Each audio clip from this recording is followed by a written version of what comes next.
Seja bem-vindo ao canal Audiobook. Não se esqueça de se inscrever para mais conteúdos fascinantes. My incense is of resinous woods and gums, and there is no blood therein. Because of my hair the trees of eternity. The goddess Nuit, Liber Alver Legis, chapter 1, verse 59.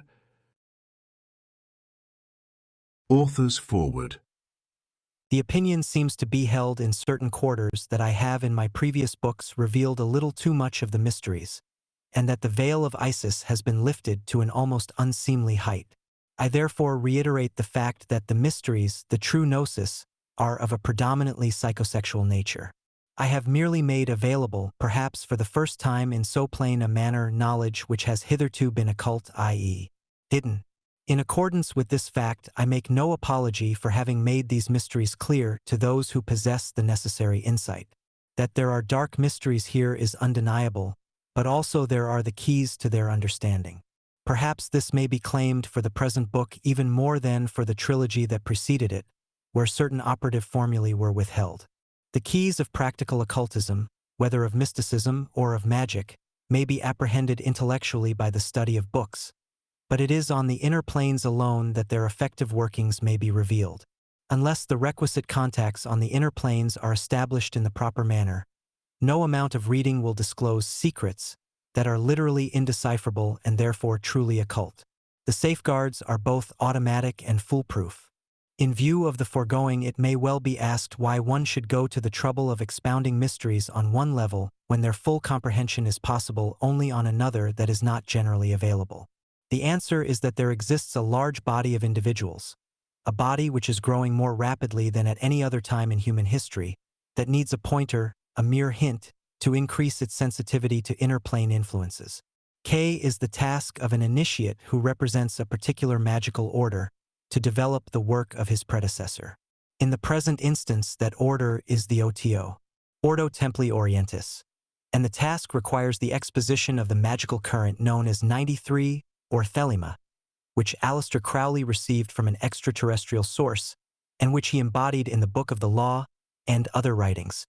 The present work, therefore, which is based upon an extremely sinister grimoire known as Liber 231 degrees, continues to transmit the 93 current as revived by Crowley in the 20th century. It is inevitable that during the process of occurrence evolution, certain aspects found to be obsolete, impractical, or erroneous have to be rejected in favor of more efficient means. This applies with particular cogency in the sphere of magical initiation as evolved in orders such as the OTO, about which it is here necessary to say a few words. The system of initiation employed by the OTO, of which Crowley was the head in his day, was based upon a Masonic structure. Crowley did not alter that structure, although he revised the rituals of the lower degrees of the order after he had been charged with infringing the rights of Orthodox Freemasonry. Since those days, 1915, the entire system of lodge and ritual working has been abandoned. It was manifestly unwieldy and, owing to its ever-widening intimational scope, it became impracticable for members to meet at one time and at one place for purposes of magical working. But above all, the Masonic structure no longer accords with new aeon consciousness and attitudes. In other words, the Masonic formula is out of the true and no longer represents the universal design of mystical and magical attainment. The old aeon systems of Masonry were based upon the square, and founded upon a concept of male supremacy symbolized by Osiris, Solomon, and other patriarchal figures. The new OTO is founded upon the circle, the goddess, the mother whose child is her symbol. It is thus a seeming revival of an earlier, in fact the earliest ethos, in that it involves the worship of the primal goddess who, knowing no god, was later cast out as godless, and therefore, by a mode of the same curious logic, devilish. Psychic evolution, like other forms of evolution, unfolds in a spiral fashion, and the apparent revival of the cult of the mother and her son is, on closer inspection, seen to have progressed, for the child is no longer the son but the daughter. This advance in types is too abstruse for discussion here. It has been explained in my trilogy, developed in the present book, and mentioned here in order to refute certain criticisms of the new OTO that have been leveled against it by those who fail to understand the spirally progressive evolution and reincarnation of magical formulae. The OTO retains its 11 degrees, which are now regarded as lesser circles upon the rim of that greater circle or wheel which is in process of continual revolution. All the degrees equidistant from the immobile hub are therefore equivalent. They rise and fall rhythmically, always approaching or receding from one of the two horizons, the place of rising and the place of setting, the place of birth, manifestation, and the place of death, non-manifestation. Death was the great illusion of the previous aeon, the aeon of Osiris. Now, however, in this aeon of Horus, which is the aeon of the eternal child, life and death are seen as continuous phenomena, or as day and night in the process of self-enlightenment. The doctrine has been explained in detail in my Typhonian trilogy. The seeds of it existed in Crowley's inspired writings, but he personally seemed unable to conceive a system of initiation outside the framework postulated by Freemasonry. This is why he perpetuated the old and rigid system described in the Equinox, Volume 2, No. 1, which was upheld after his death by his unquestioning disciple, Carl J. Germer. It was therefore left to the present writer to carry the new scheme forward, and this he has been doing for the past 25 years. The foregoing remarks have been prompted by the many letters concerning the 93 current and the surprised face.t.o. received after the publication of my previous books. It is hoped that the function of the newly organized order will now finally have been clarified. Special thanks and acknowledgments are due to Mr. Michael Bershows, head of the Black Snake Cult, for material to which I have referred in the introduction to Part 1 and elsewhere, to Mr. Gary Straw and M.S. Margaret Cook and the editors of the Cincinnati Journal of Ceremonial Magic, for permission to quote from Liber Penny Penumbra and material pertaining to the cult of Mott, to Mr. Michael McGee, for supporting the work of the OTO in his magazine Sothis, and to Mr. John Simons for allowing me the use of Crowley's writings. Finally, I wish to thank the following artists who have generously permitted the inclusion of their drawings or paintings: Steffi Grant, Margaret Cook, Janice R. Ayers, Jan Bailey, Mikey I. Bershows, Alan Holub, David Smith, and Frederick Seaton. Part 1. Trees of Eternity. Introduction. The Tree of Life is a key to occult power in both a mystical and a magical sense. Numerous books have been written about the 10 Sephiroth and the 22 paths evolved by human consciousness in its attempt to comprehend macrocosmic powers in terms of microcosmic values. Occultism in the West, however, has been dominated by interpretations that take into account only the positive aspect of this great symbol. The other side, the negative or averse side of the tree, has been kept out of sight and sedulously ignored. But there is no day without night, and being itself cannot be without reference to non-being, of which it is the inevitable manifestation. Any allusions to this aspect of the tree and its branches have been subsumed under opprobrious heads or related to the infernal realm of the Cliffith, the world of shells or shadows that is none other than our world as we know it, without the transforming light of magical consciousness. Full magical initiation is not possible without an understanding of the so-called Cliffotic paths, which are, in practice, as real as the shadow of any object ill-humaned by the sun. In other words, the well-lit highways of Horus, the paths that man has projected to connect the cosmic power zones, Sephiroth, with his own consciousness, have their counterparts in the tunnels of Set, a dark web or nocturnal network of paths, the very existence of which is denied or ignored by those who are unable to realize the total truth of the tree and its validity for those who would climb even its lower branches. The mind is beguiled with promises of cosmic consciousness, and the senses are lulled to sleep or bewitched by the constant reiteration that if we spread our wings and fly, we shall attain to the topmost branches in the space of a single lifetime. But do those who speak so glibly of enlightenment, and who brush aside with apparent ease the averse sides of the power zones with which they boast familiarity, do they really imagine that one side only exists? It is futile and false to imagine a coin with one side only. It is only after mastering the world of shadows within himself in the form of the archdemons, anger, lust, and pride, that man may truly claim to be lord of the shining wheels or discs. It was partly due to Frater Akkad's work on the tree that I first realized the multidimensional nature of its many aspects. It then assumed for me a totally different form. It was no longer a mere diagram symbolizing a precise though complex system of spiritual attainment. It came alive, rounded out, and appeared as different from a diagram as a country from its map. I became aware that the tree had not only a top and a bottom, but a front and a back, and although Akkad did not develop his thesis in quite the way in which I then began to view the matter, he was nonetheless aware of its backward implications. This fact may be appreciated by a study of his formula of reversal in connection with magical words of power, and his interpretation of certain verses of the Book of the Law. It struck me at that time that if the Sephiroth were seen as globes rather than as wheels or discs, the paths deepened accordingly and appeared not as flat aridities between the power zones, but as tunnels boring deeply into space, for the tree as a whole is rooted in the inner and mystical voids of multidimensional consciousness which cannot be adequately represented by a two-dimensional diagram. I am fully aware that the averse regions of the power zones are dangerous territory, and at the outset I would remind those who feel that such an exploration had better not be made that one cannot begin this initiation, or journey inward, as one begins one's ascent from Maketh, for only by projecting consciousness through Dath, degree the gate of the abyss, can one enter the kingdom of infernal spaces that is under the dominion of Corazon. One has therefore to be familiar with these paths before one can enter the deep place where they continue, not as well-lit ways of Horus plainly signposted in the light of day, but as the tunnels of Set that tum and twist like a serpent, or like the entrails of that nameless god of the gulf whose darkness makes possible, by contrast, their light counterparts. If this is borne in mind, it will not be necessary to charge me with irresponsibility towards those who may be lured, even against their will, to commence a jumi for which they are improperly equipped and which may therefore prove fatal. One other observation seems relevant. During the course of writing the 3 volumes that constitute my Typhonian trilogy, an adept named Michael Bershos wrote to me from Chicago. His letter was the beginning of a fruitful correspondence, during the course of which he sent me the grade papers of his secret society. I found to my surprise that he had, quite independent of my own researches, formulated a conception of the Tree of Life that comported among its many facets the backward paths that I here call the tunnels of Set.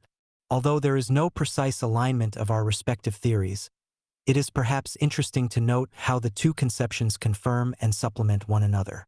I therefore take this opportunity of drawing the reader's attention to Mr. Bershos's treatment of the subject. This brings me to the final point. Unless occultism becomes creative in the sense of opening up new approaches, modifying and developing traditional concepts, and generally revealing a little more of that supreme goddess whose identity is hidden behind the veil of Isis, Kali, Nut, or Sothis, there will be stagnation in the swamp of beliefs rendered inert by the recent swift acceleration of humanity's consciousness, which is little short of miraculous. If the science of the unmanifest is not to remain grounded at a prepubescent stage, while the manifested sciences soar into space, the mature occultist must put aside the toys of superstition and face fearlessly the trees of eternity whose trunks and branches glow with solar fire, but whose roots are nourished in the dark. 1. The place of the cross. The Sephiroth were described by the ancient Kabbalists as divine emanations of the Absolute. The word Sephiroth is the plural form of the Hebrew word Sephira, meaning number or emanation. The 10 Sephiroth represent the emergence from the 4 inches, the nothingness which is beyond unity, via the scale of the numbers 1 to 9 of the divine vibration, and its redom again to the void via Maketh where unity 1 becomes not 0 again. During the course of the development of occult science, the numbers 1 to 10 came to signify centers or zones of cosmic power, and in order to bring their nature within range of human comprehension, they were allotted various planetary representatives. Pluto represents the outermost power zone, the pylon set at the utmost rim of the planetary system beyond which stretch the vasts of outer space. When applied to the micro-SOSM, the world of human consciousness, Pluto represents the pylon at the gates of the sanctuary of inner space. Kether, the crown of the system in the outer and in the inner, is thus equivalent to the height and depth of physical and psychological space. It is essential to grasp this fact in order to understand why Maketh, the 10th and final Sephira, is equivalent to that which, for want of a better term, may be indicated by the term antimatter. I say indicated because neither Kukther nor Mamuth can be described in terms of mundane logic. The Kabbalists alluded to Kether by such titles as the Ancient of Days, the White Head, the Supreme Point. Similarly, in the esoteric teachings of Tantricism, Buddhist and Hindu alike, Nirvana and Samsara are considered to be identical. Yet the concept of samsara is not, strictly speaking, confined to Maketh, for all the other Sephiroth up to and including Kether form part of it. In other words, they are all concepts and therefore objectivizations of subjectivity. As objects they are illusory, for am, subjectivity, alone is, and the nature of its being is not. But, as an approximate analogy, it is useful because it brings Oriental doctrine into alignment with the Western occult tradition. There are innumerable treatises on the Kabbalistic Tree of Life, and it is presumed that the reader is acquainted with some of them. It is not intended here to go over ground already covered many times before, but to analyze the Kabbalistic scheme as a map of cosmic power zones interacting and impinging upon man at every point of his being. For there is no single element in man that does not vibrate in accord with the rhythm of the numbers 1 to 9 and their modifications. See diagram of tree. It is evident that no human being, however advanced he may be towards the attainment of cosmic consciousness, can transcend Kether and explore the transplutonic voids, either in the outer spaces of the physical universe or in the inner spaces of his own inscrutable individuality. To do so would imply that he had quitted altogether and forever the realm of human consciousness, perhaps to become one with God. For whatever that term may mean, the state which it implies can have no poissible meaning within the framework of dualistic experience, and is therefore without the scope of the present inquiry. As if to compensate for this forbidden journey, however, the tree provides a single loophole through which the human will may project itself, and it is this hole in space that forms which separates the supernal Sephirotic triad, Kether Chakma Bina, from the remainder of the tree. To go astray in this desert of Set is to become what is known as a black brother. His fate is perhaps unique.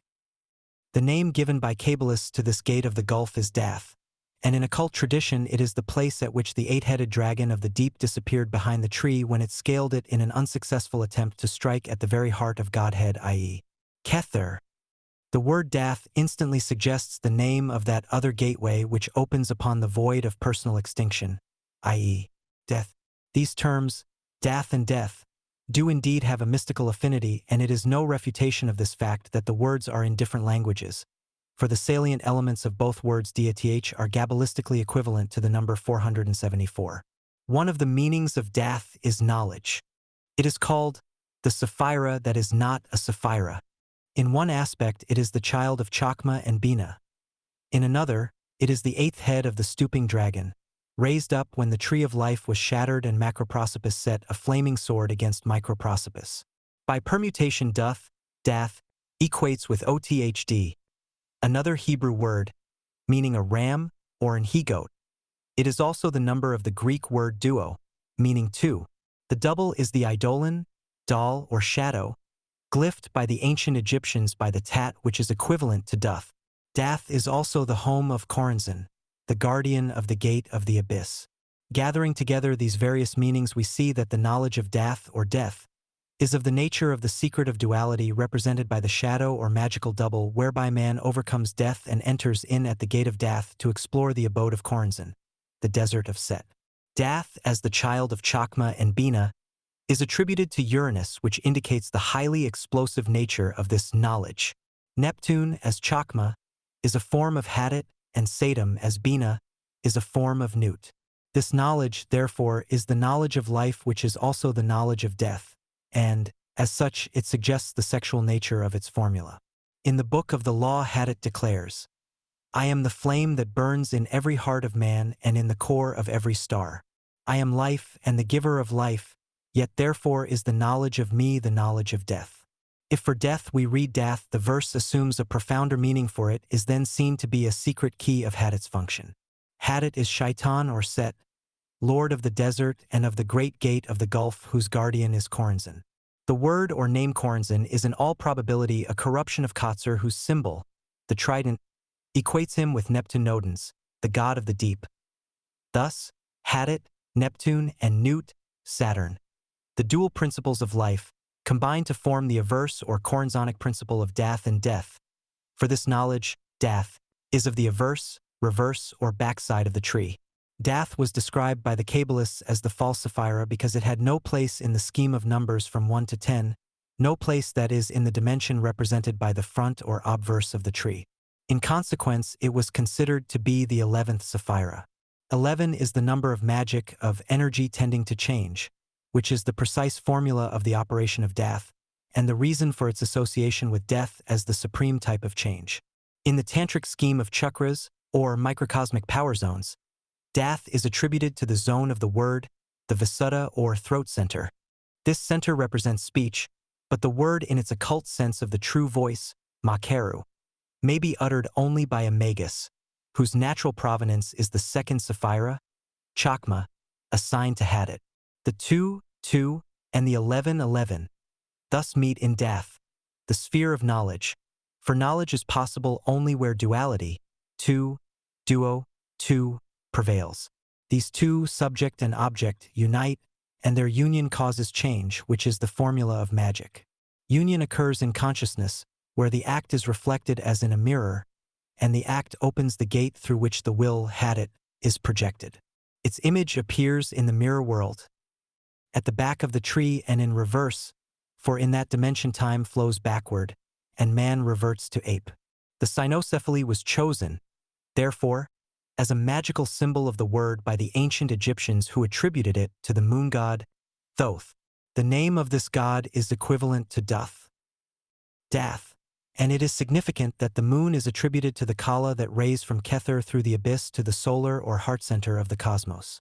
The reflection of the sun, human consciousness, in the waters of the abyss is thus symbolized by Thoth and his cynocephaly as the man and his dog reflected in the moon. The cynocephaly or dog-headed ape utters the word of the magus, Hadit Chakma, in reverse. Frater Akkad had an inkling of these mysteries, and it led him to enunciate his formula of reversion. At about the same period, the artist Austin Spare, working along similar lines, realized that in order to become God, man must regress to the primal or original state of consciousness. This is the ultimate rationale behind the attempts by occultists of all ages to leap backward and inward to the interior depths of the tree, thereby reverting to the pre-eval state of consciousness before Kether transmitted the current of manifestation from the eye of the void Ein. Many magicians go astray on that backward jumi. Their consciousness assumes forms of larval life that antedated the human. Then the ape of Thoth mocks them as they struggle to extricate themselves from a swiftly accelerating reversion of consciousness that finally hurls them into oblivion. Such is the fate peculiar to adepts who, nurturing their animal propensities while in the abyss, assume the form of beasts, without first relinquishing the tendencies of the ego to use for personal ends the powers which these creatures symbolize. We may thus posit anti-worlds based upon the application of each sephira to its opposite, thereby obtaining a glimpse not only of the back of the tree, but of the tree's total reversal in respect of its obverse, which constitutes the world of appearances. We may in this way formulate not only an anti-world or zone of antimatter, but also a zone of anti-spirit represented by Kether inverted behind Mawketh. But let us not fall into Akkad's error of regarding these speculations as actual facts of spiritual consciousness. Rather, let us use the idea of them as a springboard which may launch us into inner spaces of consciousness that comport, each in their tum, the hell, degree or whole of each power zone. 2. Kabbalah of the Primal Gnosis. The primitive interpretation of phenomena was of a physical nature. We can therefore fathom the gnosis or meta-physical application of primal symbols only by understanding the special magical significance which the ancients attached to the numbers 0 to 10, not being the Ein, the non-manifest and noumenal source of manifestation.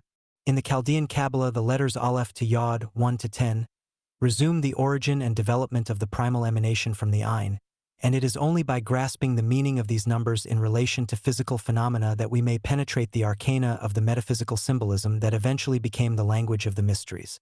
The primal reckoning is retained by the Chaldean and Hebrew letters, each letter being also a number, and these numbers with their primitive meanings have been preserved in the Kabbalah almost unspoilt in their transition from African originals via Egypt.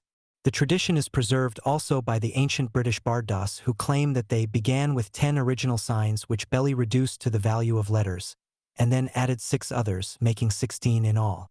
Although it is not necessary at this stage to introduce the 16 kalas, the reader should retain the concept in mind while reading the present chapter. The kalas are mentioned here to show the unity of the earliest arcana and their existence at a period usually considered to have antedated, by vast cycles of time, the later and derivative, or metaphysical mysteries. Here, as elsewhere, the mysteries were physical at first and assumed the metaphysical veils of the arcane traditions as the social truths became obscured and forgotten by all but the few. It should also be understood that the range of phenomena comprehended as physical was infinitely more expansive than it is today. For example, in primitive times, the ghost or double, the astral body, was an observed phenomenon that had no need of demonstration.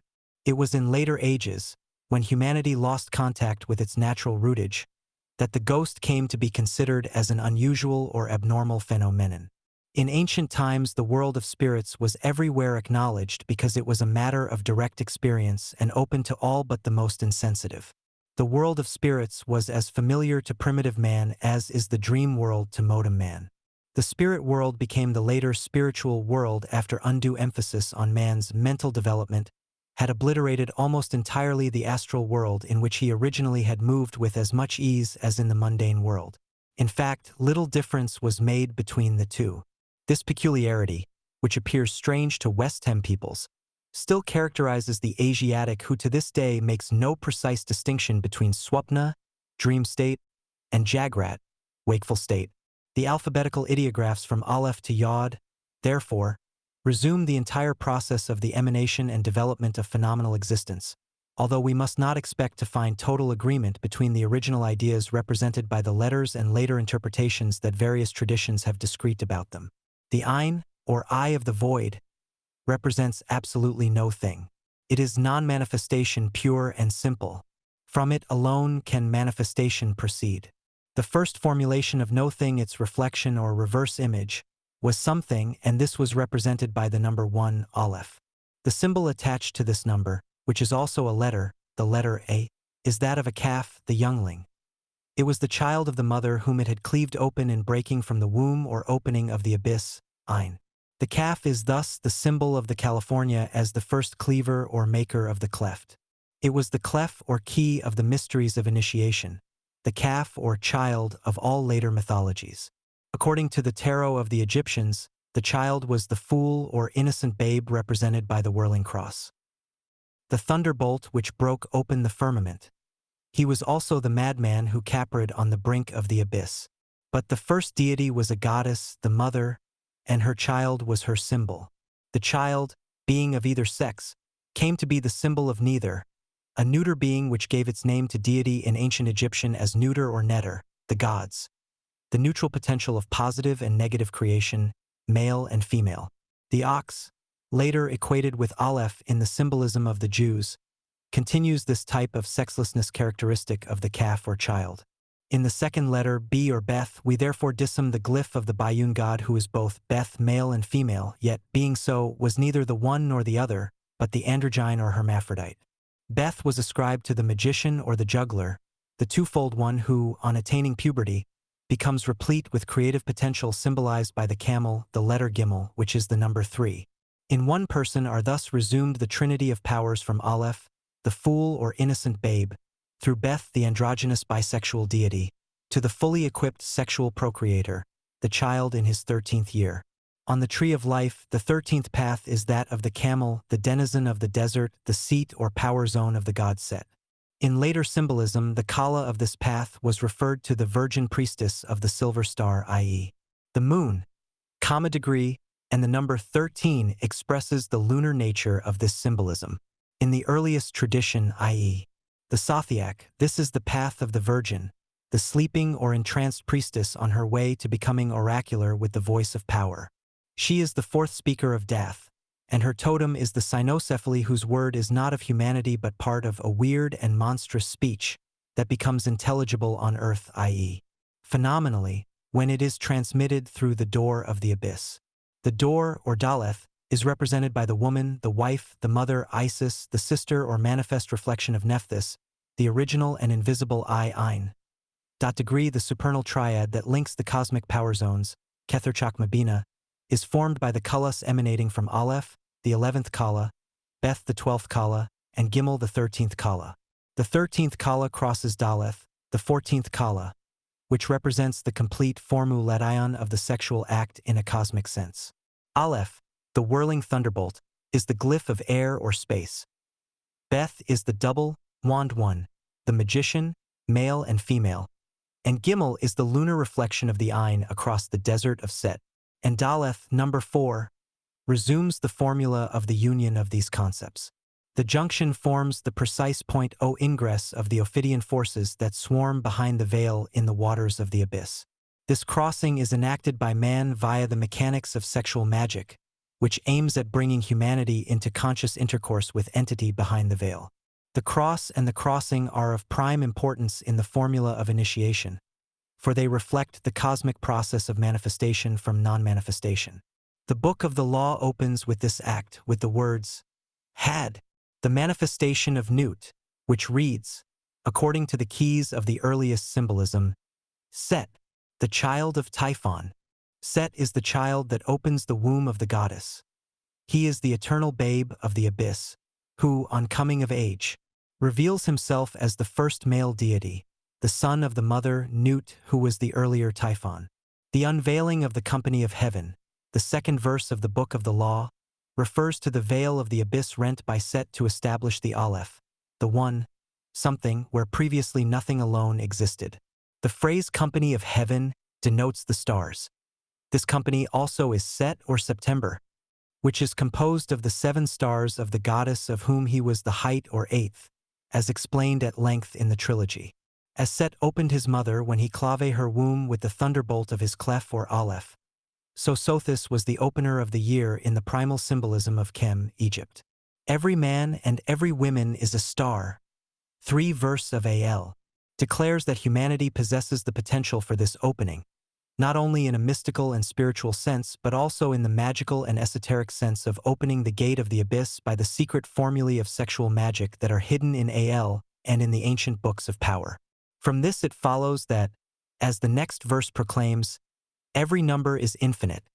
There is no difference. Every number, and therefore every letter, is but a ray or kala proceeding from the abyss and shining as a star in heaven and as a soul on earth, as the forces flow in from the Ain and manifest at the place of the crossing. This locus is the double horizon, where the sun dips down to Amenta in the west and rises in the east. The rising of the sun is the beginning of manifestation. Its setting, the redom to the abyss of non-manifestation. The number 4, Daleth, typifies this fourfold crossing. The number 5 represents total manifestation. It is the glyph of woman par excellence. Her full formula is 15, 3 by 5. The symbolism of the goddess 15 has been treated at length in the trilogy. Here it suffices to draw attention to the identity of the hand as a figure of 5, and the eye as the illuminator of the void. These 2 magical instruments are primary in Austin O. Spares Zo's key occultists where they fuse into the atmospheric T, or cosmic consciousness. *5 is the number of the feminine principle in its lunar phase. In the original rendering of AL.1.60, the goddess Nut begins a sentence of which Crowley heard only the first 6 words, after which there occurred a hiatus in the manuscript which was filled in later by the hand of the Scarlet Woman, which completed the sentence thus, the 5-pointed star with a circle in the middle, the circle is red. Degree, that is to say, the star, Kabs, is of 5 rays, Kulas, which enclose, as do the 5 petals of a flower, its central circle. The circle is red because it symbolizes the blood cycle characteristic of the female in her lunar phase. The 5 Kulas concentrate and reify the 6th or creative energy that abides in the heart of the flower as the child in the woman. 6 is the name and number of sex, and it is represented by the letter Vav, which means a nail, the unguis or phallic symbol of virility. The child is twin and wields the sword Zain, which cleaves open his mother. Zain is the number 7, the number of sexual love. This number originally signified the womb through the symbolism of the goddess of the 7 stars, Ursa Major, the constellation of the thigh which typified the birthplace of light in the dark of the abyss. Degree 7 later became the number of Venus, the planetary representative of the goddess, when the concept was romanticized and applied to sexual love between humans as distinct from the primary and stellar symbolism that signified bestial congress. 7 thus became synonym mouse with the mechanism of sexual polarity, symbolized by Gemini, the letter attributed to which is Zain, under the influence of Mercury, the masculine aspect of Venus, or, more correctly, the positive aspect of the hermaphroditic polarity typified by the Sephiroth Had and Netzach, see diagram of tree. Zain is mystically associated with the yoni, the secret or hidden eye, ayin, which, together with the letter Z, the letter of the serpent, becomes Zayin or Zain. I have previously indicated the peculiar affinity which exists between Zan and the age of Aquarius, which is interlinked with the Aeon of Horus. In this present air or space age, Zain is of major importance as being the S-word of the serpent, which is silence. Hence, in the most secret mystery cults, the Aeon of Zain is said to be devoid of a word. It is the silent transmission of sexual energy in polarity that vibrates the word in silence. And that word is as a sword that cleaves the abyss, and it is heard of no one. It is said that in the Aeon of Zain, humanity is booked for a tum round the back of the tree, which explains why no word will be heard, for there will be no one, none equals the abyss, to hear it. The subject-object relationship will have ceased to exist. The serpent and the sword are the dual glyph of this arcanum, and such is the special emblem of Set. In Liber 333, chapter 87, the sigil of the sword and the serpent appears in connection with a certain excremental symbolism that has been erroneously interpreted by ignorant detractors of Aleister Crowley. Occultists, however, are aware that both the serpent and the sword may be interpreted as symbols of the female in her lunar phase. In his brief comment to chapter 87, Crowley observes that the sigil derives from a Gnostic talisman that refers to the sacrament.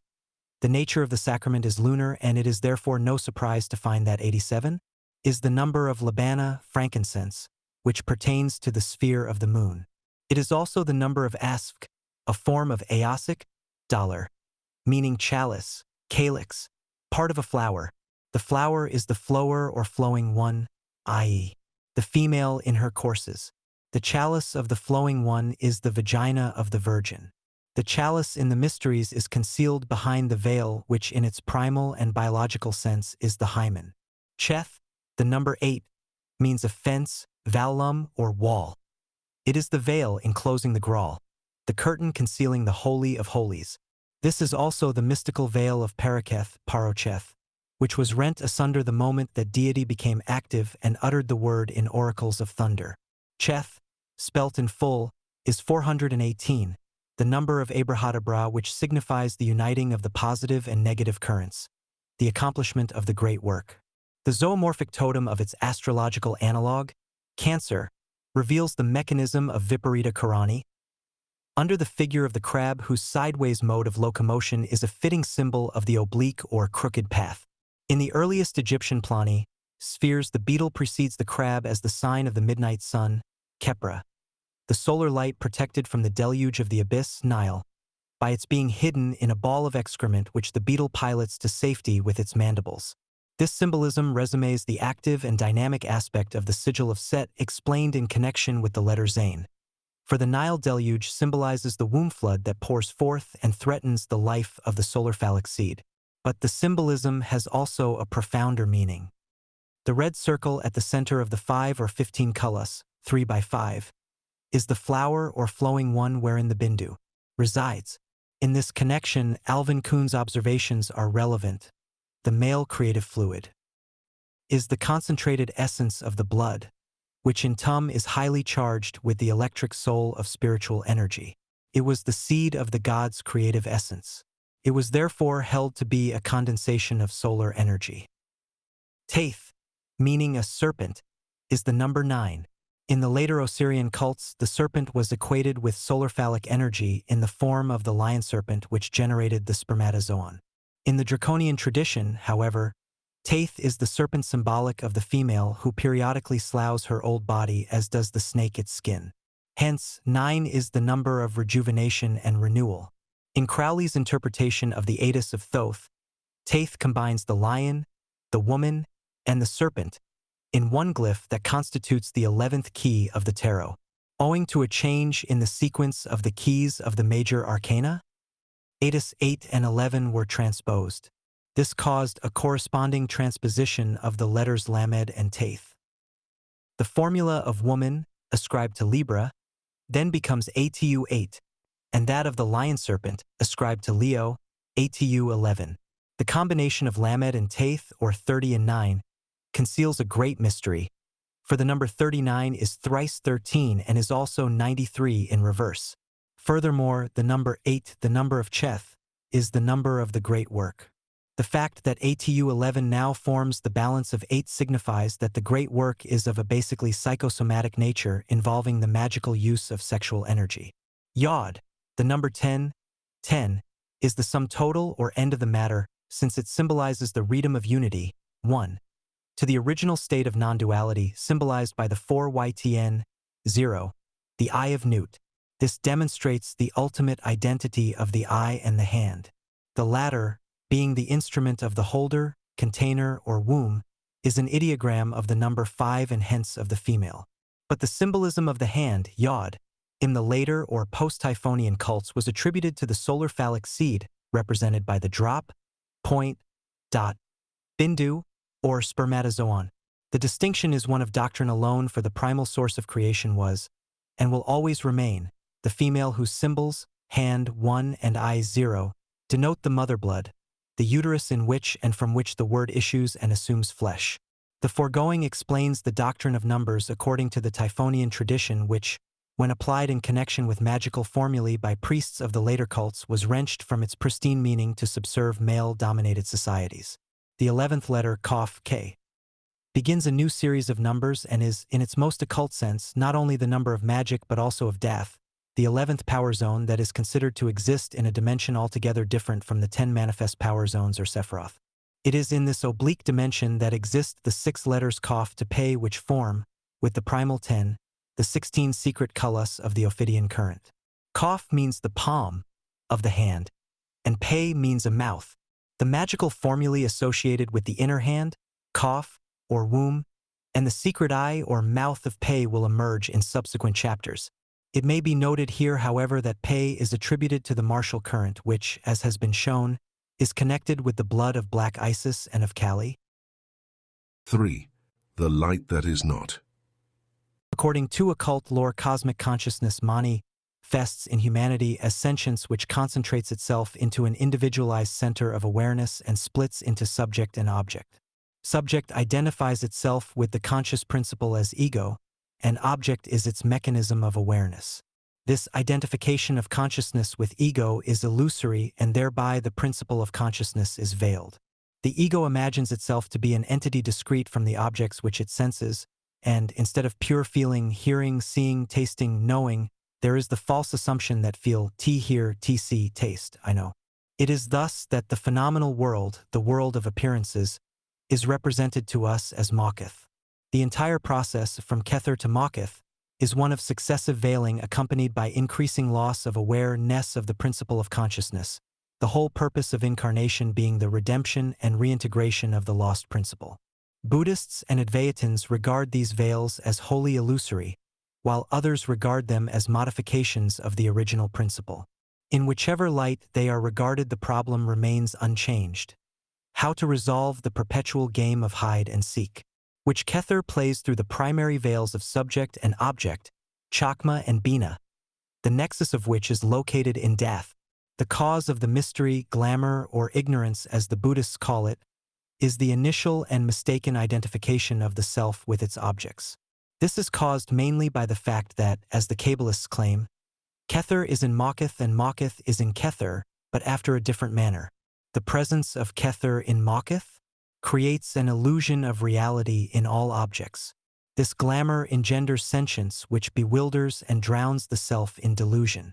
Sri Ramakrishna composed and sang many hymns of surpassing beauty to this world-bewitching Maya, or magic play of glamour and illusion generated in the senses of humanity which mistake the unreal for the real. Kether is the focus of cosmic consciousness, and its first manifestation is light. The Ein, which is its source, is not darkness but absence of light, and therefore the true essence of light. Kether is the infinitesimal point in space-time at which absence of light becomes its presence by turning the void Ein inside out. Kether and the resulting tree of life may therefore be conceived as the interior of the void manifesting in space, which is the menstruum of light. In the microcosm, this light manifests as the light of consciousness that illumines form. It is the light by which and in which a thought can be visualized in the darkness of the mind. as dreams appear in the darkness of sleep. In the celestial sphere, consciousness manifests as physical light, the sun. In the mineral kingdom, it manifests as gold. Biologically considered, it is the phallus which perpetuates the seed of light consciousness in the animal kingdom. These lights are one light, kether, and they proceed from an infinite absence of light, ein. As it pours through kether, it is split into 3 rays which form the 3 supernal branches of the tree. These have 3 pylons, chakma, dath, and bina, thus concentrating 16 kulas which, with their reflection in the world of antimatter, the ein, constitute the 32 paths or kulas of the tree of life. Darkness is absence of light, an absence that makes possible the presence of all that appears to be. Non-being, of which the symbol is darkness, is the source of being, and between these 2 terminals is a solution to continuite represented by the abyss which separates the noumenal world of Kether, with its twin terminals, degree from the phenomenal world of Maketh. The precise point of discontinuite is marked by the pylon of Dath in the midst of the abyss. Dath is knowledge of the phenomenal world reflected downward through the tunnels of Set at the back of the tree. This knowledge, or Dath, is the death of the self. It represents the primary stage at which the cerements are woven about the mummy that enters Amenta in the desert of Set. It appears on the front of the tree as the apparently living semblance of the ego, with which it identifies itself on its gradual descent into matter, Maketh. Its awakening to mundane consciousness is in reality a sleep and a death from which the original principle of consciousness may be salvaged only by traveling the paths of Amenta in reverse. This backward journey through the tunnels of Set commences in the Tuat, the preliminary passage or 32nd path that leads back from Maketh, mundane consciousness, to the astral spheres of Yesod. Oriental traditions have typified this descent of consciousness in terms of the 3 states of Sushupti, sleeping, Swapna, dreaming, and Jagrat, wakeful consciousness, and their reintegration in a 4th state, Turiya, which is not really a state at all, but the substratum of the other 3 and the only real element in those 3. Turiya equates with Kether, undifferentiated consciousness. Sushupti equates with Dath, Svapna with Yesod, and Jagrat with Maketh. This scheme matches the Kabbalistic doctrine. The state of deep and dreamless sleep, Sushupti, is a state in which mind is not conscious of the objective or phenomenal universe. It is void in the sense that it is empty of thought, images, and dark in the sense that within it light is absent. Sushupti merges into Svapna, the state of subjective objectivity or dreaming, because Kether creates in the void of Sushupti a stress that manifests as vibration. This stress is mirrored in the dream world, Yesod, as sentience latent in the microcosmic power zones, chakras, in which it assumes elemental forms of ether, fire, air, water, and earth. In other words, this vibration manifests as the 6 senses which, in Tum, are projected as objective phenomena in the wakeful state, Jagrat, Maketh. In this manner, one state or world of consciousness merges into another. Similarly, one state or level of cosmic consciousness develops and evolves into another until the original principle of consciousness is objectified with increasing density. In this manner, the world of name and form appears to the ego, the pseudo-subject, as reality, while in actual fact reality withdraws as the principle of consciousness recedes and returns to the point of its original absence. Dath as the ego is the shadow shakti or veiling power of Kether at the lightning-swift moment of its bifurcation into chakma, subject, and bina, object. The ego is a shadow, but it is the shadow of reality. It is impossible to express this concept in the language of duality. Reality is non-being, and the ego is the reflection or reverse of reality in the waters of the abyss. But not only is the image reversed, it is also inverted. In terms of the draconian tradition, the ego is the mirage that appears in the desert of Set. The exaltation of the ego in Dath and its claim to be the crown is the blasphemy against Godhead, and those that set up this false idol have been called the Black Brothers. By this act they banish themselves to the desert of Set for the duration of an aeon, or, if profoundly committed to the averse hierarchy, they may maintain this shadow sovereignty for an aeon and an aeon and an aeon, an entire kalpa or great cycle of time. The false king endures until the kalpa is terminated by a mahapralaya. Such black brothers should not, however, be confused with the Black Brothers whose idol is not the ego but a certain secret head of a truly averse hierarchy that resumes all the 777 paths at the back of the tree. Eliphaz Levi hinted at this hierarchy in terms of black magic, and of the Baphometic head alight with the sulfur of hell and adored of the Templars. Another adept who had a glimmering of this negative hierarchy was H.P. Blavatsky. Yet her gargantuan struggle to draw through the veil some intimation of its dark mysteries ended only in the massive confusion of her two monumental works. Perhaps the Isis she sought to unveil was not the Isis of nature manifest in matter, but the new Isis of the unnatural, of antimatter, with its voids of being and black holes in space. Before exploring the tunnels of Set, we have to establish the fact that the mysteries of non-being, although not interpreted in ancient times in the way in which we interpret them today, were nonetheless regarded as possessing a significance that was both vital and menacing. This is the more surprising since it is only within the past 50 or so years that these obscure matters have been illumined by astonishing discoveries in the realms of nuclear and subnuclear physics and psychology, none of which had been demonstrated scientifically when Kabbalistic doctrine was being evolved. Yet another adept of recent times, Salvador Dali, has suggested by the dark absences that appear abruptly in some of his paintings the doctrine of non-being, of the negative, of the noumenal that is reality underlying phenomenal existence. Although there is a solution of continuity between the two worlds, represented by the front and the back of the tree, there is but una copula, and it resides in a peculiar function of the sexuality. It is not a bridge in any positive sense, and therefore it may not be described, but it may be adumbrated by the analogy of a lightning flashing between invisible electrodes of positive and negative electricity. The interior dimensions of non-being can be illumined by the blinding radiance liberated by sexual energy discharged in connection with certain techniques of Typhonian magic in which pre-conceptual energy is seized by the most tenuous tentacles of consciousness as it seeps through the veil of the void from the transplatonic eye, Ein beyond Kether. The Book of Zion, the Book of the Law, and the Thelemic Holy Books, all of which have been made available during the past century, contain magical formulae that have been used from time immemorial, but there is as yet no adequate commentary to any of them, for both Blavatsky and Crowley, advanced as they undoubtedly were circumscribed by a basically oldeon attitude to the void. Crowley, perhaps by virtue of a conscious identification with the draconian current, through the mysteries of the number 666, had intuitively grasped the possibility of an antichrist and an anti-spirit, although he could not, it seems, confront the idea of anti-logos. This is evidenced by the horror with which he referred to the aeon that has no word, an aeon yet to come to which he ascribes the letter Zain.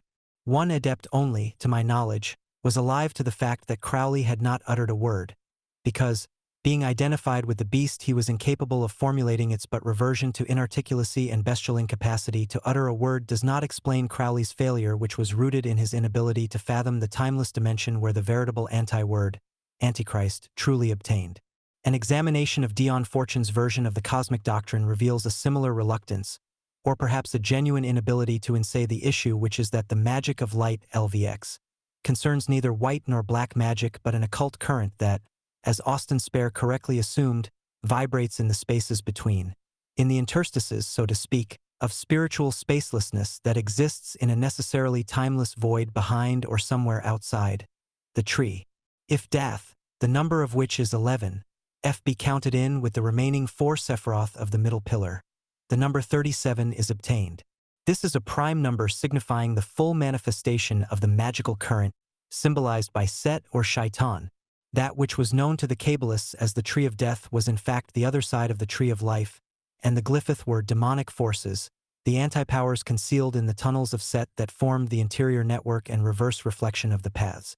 The celebrated Kabbalist Isaac Luria, 1534–1572, composed the following lines which Gershom Scholem degree describes as an exorcism of the insolent dogs, the powers of the other side. The insolent dogs are, in a very special sense, the dogs of reason, i.e., of Dath, mentioned in A.L. chapter 2, verse 27.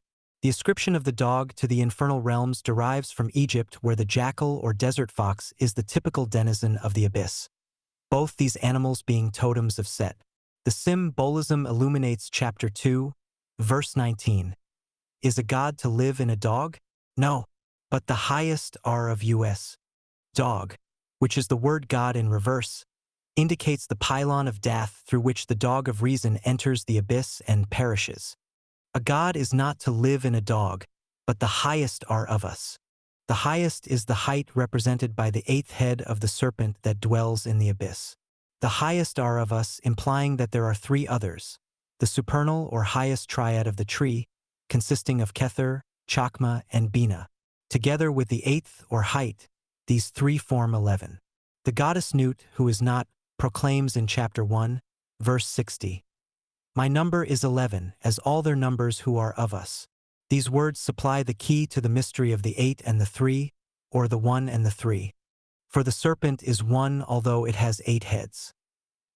11 is the number of magic, or energy tending to change, and it is at the pylon of death that this death or magical change occurs.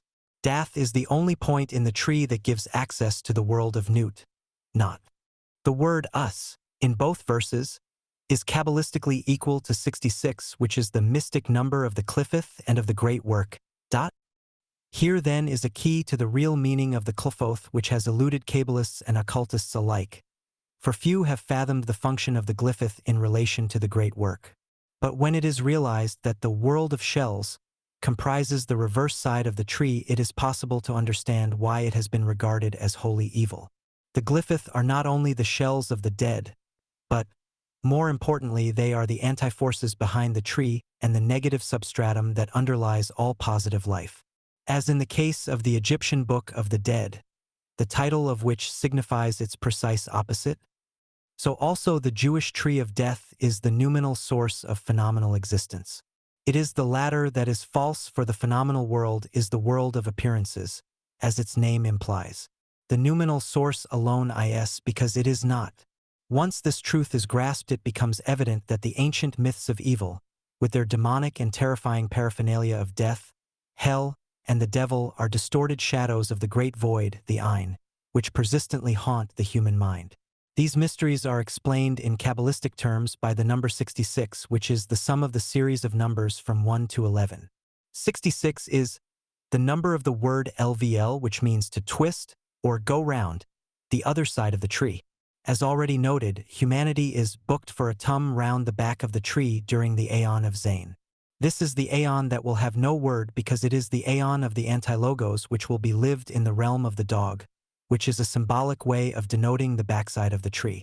Furthermore, Zain is connected with the twin symbolism of Gemini, and a sword denoted the woman, or cleaver, in twain, as shown in the 8th key of the tarot. This key contains also the formula of love through polarization, for in the Aeon of Zain humanity will have transcended the illusions of time and space, having understood the noumenal basis of phenomenal consciousness. According to occult tradition, man will achieve the final initiation by fire before the final closing or withdrawal of the present Mahakalpa. 66 is also the number of DNHBH, the name of a city of Edom, which is the shadow of the city of the pyramids, Bina, H, in the desert of Set, 249. Its pylon, Dath, is the shrine of that sacred head, the 8th, which the Templars adored under the image of Baphomet, the god of the eightfold name, Octonomos. Crowley assumed the god form of Baphomet as head of the O.T.0. 8 plus 3, the supernal triad, constitutes the sacred 11, the number of those who are of us. Us, 66, is also the number of Alhik, which is interpreted in Deuteronomy 4:24 as the Lord thy God is a consuming fire. Can be demonstrated that this fire is the fire snake or Ophidian current. 66 is the number of Gilgal, GLGL, a wheel or whirl, and it is instructive to note that the Hindu tradition of the chakras, or wheels of force, confirms the Egypto-Chaldean interpretation of the mysteries of death. If a diagram of the tree of life be superimposed upside down upon an upright form of it, various significant facts emerge. Tifereth remains central, the pivot about which we have swung the inverted tree. But instead of the white fire of the sun, we now have the black fire of its anti-image. And Kether has become Moketh, as if to illustrate, literally, the text Kether is in Moketh and Moketh is in Kether, but after a different manner. This different manner refers to a magical mode associated with the formula of the dog which, to my knowledge, has been indicated in one instance only, viz., in Liber Trigrammaton. This book is described by Crowley as an account of the cosmic process corresponding to the stanzas of Zion in another system. Degree finally, but most significantly, Yesod now covers Dath. Yesod is the seat of the sexual forces and of the densest aspect of the electromagnetic energies of the fire snake. It is the abode of Shakti and the special place or center of worship of the devotees of Shaitan, Set, among the Yesodi. Degree Dath powered by Yesod therefore becomes the energized word, the linga in place of the lingua, for Dath equates with the Visuddha chakra, as Yesod equates with the Muladhara. The link between language, represented by the word Visuddha chakra, and the linga, represented by the Muladhara, is an obvious one because the logos is the form assumed by the linga when it utters its supreme word. The characteristic peculiar to Dath alone is that the conditions of ignition obtaining in its sphere require the total disintegration of the word. In other words, the Muladhara meets its anti-state in Dath, and the word remains unuttered. This in itself initiates the aeon of Zayin, which is a subjective aeon that commences if and when an adept leaps the voids behind the tree. This is the great work implied by the formula of Viparita as typified by the reversal of the tree.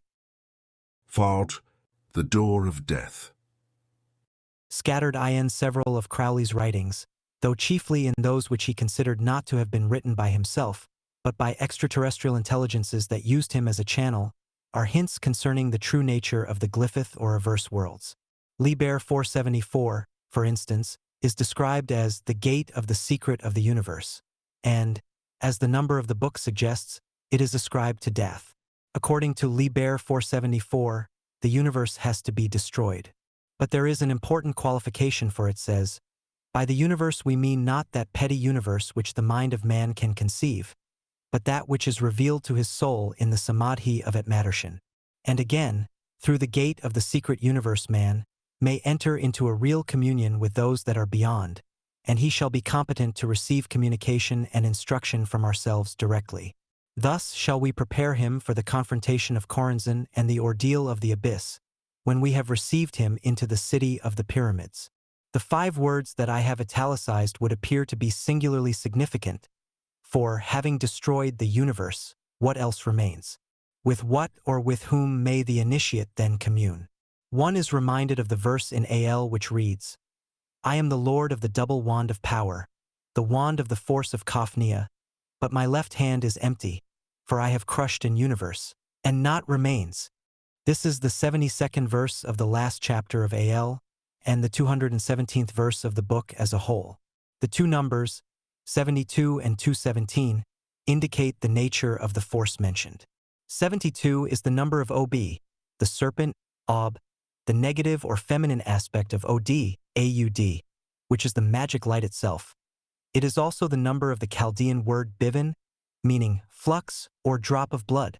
The word dervies from the Egyptian Typhon or Tefn, the mother of Set.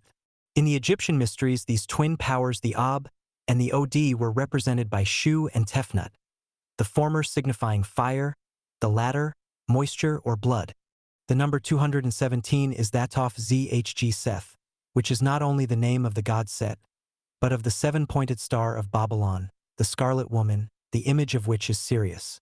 217 is 31x7, thus asserting its connection with Al 31, the key number of the Book of the Law.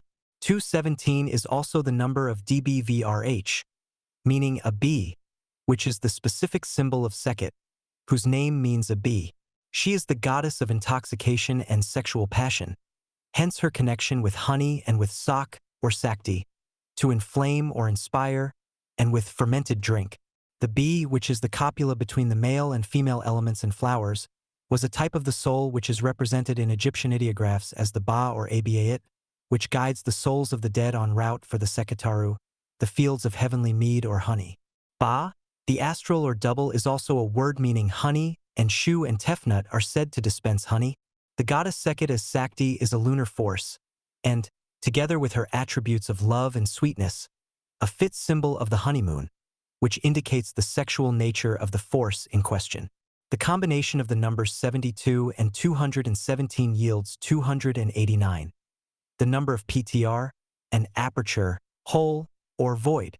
The ideas suggested by the numbers of the verse may therefore be resumed by the symbol of the womb and its Ophidian emanations. This is confirmed by the curious word, or name Kaphnia. Kaph or Kaph means the daughter. It is a name of Proserpine or Persephone, the goddess of destruction.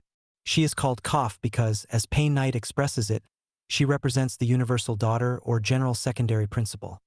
For though properly the goddess of destruction, she is frequently distinguished by the title Sotira, preserver, represented with ears of calm upon her head, as the goddess of fertility.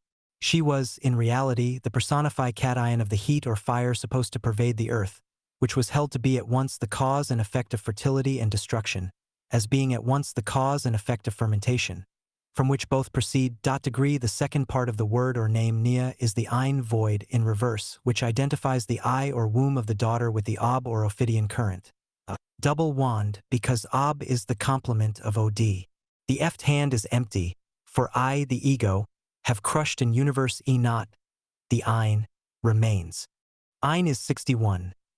Nia also is 61, but if the number is also reversed, 16 is obtained, and 16 is Hia, she, i.e., the daughter. 16 is the square of 4, and in Liber CCXXXI, the fourth verse, which is numbered 3, declares, "The Virgin of God is enthroned upon an oyster shell. She is like a pearl and seeketh 70 to her 4. In her heart is Hadit, the invisible glory." 3 is Gimel, the letter attributed to the virgin priestess of the silver star. 4 is the number of the wife, she whose door is open. Seeking 70? To her 4 means that the virgin seeks to open her eye or become awakened. Further light is shed upon the meaning of this verse by the penultimate verse of Al. "There is a splendor in my name hidden and glorious, as the sun of midnight is ever the sun." The sun is Hadit, the invisible glory in the heart of the Virgin. The identity of the sun is emphasized by the reference to Kephra, the midnight sun, the son of Amenta, the black son of Set. 2m, the ego, is identical with Dath. For ego is the shadow Shakti or veiling power of Kether at the lightning swift moment of its bifurcation into Chakma and Bina, Horus and Set. Degree. Dath is the ghost, the shadow of reality, an illusory concept that arises in human consciousness but which has no existence apart from it. It is known to Hindu metaphysics as the Ch.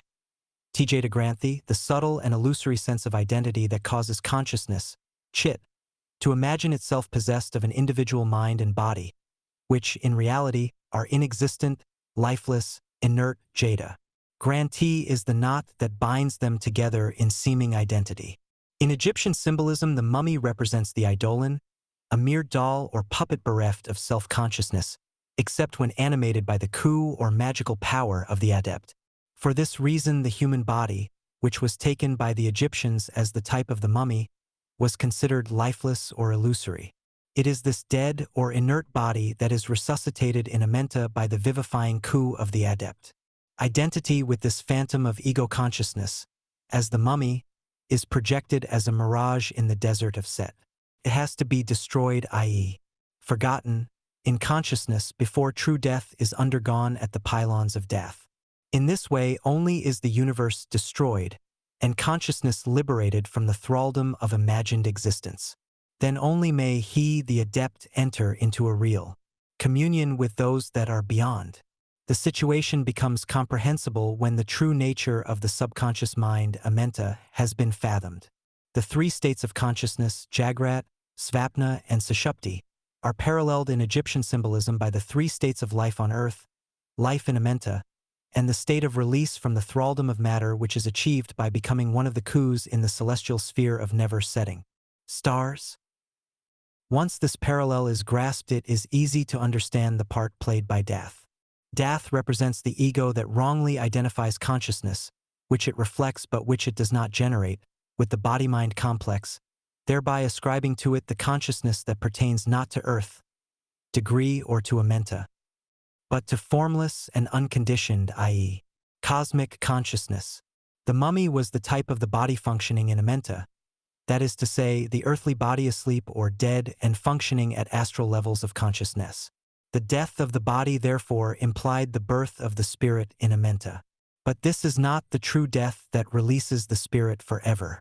To bring this about, a real death has to be achieved, and this is the total death of the ego, both in its personal conscious and in its impersonal dreaming condition.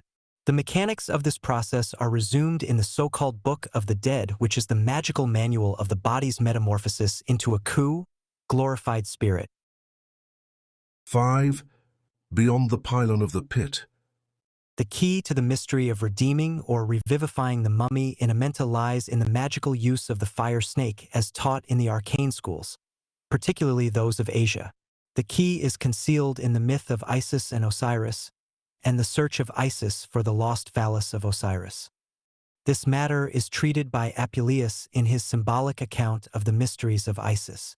Psyche, the soul, imprisoned in the underworld of Pluto, is rescued by Eros. These symbols can be explained in connection with the Tree of Life as interpreted in the light of the New Aeon formulae of Dath. The supernal wisdom, Dath, is represented by the ego or soul, Psyche, which languishes in Amenta. Kether, as Pluto, the lord of the abyss, is the outermost and, by analogy, the innermost pylon of Amenta and the ultimate gate to the outer inner space where the soul is released by the eight-headed serpent. 8 represents the octave, the octonomos or master magician, the topmost or height. The symbolism involves the primordial creative power represented by the 7 daughter stars of Typhon in the abyss of space, Macheth, and the 8th, typified by Set or Sothis at the height of heaven, Kether.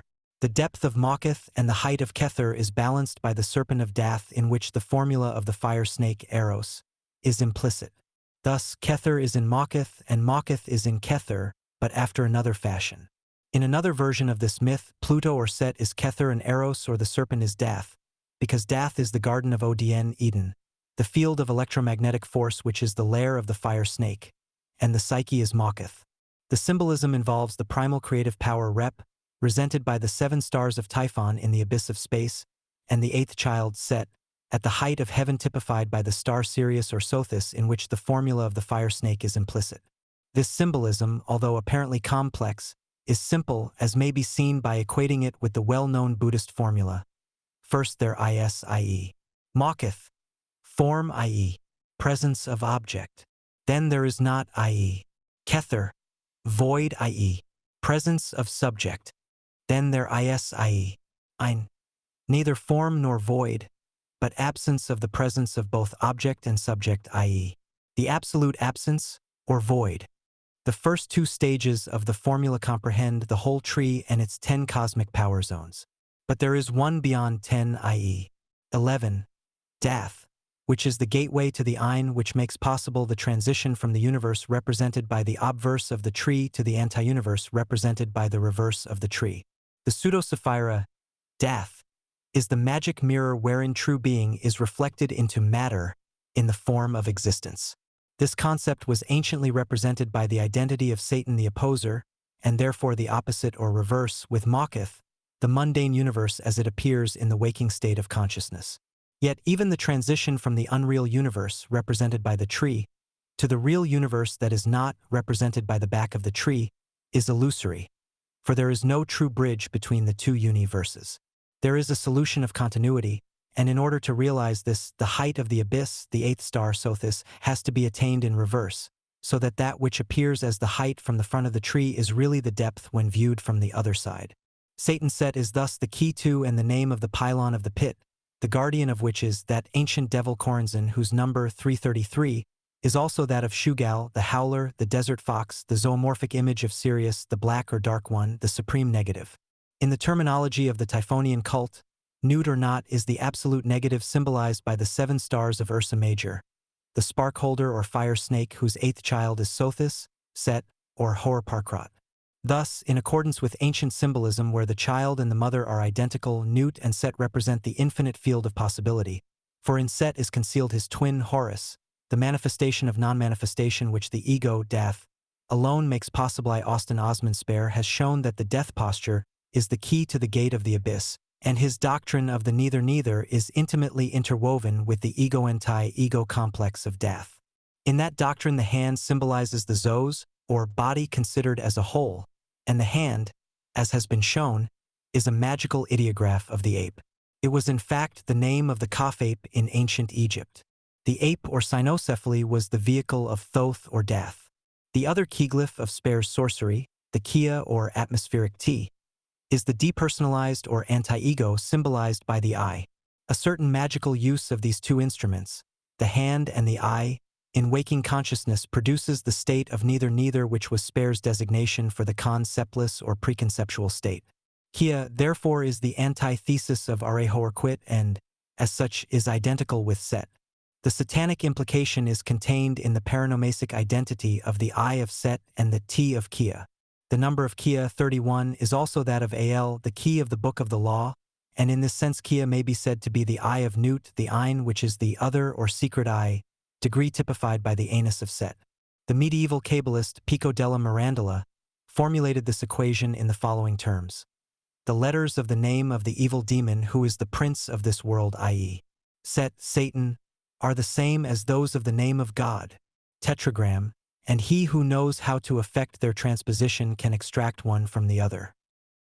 Eliphaz Levi glosses this passage with the proclamation demon est deus in verses. In the secret wisdom of the Kabbalah J. C. Fuller observes that Satan is in fact the tree of life of our world, that free will which for its very existence depends on the clash of the positive and negative forces which in the moral sphere we call good and evil. Satan is therefore the Shekinah of Asaya, the material world. Fuller had previously noted with regard to Satan that the god of Asaya is the reversed Samel of Vetzera, S who is he reversed Metatron of Bria, A who is the reversed Adam Cadman of Atziluth. In brief, Samel in Asaya is the reversed Adam Cadman 3 times removed. He is the dark shadow of the manifestation of the great androgyne of good. Kabbalah, Isaac Meyer, p. 331. The number of Samel, 131, is of great importance in the present aeon. It contains the number 13 and its reverse, 31, both of which are vital to the Ophidian current. Note also that rising on the planes through the 3 power zones, Mokath Yesod Tifereth, brings the focus of power to death, the vortex that sucks in the negative cosmic energies that nourish the tree. This is typical of the ego which absorbs all like a sponge and then is itself dissolved in the void of the abyss. The dragon whose 8th head reigns in death is identical with the beast 666. The male half is Shugal, 333, the howler in the desert of Set. The female half is Kornzan, 333, or Typhon, the prototype of Babylon, the Scarlet Woman. One of the meanings of Goetia is howling, which suggests that the ancient grimoires were primitive records of man's attempt to rend the veil of the abyss and explore the other side of the tree. The elaborate codifications of demons and their sigils and the rites accompanying their use parallel the orthodox magical workings used in connection with the front of the tree. This would explain the need for secrecy and the frequent use of sacred names which veiled the sorcerer's true intentions. Waite, in his introduction to the Book of Ceremonial Magic, speaks of the more orthodox phases of magic as aspects of the secret tradition insofar as it has declared itself on the side of God. He then declares that there is a tradition a rebors. He further notes, as there is the height of Kether in Kabbalism, so there is the abyss which is below Mokath. He does not say, however, that the abyss below Mokath is accessible to man only through the gate of death. But on page Zli he writes, as there is a door in the soul which opens on God, so there is another door which opens on the recremental deeps, and there is no doubt that the deeps come in when it is opened effectually. There are also the powers of the abyss. K will be noticed that Waite distinguishes between the deeps and the powers of the abyss. There is a black and a white art, a science of the height and a science of the abyss of Metatron and Belial. Degree it is my intention to show that the height and the depth, i.e., the 8th and the teft, are identical beneath the image of the beast, whose 8th head is the door of the abyss. Waite observes correctly that Typhon, Juggernaut, and Hecate were not less divine than the gods of the overworld. He contrasts the overworld with the underworld, or, as we might say, the forefront of the tree with its underside. It is significant that the embodiment of human consciousness, i.e., man, is, in Hebrew, Adam, meaning red earth or clay, a symbol of blood congealed as flesh. The word Adam derives from the Egyptian Adam or Tum, the setting sun, the blood-red dying sun, sinking into Amenta, the hidden land, hell. In the eeriest traditions, i.e., the Draconian, before equinoctial time had been established, the north, not the west, was the place of darkness. The left, the underside, even as the south was the earlier east as the front or place of rising. Dath, primarily the north, later became identified with the Westem pylon and the boom of man's sojourn. From the moment of its incarnation, human consciousness begins its journey to Amenta. Thus, the beginning is Immaketh earth. The end is in Dath air or space. The beast and the woman conjoined is the formula of the androgynous Baphomet, which was represented by the head of an ass. This creature was a Typhonian symbol of the backward way, passage, or tunnel, an appropriate glyph of the abyss, the gateway to which was Dath, death. The symbol of the glyphith of Yesod is known as the obscene ass, which in turn is symbolic of astral consciousness typified by water, blood, the element attributed to the Scarlet Woman. Dath, as supernal wisdom, corresponds to the element fire, for it is the creative aspect of ego that generates image sin, the blood of Yesod prior to reification in the flesh of Maketh. The 5 cosmic power zones of the middle pillar correspond to the 5 elements: earth, Maketh, water, Yesod, fire, Tifereth, air, Dath, and spirit, Kether.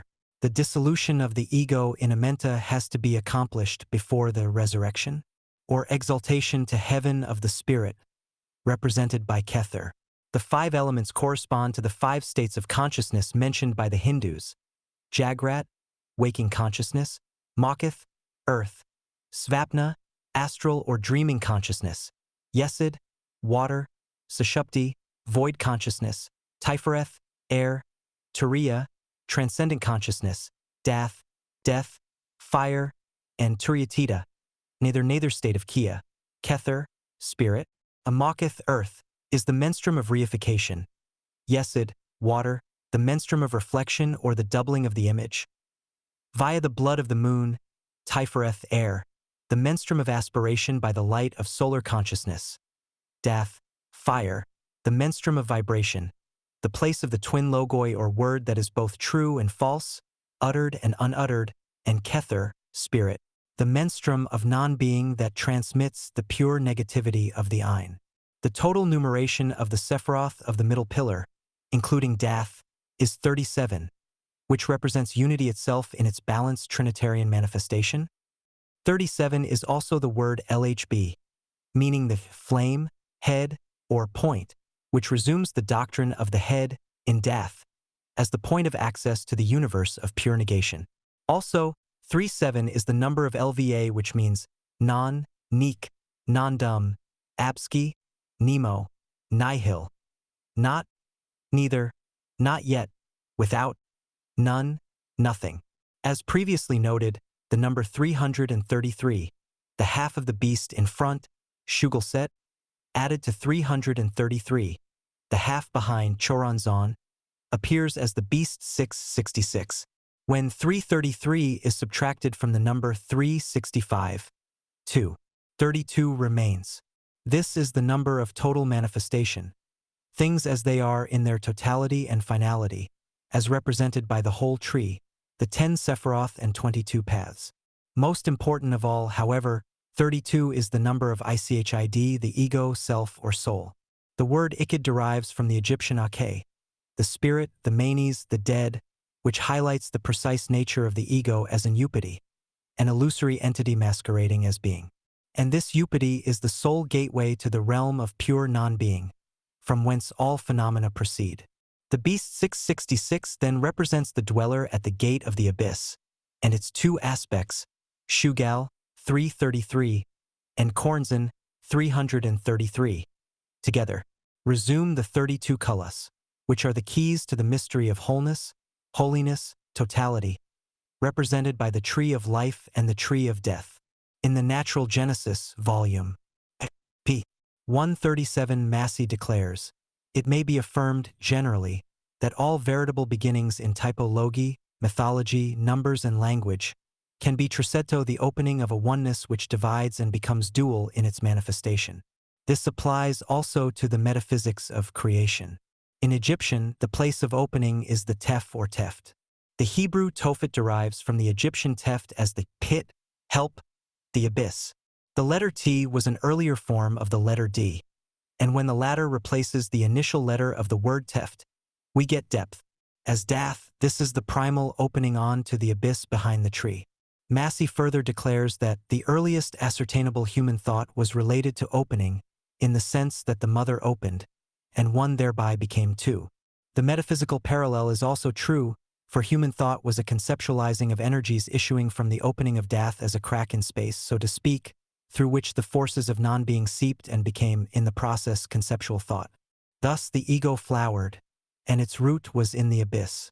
The word ego totals 78, which is the number of Mesla, the influence from Kether. This influence did not flow directly into Tifereth, the seat of human consciousness. It came via the tunnel of Set behind Dath through which it passed, as light through a prism, to be broken up into conceptual thought, hence its illusory nature. In the act of opening, things became dual. Massey expressed the matter thus in relation to physical phenomena. The same is also true of metaphysical phenomena. A passage in the Bundahish expresses the situation in these terms. The region of light is the place of Ahura Mazda, which they call endless light, and his omniscience is in vision or revelation. On the other hand, Aharman in darkness, with backward understanding and desire for destruction, was in the abyss, and it is he who will not be, and the place of that destruction, and also of that darkness, is what they call the endlessly dark. The number of ego 78 is also a number of Ivas, the transmitter of Al from an extraterrestrial dimension. This dimension is within, not without, and the message of Iwas proceeded from the abyss of non-being. This negative Kerr-Rent, on passing through the prism of the ego, assumed those aspects with which students of the subject are familiar. Iwas is called the minister of Hor-Parkrat, the god of silence, for his word is the speech of the silence. In other words, 78, ego, is the logos, the manifest utterance of the unmanifest.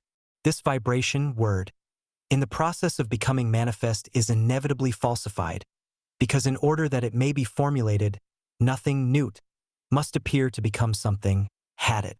The realm of the word in the microcosm is the Visuddha chakra, which is attributed to Dath. Its element, air, is the menstruum of vibration, the means whereby silence manifests in sound. In magical terms, Dath as air is the means whereby Hor-Parkrat manifests as Are-Hor-Quit. The noumenal becomes phenomenal at the Chit Jatagranth, or Dath center, which typifies the ego, the seeming source of all phenomena. Also, 78 is the number of Enoch, CHNK, meaning to initiate. Enoch was the source of the calls or keys used by Dee and Kelly in their traffic with extraterrestrial entities. It is in fact to Dee that we owe the first account of Corazon, the guardian of the abyss. Furthermore, 78 is the number of MBVL, a flood, and therefore the flood. The word derives from the Egyptian Meber, which contains the actual name of the abyss. Finally, 78 is the number of cards comprising the tarot pack, and, as such, it resumes all possible occult formulae. To sum up, Dath is the primal opening, the source of the conceptual universe, i.e., the ego, hence its allegedly satanic and deceptive nature. The formula of its resolution is the formula of initiation into the real, i.e., the anti-universe or world of non-being, the negative, the Asen. It has been already noted that ein phenomenal void is, in reverse, the Nia. This word, which is common to many African dialects, denotes the negative no, not. It was represented in Egypt by the goddess Nut. Its hieroglyphic determinative is the menstruating woman. The ein I as Nia is the eye reversed, not the eye of the light but the eye of the dark, the occult eye, the vulva in its negative phase, the witch moon of blood, the lunar eclipse. The two waters or floods described in the Bundahish are said to flow from the north. This is the place of Dath, the source of the second deluge, the first flowing from the Ein, yet further north. Dion Fortune points out that in the earliest traditions the north was considered as the place of greatest darkness. As the female was the first to open and divide into two, so darkness preceded light in the sense that it was the noumenal, the negative state of being, from which existence, the positive state, issued forth. Dath is the gateway to the primal darkness in the north. Conversely, it is also the manifester of existence, represented by the south. Set is matter, Newt is spirit. The north or back of the tree with its network of tunnels appears in the south as the front of the tree in the form of the power zones and paths. As the mother darkness was primal and represented the back of the tree, so the left hand as the feminine or infernal hand was also the first. There is a rabbinical tradition which maintains that all things came out of the Ha. Ha is the number 5, which is the glyph of woman typified by her negative phase. It is also the equivalent of one hand, 5 fingers, the hand itself being typical of fashioning, molding, creating. Its ideograph was the Kaf-ape or cynocephaly, the special vehicle of the god Thoth, the moon, thus indicating the lunar nature of this fashioning. Woman produces the blood from which the flesh is fashioned. The left hand thus equates with the ape symbolism. In the ancient Egyptian mysteries, the ape was a type of the transforming dead, that is to say, of birth into the spirit world. The esoteric meaning is that, in the night of death, the ego is dissolved, sloughs its illusory existence, and achieves real being, which is non-ego, non-being. 6. Typhonian teratomas. The earliest mystery tradition, i.e., the African, was dominated by 3 key symbols: the tree, the water, and the serpent.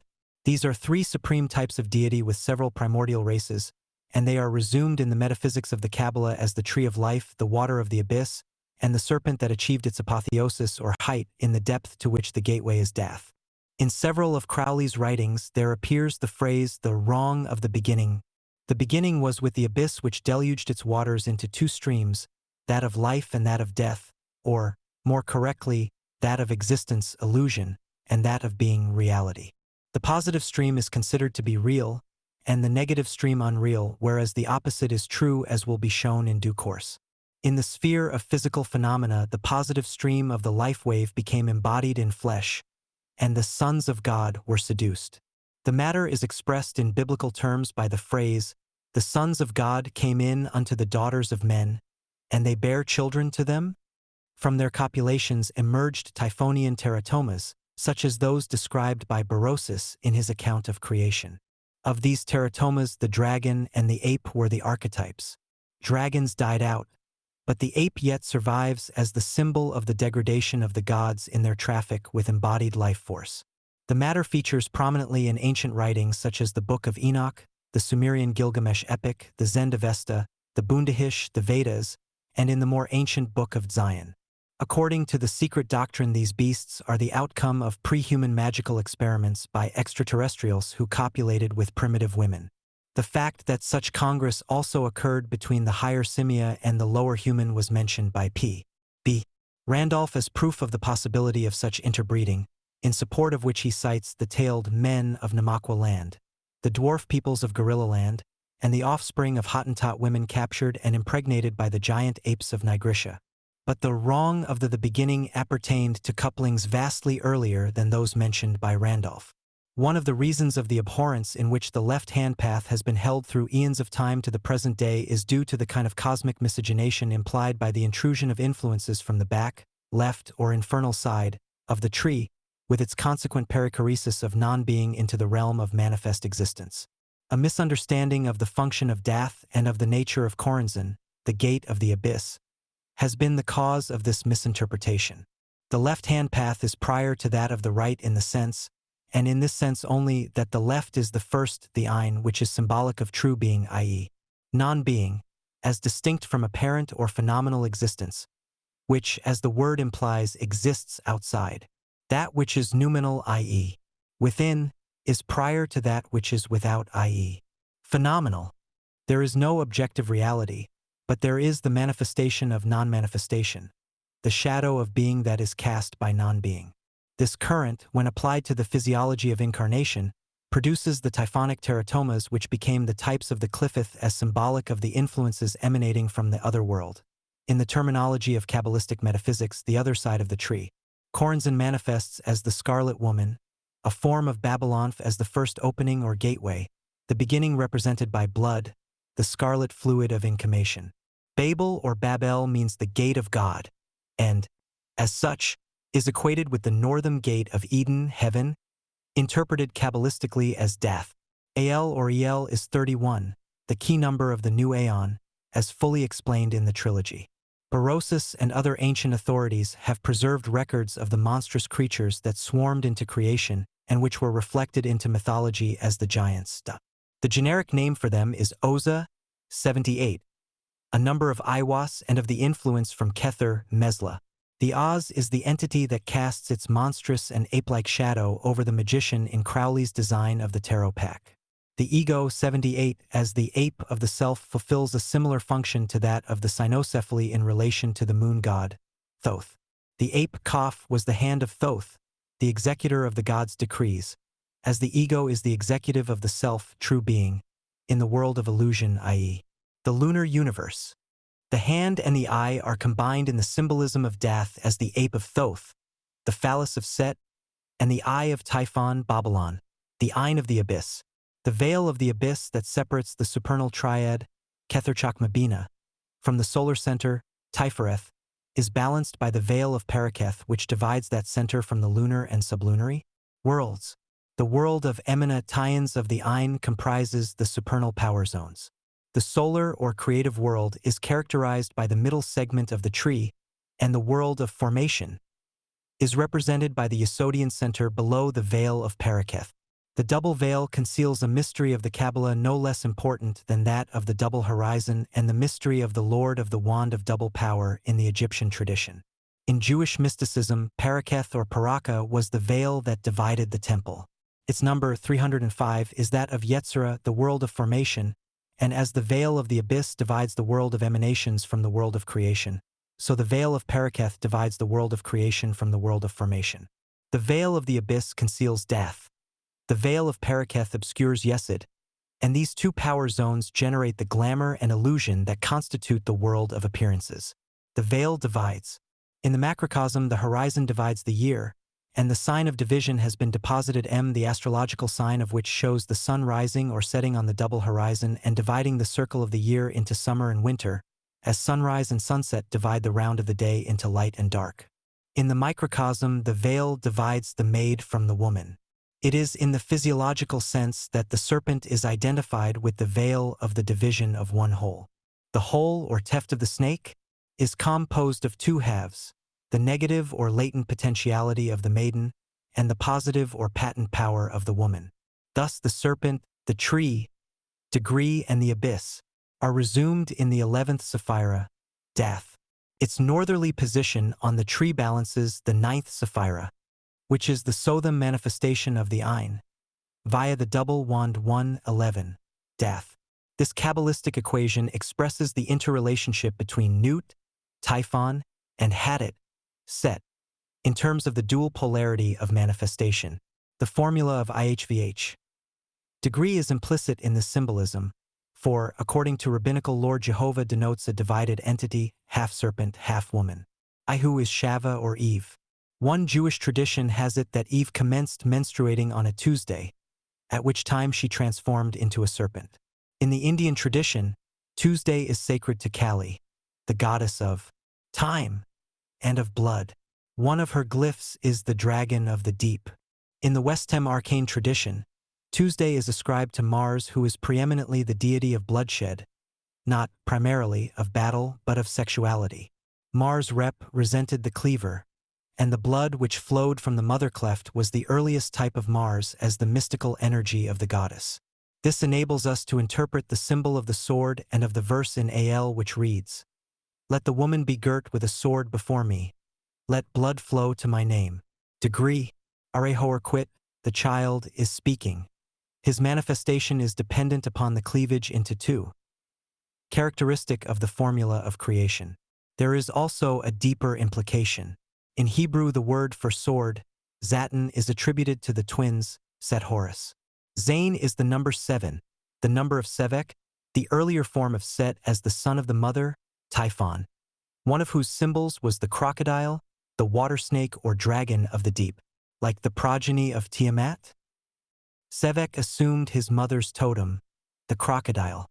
According to one tradition, he was the 7th son, and, together with his mother, the 8th power, the power that represented the height or summit. He was in fact the fulfillment of his mother.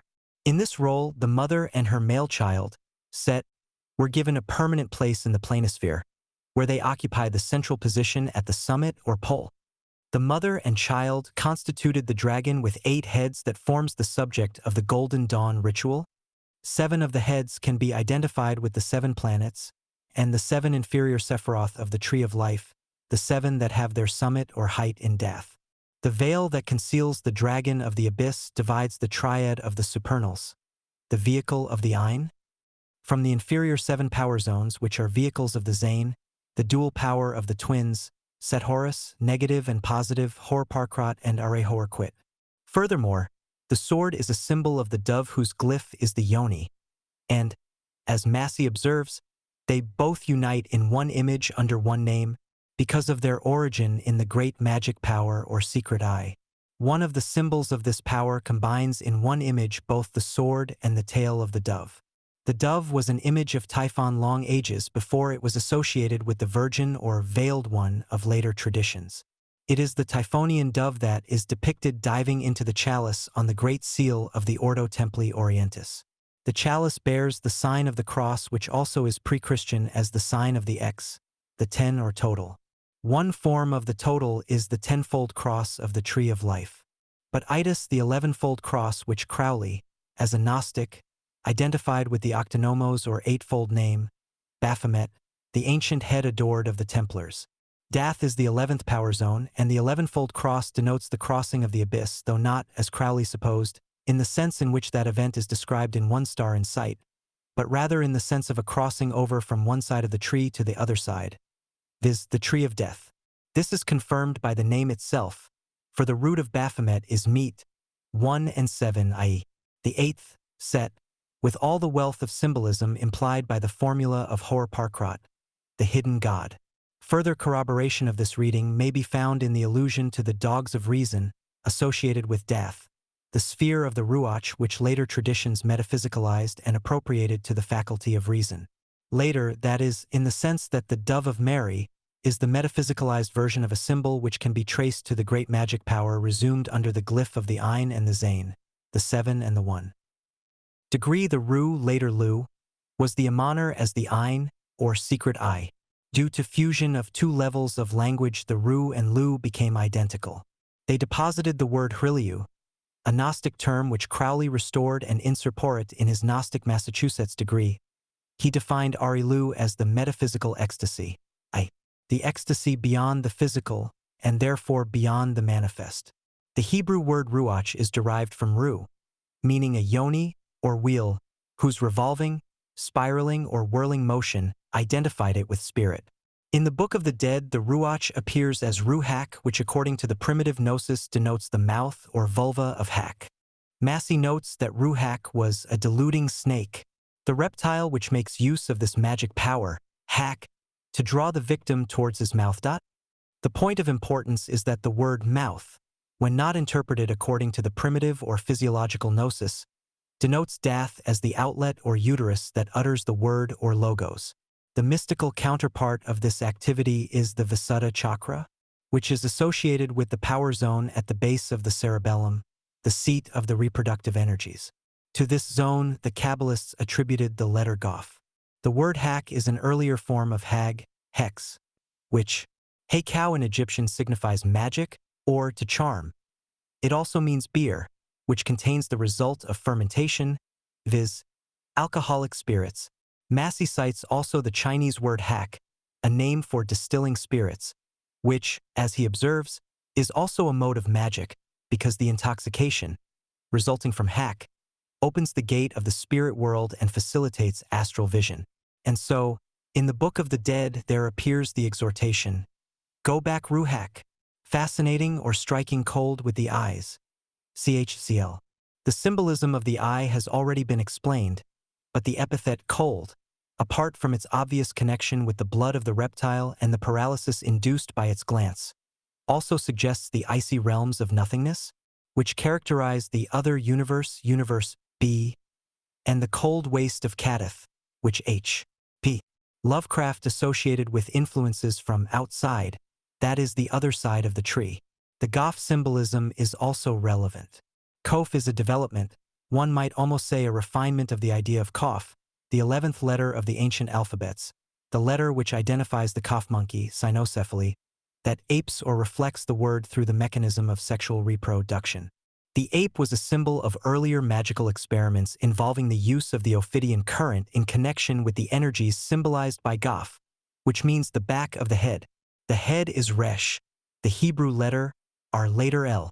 We are back again at the Arilu or metaphysical ecstasy induced by passing through the gate of the abyss into a realm that is not only beyond matter, but which is positively antimatter. The head as the Resh is the sun, Tifereth, and the back of the head as the Qaf is the moon represented by Yesod on the tree. Sun and moon, Resh and Kof. These concepts when blended are an expression of spirit. Resh, 200, plus Kof, 100, equals Shin, 300. Shin is the triadic form of the one, Ein or Yoni, that is none. The letter Shin derived from the ideographic form of the beast as the thigh of Pash the lioness, the great cat bast, the cut or cleft. The sexual nature of the cut or division has been continued in the Book of the Law. Massey claims that the thigh, symbolic of great magic power, hey cow, became the letter Sin Shin. Degree according to A.L. The word of sin is restriction. Because of its identity with the feminine divider in twain, the Shin became a symbol of the spirit in its negative or non-manifesting phase. Pesh, Peh, or Pasht supplied the type of the feminine thigh or magic power of the Hekt, Hecate, which or wise woman associated with the oracle of periodic time, and, at a later stage, the Peh or thigh symbol of the Aeon, or end of a period of time. Sin as restriction in the moral sphere is related to the 5 black or negative days of the intercalary period of the epigomeny. Massey cites an Australian myth in which the snake is said to sever the tree of life, so that it could walk off in human fashion as the male and female. In this, the snake is the divider because it was a type of menstruation. This is the division hither homeward, as implying the path of freedom to non-manifestation. This type of the ending of an aeon, and therefore of restriction in the sense of termination, is sometimes represented by the lizard, which is another form of the serpent. Its name, Zab, has the value of 93, which equates it kabbalistically with the specifically thelemic manifestation of the Ophidian current. Its cognate glyph is Nakaka, also 93. The name of the serpent of the dark, the night of Newt that can manifest only by virtue of the Har, Horus. The child that is the result of love, Agape, 93. Underwill, Thelema, 93. The child is the divider of the mother darkness, Newt. It is his fire that reveals her, as the lightning flash illumines the night sky. Thus it is said, had, the manifestation of Newt. On page 56, the 7 heads of the dragon were identified with the 7 planets and the 7 inferior power zones of the Tree of Life. Before we attempt to trace this identification, it is necessary to understand that in the earliest magical mythologies, such as the Egyptian, the primal power zones were concentrated in the 8 gods that ruled in Smen, the place of chaos. These 8 primary powers were later demoted and identified with the lesser cosmic power zones: the Sun, Jupiter, Earth, Moon, Mars, Mercury, and Venus. These powers were identified with the basal pyramid of the Tree of Life, which culminated in the summit or height, the 8th power zone typified by Dath, the place of Corazon or chaos in the abyss. Smen was also known as the place of purgation and preparation, which it is by virtue of its association with the Babylonic aspect of Corazon as previously explained.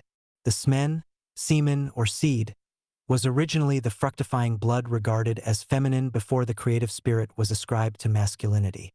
In the Sumerian phase of mythology, the 7 heads of the devouring dragon were represented as follows: the first by a scorpion, the second by a whirling cross or thunderbolt, the third by a leopard or hyena, the fourth by a serpent, the fifth by a raging lion, the sixth by a rebellious giant, the 7th by Typhon, angel of the fatal wind. Although we cannot expect a perfect concordance of symbolism, these 7 types equate almost precisely with the powers of the planets listed above.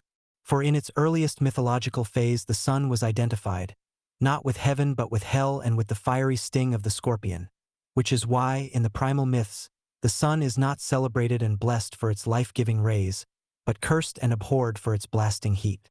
It was after the myth-makers had left their earliest home, that the sun began gradually to assume the beneficent role which it played in later mythologies.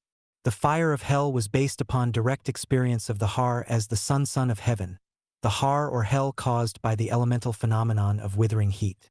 In later times, the Har or Horus became the glorious creative god typified by the solar hawk. Yet the primordial conception persisted into the later phases of Egyptian thought when elemental blackness, the blackness of scorching heat, had been metaphysicalized into moral evil, for the Egyptians maintained that all evil emanated from the place of sunrise, while all good and healing forces radiated from the land in the west. Massey has demonstrated by a comparative list of names that in 36 African languages the name for hell is the same as for fire, which in Tum is frequently synonymous with the sun. Albert Churchward also makes this point. To Jupiter is ascribed the thunderbolt or whirling swastika. The leopard and hyena are types of transformation. The latter in particular is known as the beast of blood, and therefore a lunar form of this element in its formative phase is ascribed to the element and the planet Earth. In the Egyptian version of the 7 heads of the dragon, the hyena is replaced by the bull which, as a type, corresponds to the element Earth. The serpent is ascribed to the moon for reasons which have already been adduced. In the Egyptian list of the 7, the serpent is described as going eating his hour. The hour is a division of time, and the act of consumption is an allusion to the devouring dragon of the eclipse and the 5 black days when light is obscured. It is significant that in an Egyptian text she, the serpent, is named the maker of invisible existence apparent, an allusion to the act of incarnation or entifying, and therefore of identifying by the fleshing that is the function peculiar to the lunar current in its Ophidian phase.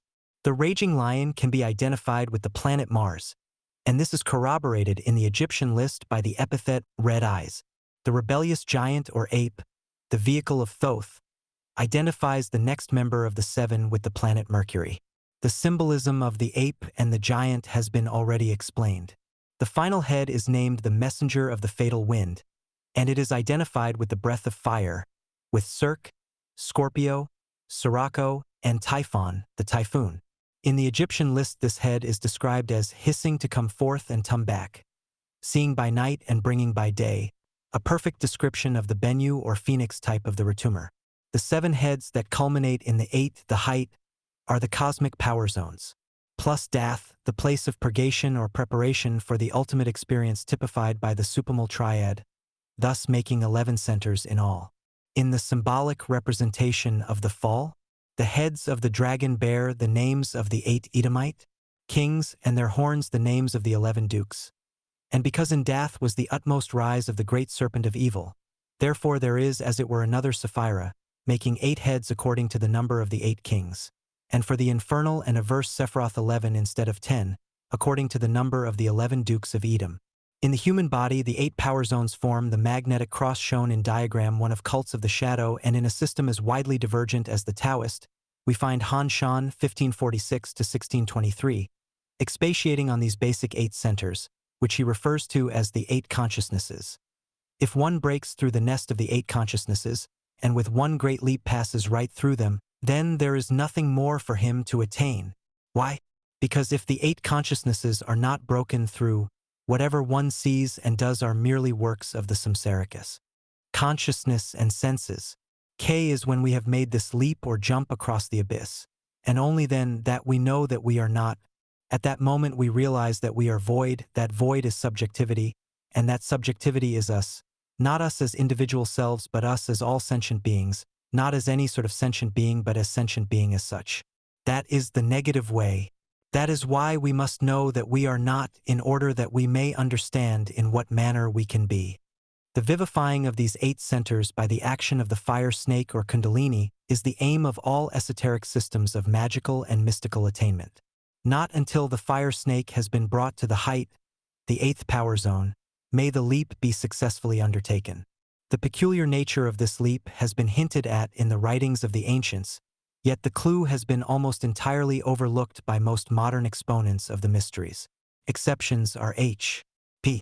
Blavatsky, who concealed the truth rather than revealed it, Aleister Crowley, who in the Book of Lies, Liber 333, treated the matter guardedly, and Michael Berchows, whose generous sprinkling of allusions to the subject are, to date, available only to the few who are admitted to the occult organization known as the Cult of the Black Snake degree.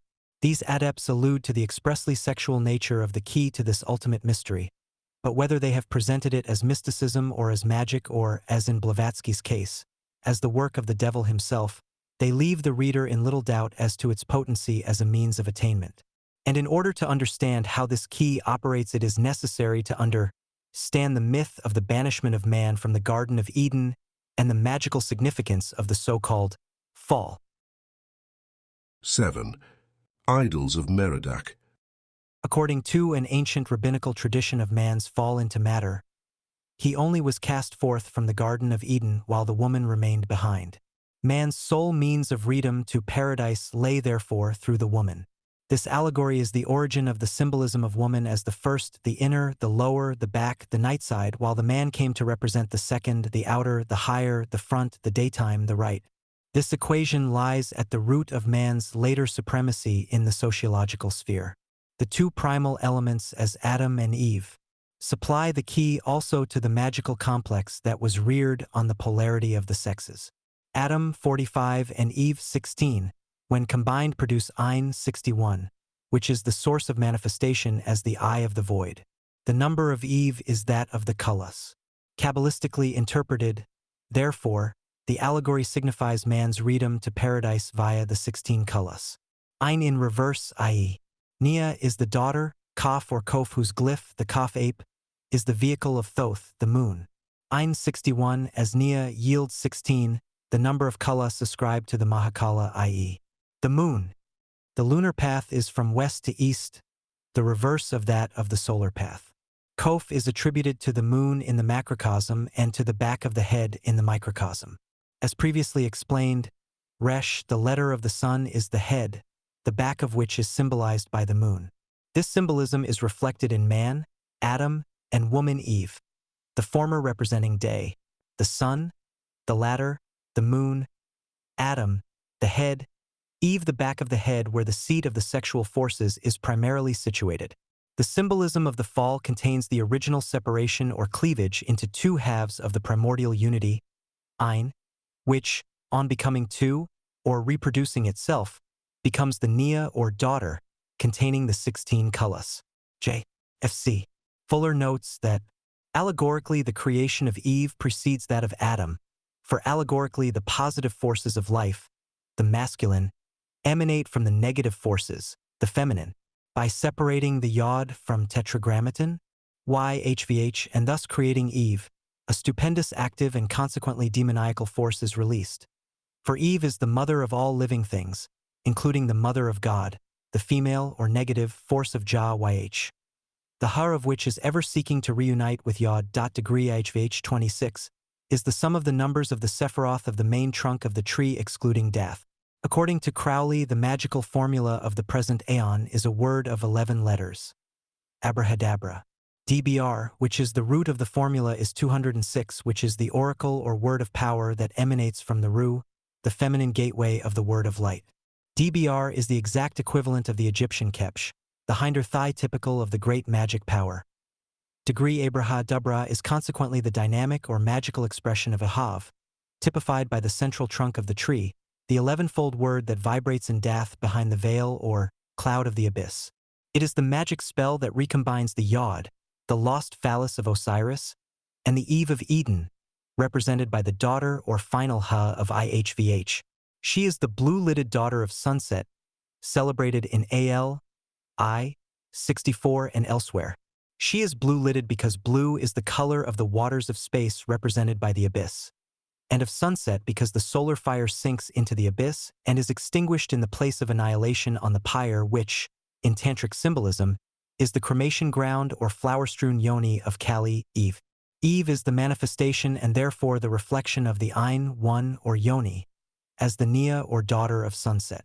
The number of Eden, ODNH, 129, is also that of OITM, meaning a place of ravenous creatures, identical with the Egyptian Adam, to enclose, to shut up, to annihilate, all equally applicable to the caverns of Corinzin. ODN or ODNH, Eden, means pleasure, The place of pleasure and of annihilation was the shut place or hidden shrine typified by the womb or garden.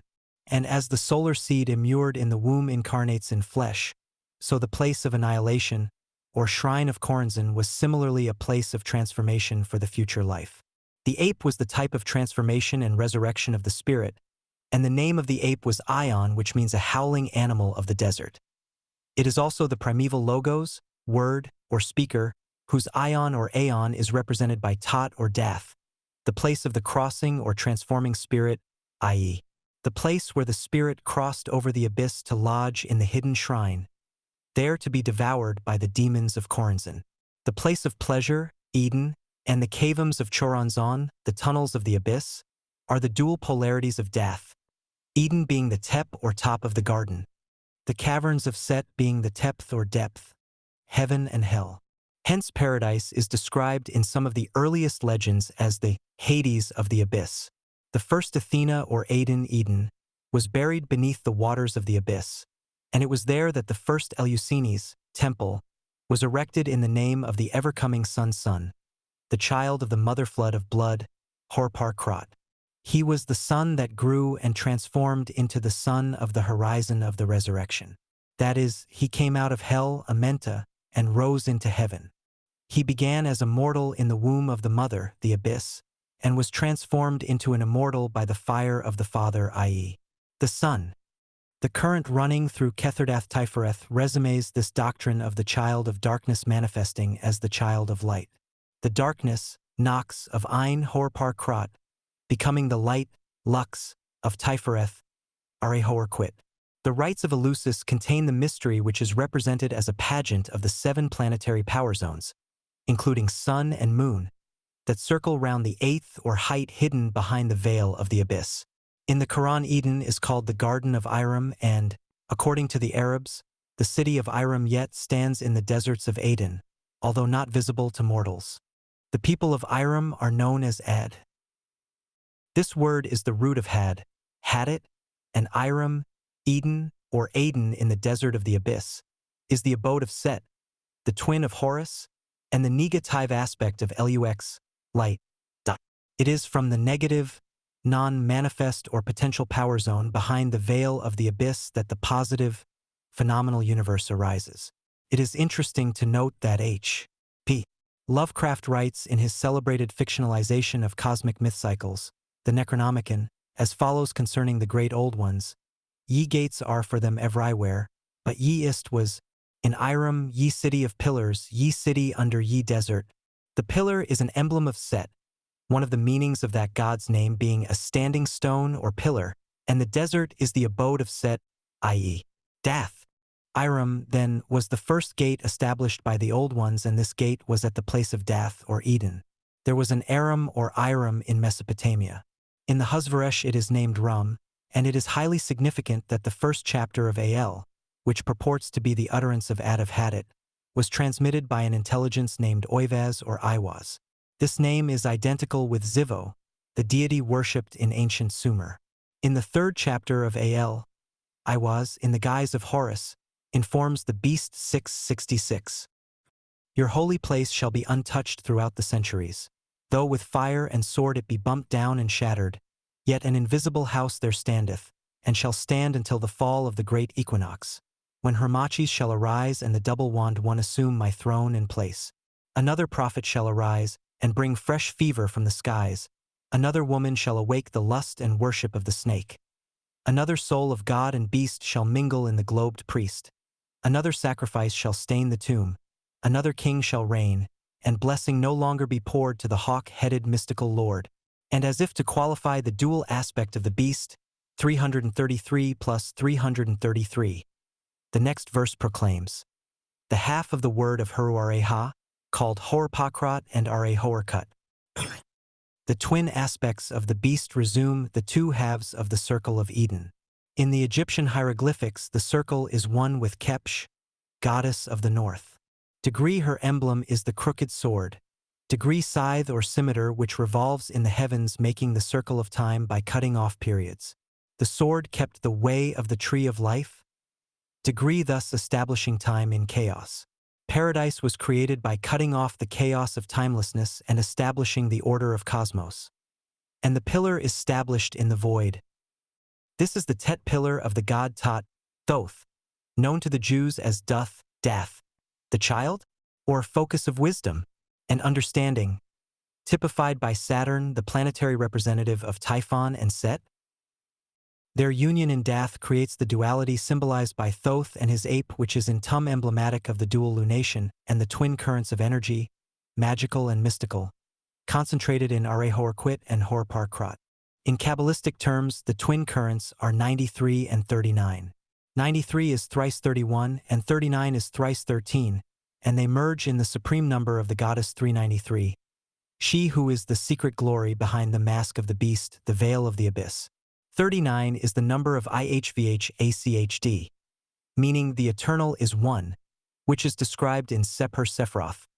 Degree as the Fermat ion of the aspiring soul. This is the mystical aspect of the process that leads the aspirant to the threshold of the abyss. 39 is therefore the mystical key to death, the window in space through which the ego vanishes forever, realizing, as it does so, that its absence is one akkad with the eternal IHVH. 93, on the other hand, is the formula by which the process is augmented, i.e., through love, agape, 93, and will, thelema, 93, and 393, which blends the twin forces of Set and Horus, the light side and the night side of the tree, is the number of Sephek, the consort of Thoth.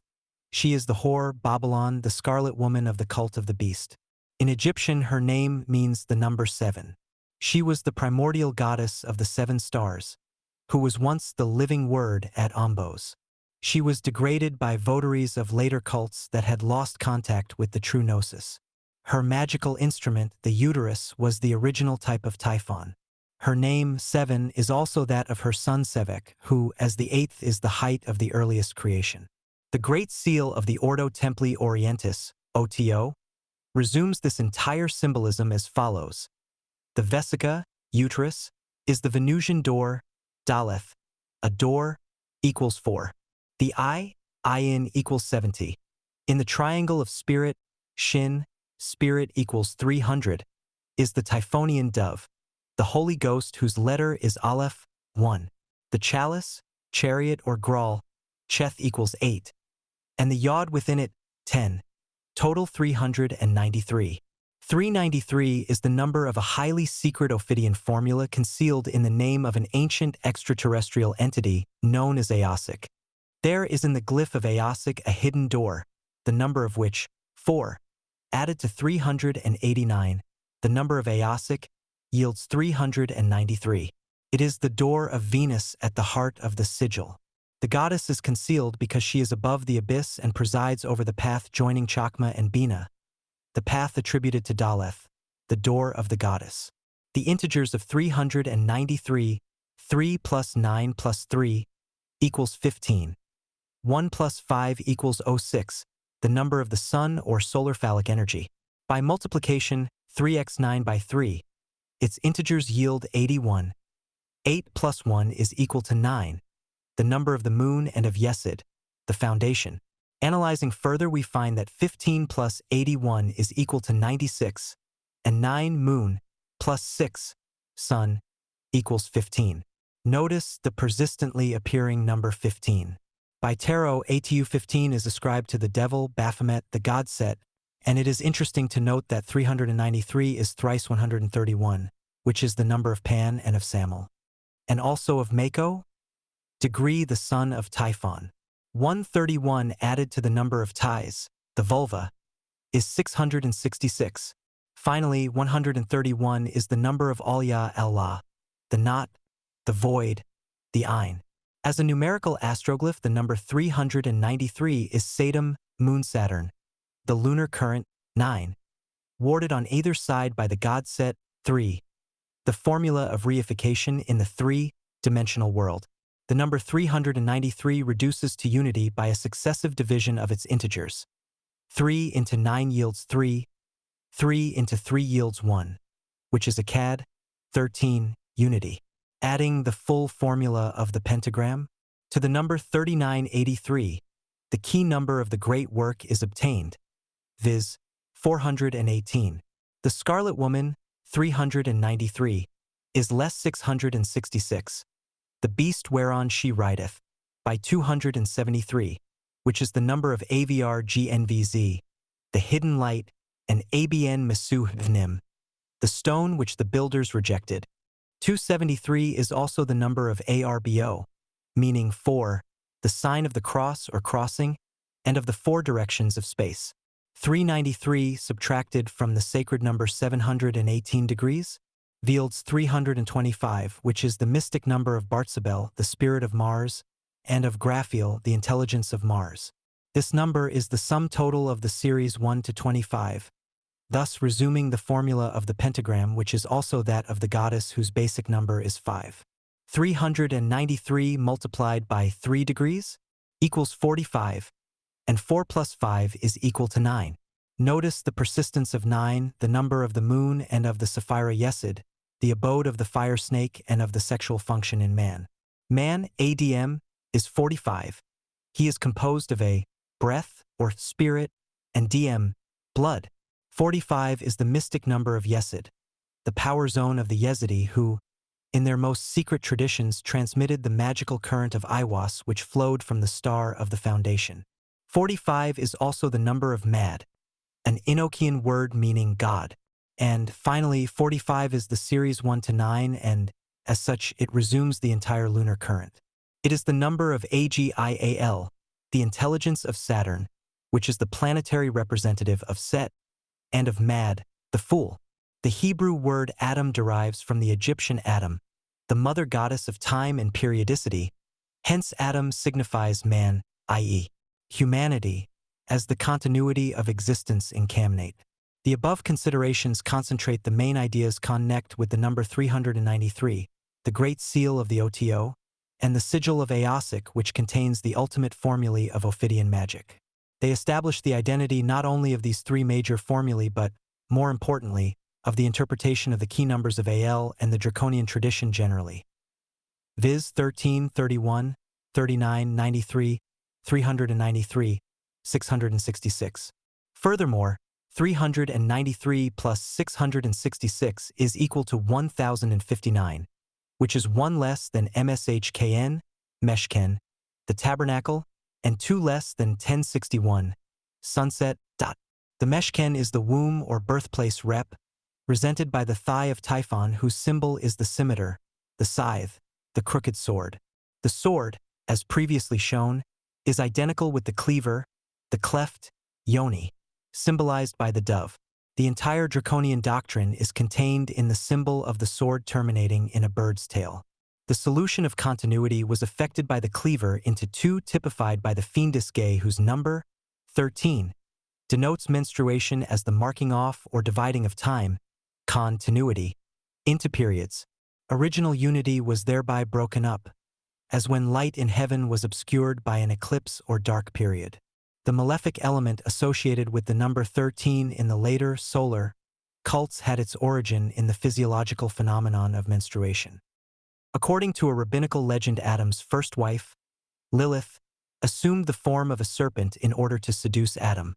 The legend is explicable only in the light of primal occult lore, which connects blood with the manifestation or incarnation of spirit.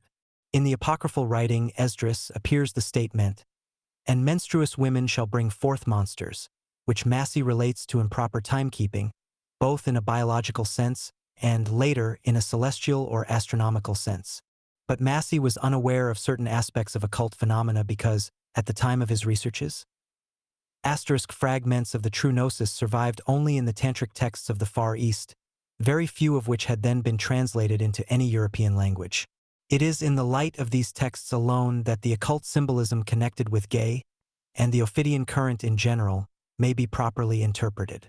The lunar current typified by the number 13, and Gay or G is connected with the vaginal or Ophidian vibrations that manifest the kulus of which the goddess Kali is the supreme embodiment. Kali, by Gematria, is 61, the 4 inches or eye of the void, the creative feminine formula. In reverse, i.e., as Nia, this eye is of the night and of the darkness of eclipse typified by Gay. The number 61 in reverse denotes the 16 kalas of which the whole I, i.e. the two eyes, is the symbol.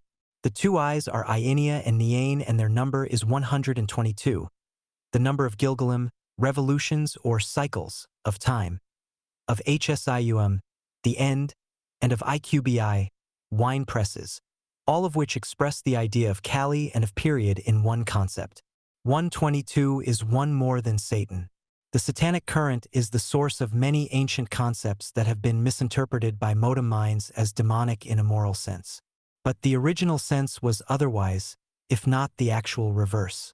However, the new aeon has brought with it that which the ancients intuited but which they were unable to posit scientifically because the quality of antimatter, anti-being, of all that is implied by the symbolism of the abyss, was not susceptible of measurement. Hence the massive accretion of myths and legends treating of the evil aspects of the forces of life and death. Yet, as the ancients became gradually aware that the same and not a different sun rose and set each day, so in the new aeon man is becoming increasingly conscious of the possibility not only of exploring the other side of the tree, but of the fact that it is merely the other side of a single entity which is identical with ourselves. The one side magical, the other mystical, in a sense quite other than any previously entertained. There is a clue to these mysteries in the word Gilgalim, a word very similar to this, viz. Gilialim signifies the idols of the goddess Merodach. Both the idols and Merodach are excrementitious or menstruating, and the Septuagint refers to the goddess as the delicate Merodach. Isaiah describes the parturient deities as being in labor but unable to bring forth, while Jehovah is the true God whose children are born from the belly, carried from the womb. The distinction is physiological, the occult import being that whereas Jehovah represents the creative powers of the hither side of the tree, Merodach and the Gilialim are the dark forces, the powers of annihilation, anti-being on the night side of the tree. There are numerous similar clues in the ancient writings of the Egyptians and the Jews, but they may be correctly interpreted only in relation to the knowledge that modern scientific discoveries have revealed. Research into UFOs and extraterrestrial beings, which may have been ruled out until today for want of scientific knowledge, is also opening up new approaches and, therefore, new dimensions in ancient scriptures and magical texts. The monsters described in the Barosian account of creation and in innumerable later myths have been misinterpreted as applying to an abortive attempt on the part of God at creating humanity, as by the Jews, and b. as a mythical method of expressing astronomical phenomena, as by evolutionists of the 19th century. The initiated interpretation, although implicit in secret writings such as the commentaries on the Book of Zion, has not yet been explicated, again for want of scientific knowledge. All such teratomas are distorted shadows of a reality cast through the veil from the night side of Eden. 8. The divine ape. The goddess Kali embodies the idea of time and of chaos. In one image, she was the first divider into two in the physical sense of time and the disruption of time by the eclipse of periodic chaos. Kali, whose number is 61, Ein, is the black and white one in a single image, a symbol of the dual lunation as well as of the menstruous and gestating female, the virgin and the mother. The first magical circle was thus, strictly speaking, a mystical circle which had in it a break that let in the spirits of chaos from the watery abyss, typified in myth by the deluge of Deucalion and the flood of Noah. But Kali more particularly came to represent chaos, night, or blackness as the type of death and negation in a mystical sense. The mystical circle with the breach that admitted the Typhonian teratomas described by Berosus, rather than the circle of the sun which was the type of the magical circle in later ages, was the primordial symbol of the goddess. It is implicit in the zodiacal circle of the year with its round of 9 dry signs and 3 water signs. The latter typify the incursion of chaos. The 9 dry months typify the bearing mother symbolized by the necklet of 9 beads which Isis wore. The cross with 3 equal arms and a fourth that was longer, pointing downward to the depths, was another glyph of the full cycle, or crossing of 3 quarters with the fourth letting in the deluge. The symbolism is implicit also in the concept of the primal curse attributed to the witch, the dark one whose eye was red, or evil, because radiating emanations from the abyss of blood. The curse implied the incursion of the glyphith which the witch directed with a glance of her baleful eye Ein. The force of Kophnia is therefore the force of the evil eye of the daughter or witch, because the daughter was the typical virgin in contradistinction to the gestating mother. The witch, Gay or Gek, was the gauche one, the awkward or left-handed one, the left hand that is empty void, for I have crushed in universe, and not remains. The meaning is that the curse of the daughter witch typified the incursion of forces from the other side. I should be unnecessary to remark that the phenomenon of menstruation would not alone have caused the massive dread and abhorrence with which ancient scriptures, myths, and legends are replete. The eclipse, whether celestial or physiological, was a type, a symbol of dark forces infinitely more terrifying than mere sexual promiscuity and its concomitant diseases. Nor were these forces veiled in obscure symbols for reasons other than that the ancients were unable precisely to define them. They merely suspected that woman and her peculiar mechanism constituted, in some manner unknown to them, a door, a gateway onto the void, through which awful forces could be invoked by those who chanced upon the keys. That these keys were known to a few is probable, and it is also probable that the Sumerians, the Egyptians, the Americans, the Mongols were acquainted each with a fragment of a vastly ancient gnosis, the science of the Kulus, which has survived into modern times in certain Asiatic mystery schools.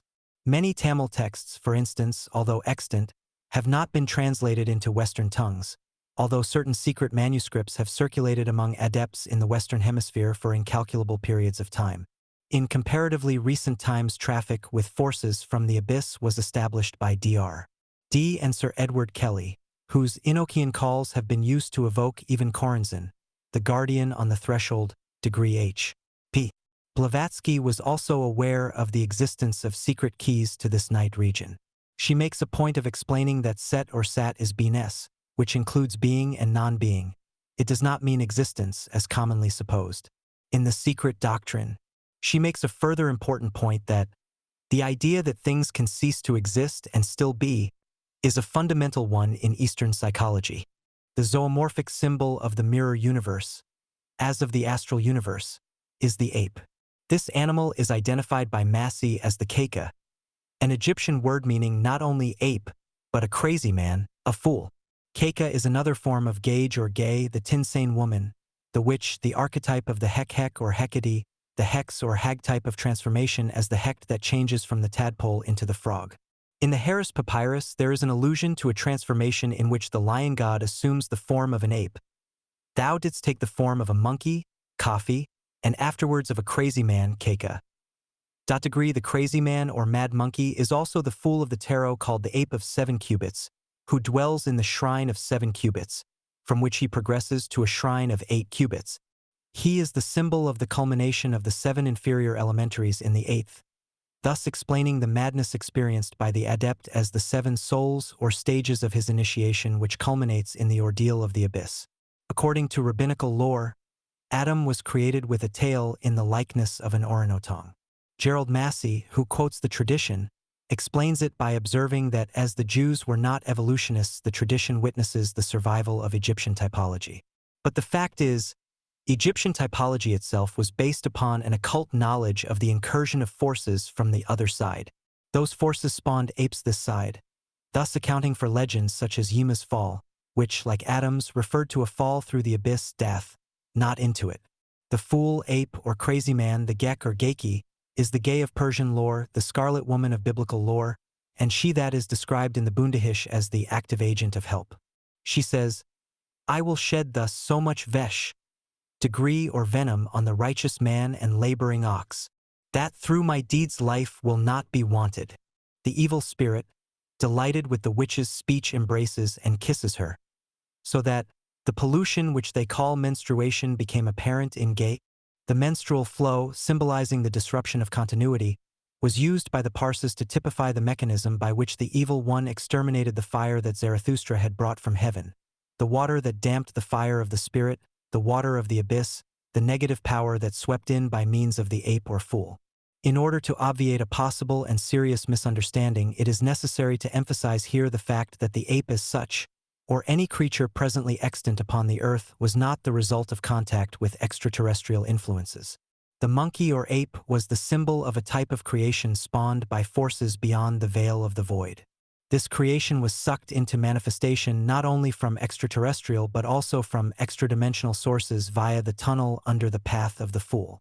on the averse side of the Tree of Life, that the actual beast was more hideous than the ape or any presently known species of animal may be appreciated after reading a description of a pre-Val figurine of Antarctic origin described in certain of Lovecraft's fictions.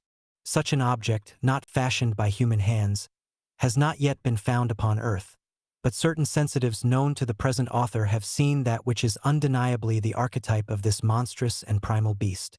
It is described in the lurker at the threshold as an octopoid cephalopod.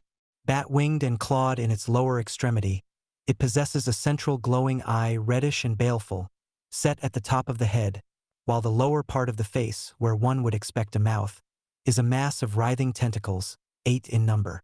It is, in fact, the archetypal 8-headed beast that flowed blackly from the tunnels of Set, extruding at the place of death.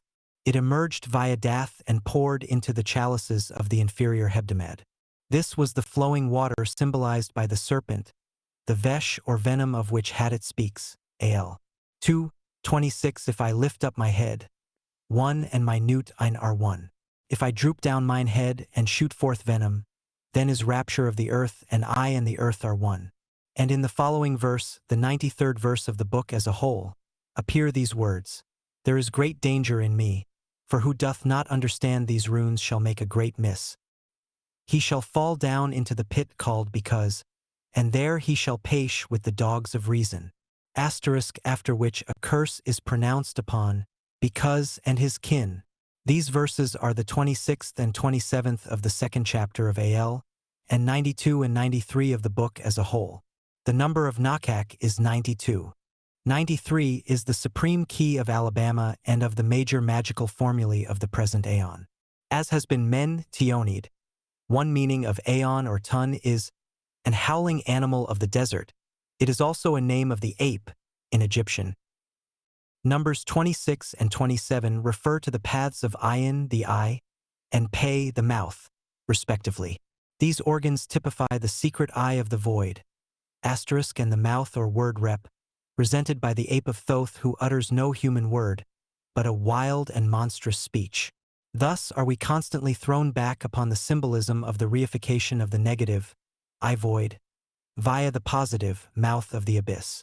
It has been suggested that Bes or Ves was the Egyptian original of the Sumerian Zivo, Oivs, i.e., Ivas.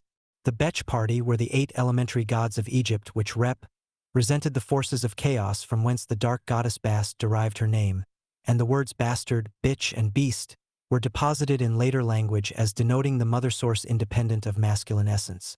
It is now suggested that the Persian Vesh, venom, is also linked with Iwas as typical of the draconian tradition in its primal form of the negative current which, in Tum, is typified by the lunar vibration, the vehicle of which is the menstrual flow. This symbolism identifies the serpent of Eden with the venom of Vesh or Ivas, and indicates its magical identity with the ape of Thoth, the howler of the desert, Shugal 333, the Ion, and the scarlet woman, Babylon, all finding their focus of function through the pylon of the abyss. Degree hence Iwas describes himself as the minister of Hor Parkrat, the negative current. The Gay or the Gek is Lilith, the witch-wife of Adam, the Shakti or power of reification in Eden of the forces of Ein manifesting through the word of the ape of Thoth via the path of the fool. This Shakti, Gay, is the link between Einkether and Chakma Maslith, the sphere of the fixed stars, which symbolize the supernal Hebdomad as the goddess of the 7 stars who illumines the void of night and the abyss of space. She is the primal manifestation of extraterrestrial intelligence as a keeper of time. The earliest observed duality or division was that between dark and light, Set and Horus, and the abyss is the division hither homeward that divided the primite darkness of the aim, newt, night, the mother, from the brightness of Tifereth, the sun, day, the sun, and the mediator or passage from the one to the other is via the moon, Tot Dath, which flows through Yesod in the infernal Hebdomad, which is to say that as the light of the moon resumes the night of Nut and the day of Tifereth, so Yesod is the link between male and female, the sexual twilight that withdraws into night on the female side and into light on the male side, thus completing the circle of creation. The symbol of the twilight is the jackal who appears at dawn and at dusk. This is the origin of the double Anubis, the black and golden dog who became the type of Set as a combination in one image of Mercury and the sun, Mercury being the lunar type of the watcher in twilight, hence the dappled or hybrid nature of the god that comprised both light and shade. The dappled one was the doubled one, and it became a symbol of the astral double, the shade, Ludiable, the devil, the one who twinned and became two, the cloven one. His symbol was the hoof or heft because he came of the Keft, the mother goddess who is represented as the abyss, the primal cleft. The Jews located this splitting into two at the place of Dath, where negative being becomes manifest. Dath is the duet or tuet, the twat or cleft of the goddess who reproduces herself. She is the mirror or doubling one, the reproducer whose symbol is the eye that reflects or sees the image of itself, i.e., reproduces itself. This is why the blind Horus typifies the chaos of timelessness or anti-time.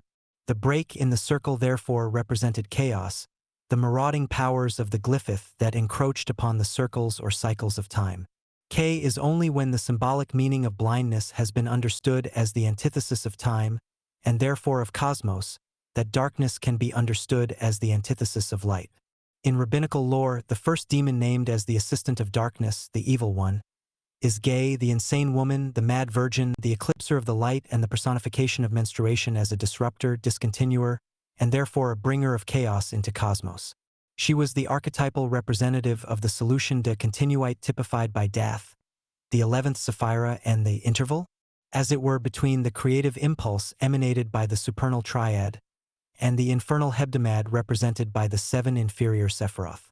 Gay represents the break in the magical circle that lets in the demon hordes of chaos and disruption. This is the formula of the Scarlet Woman, which is wholly negative in respect of phenomenal creation, for it signifies the way down to the root of the tree leading into noumenal silence. Yet this is the silence of supreme potential symbolized by Hor Parkrat, the god set who is the seat, the foundation, the very basis of the phenomenal universe typified by Are Hor Quit. Gay is the left, the north, the abyss that emanates the light behind the veil of the void. As such, she is the Shakti or reifying power of the forces symbolized by the world egg or forcash whose color is black, total darkness. When equinoctial time was established, the west replaced the north as the origin of the dark forces, because it opposed the place of emerging light. Hence the Egyptians referred to the west as the place of noxious demons or creatures of the night. Degree the great Nox, night, was the abode of the Nakak as the snake pit or hole of the serpent who disappeared each night into the lake in the west in the form of the crocodile. This was the dragon of the deep whose tail, disappearing in the waters, became the hieroglyphic of darkness, blackness, death. Men of the dark or black men only were said to have tails. This was an early mode of designating those BOM of the mother alone at a time when paternity was not known or individualized in society. Thus argues the evolutionist. But according to the secret doctrine, the creatures with tails that swarmed over the earth were the spawn of a pre-human creation resulting from an occult miscegenation of which prehistoric sexual promiscuity was but a pale reflection in the realm of humanity. The rabbis likened Adam to the orangutan because, they asserted, he also had a tail. Gerald Massey cites the fact as proof that the Egyptian tradition survived in Jewish lore. But the Egyptian tradition itself was based upon initiated knowledge of the incursion of forces from the other side, forces which spawned the apes on this. Yima's plight in the Bundahish, like the biblical Adam's, resulted not so much from a fall from a superior state but, rather, a fall through the extradimensional aperture of the abyss represented by Dath, the glyph of which is the ape of Thoth. In this sense only may the symbolism be understood, for no mere fall in a sexual sense will account for the disproportionate importance of a myth common to all the major occult traditions and religions of the world. The Hottentots and the Blacks of Australia have preserved some of the most ancient versions of these myths. The latter claimed descent from a man named No who entered the world by a sort of window. No or No is the Egyptian Nu, and the name identifies him with the watery abyss which was symbolic of the ocean of space. One of the earliest accounts of creation, therefore, acknowledges the fact that consciousness first made its appearance from outside, from an extraterrestrial source. That this visitant came from the deep, the waters, the well, pool, or abyss, is a constant feature of innumerable myths. The Egyptians had their pool of Pant and lake of fire from which demonic forces were said to emerge and seize the living, and, most significantly, the pyramids themselves were built over a well of water typical of the deep. Mariette describes the typical pyramid as a gigantic lid over a well of water, a lid designed to keep out the denizens of the abyss, and it may not be mere coincidence, that the glyph of the Tree of Life itself shows Dath, the abyss, capped by the triangle or pyramid of the supernals. Dath is the window through which the latent energies of the infernal Hebdomad flow from the other side of the tree. They overflow into the Sephiroth, which form the foci of cosmic force in the outer, for manifest creation is but the patent and phenomenal expression of latent and noumenal potential. The nature of the entity no that makes its appearance through the window in space is identical with the negative no of our language today. No 125 is one more than Odn, Eden, and its meaning, in Hebrew, is motion, shaking. It derives from the Egyptian nahu or nu, to shake, toss, motion. In other words, no indicates the vibration where, by the noumenal imagery of the abyss became living, moving creatures. No is the formula of subjectivity objectivizing. To revert to the pyramidal structure of the supemnal triad. This becomes tridimensionalized if lines are drawn from Kether, frontally and dorsally, to connect with Dath, thus making a four-sided figure with its apex in Kether, its base being the square of Dath, dorsal, Chakma, Bina, and Dath, frontal. In this way it will be seen how the lid covers the remaining Sephiroth comprised of the infernal seven, of which the sun, Arehorquit, is the most important. It is the reflection, Tifereth, in the infernal Hebdomad of Hor Parkrat, Ein, above the abyss, and above even Kether where it shines as the eye of the void. The mechanics of phenomenal reification may thus be understood, for the supernals are founded upon the abyss and are its complementary counterparts. But as the real rootage of the Ein lies in Yesod, the moon, so is Kether rooted in Tifereth, which is a manner of saying that as the moon, Yesod, woman is the negative in manifest creation and the representative of Hor Parkrat, so the sun, Tifereth. Man is the positive in manifest creation and the representative of Arehorquit. And Shaitan Iwas is the pivot, Dath, the abyss that polarizes these two forces in perfect equilibrium. I is now plain Y set, Hor Parkrat, the black or descending one, is the formula of magic, reification, incarnation, while Horus, Arehorquit, the white or ascending one, is the formula of transformation into spirit. Black or red is the color of sex and of manifestation, of sunset and of the night. White or gold is the color of dawn and of the day. Matter and spirit combine to form the dual polarities of the tree, inner and outer, descending and ascending, and the point of emission, as of return, is Dath, imaged by the ape of Thoth and the dog of Set. It is at the moment of manifestation that the elemental forces are transposed, or evoked, from space into time. The abyss typifies the primal mother as space. The stellar universe, space, seeded with souls, stars, typifies chaos become cosmos by the introduction of periodic cycles of time. The blind forces of chaos in the infinities of space preceded the planets and stars as celestial intelligencers, which established order by creating time in the form of eons, etc. The forces of the other side, being timeless, were therefore chaotic and existed only in the spaces that were considered dark, disruptive, lawless, glyphotic. They were the inverse spaces of the Sephiroth, or cosmic emanations inclusive of the planets as representing phenomenal law and order in the form of time cycles. Mythology has preserved in its predominantly zoomorphic imagery an accurate record of the beginning of time as a projection from space noumenon into phenomena of repetition, recurrence, reappearance, which occurred when man began to notice the periodic rhythm of certain stellar configurations projected through space.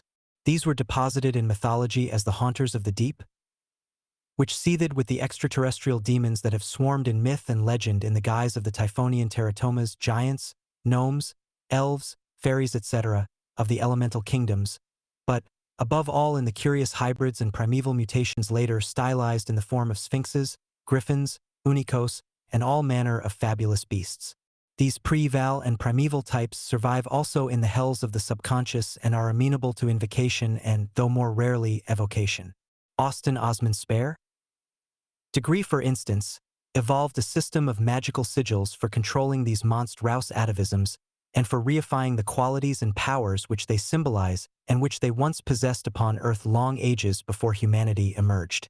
In traditional Western esoteric orders, this primeval complex evolved into the highly sophisticated mystique of the holy guardian angel, which combines the demonic and the human, the spirit and its shadow, extraterrestrial and human consciousness. All initiated systems of ritual are methods of establishing contact with beings of the other side. Whether these are considered to be extraterrestrials from outer space or subjective denizens of inner space makes little difference to the practical occultist. Both are areas of magical powers equal to those possessed by the gods themselves, because one aspect only of the process has hitherto been considered lawful. The energies at the back of the tree, hidden because latent, are dreaded as a lurking danger to the individualized consciousness. They are, even today, considered evil, and are stigmatized as unlawful, chaotic, glyphotic. Hence all religions have forbidden commerce with demons on the assumption that to traffic with the glyphith is to surrender human consciousness and lose identity in the swamp of the abyss. These forces, which have been gaining momentum through successive eons, are pouring astrally from the averse side of the tree and are threatening to overwhelm human consciousness with the waves of negative vibrations that underlie all positive, i.e., phenomenal existence. It is not therefore surprising that sensitive souls are now recoiling in horror because they have seen, in the swirling black mirror of the abyss, the shades massing for an unprecedented influx into the cosmos. The breach has been made by nuclear activity that has disturbed the balance of the ions, and unless the correct keys are applied, the circle of human consciousness will be invaded by powers from the other side. The ancients were aware of the crack in space through which such an invasion could pour, and more than one great mystery school has posited death as the point of entry.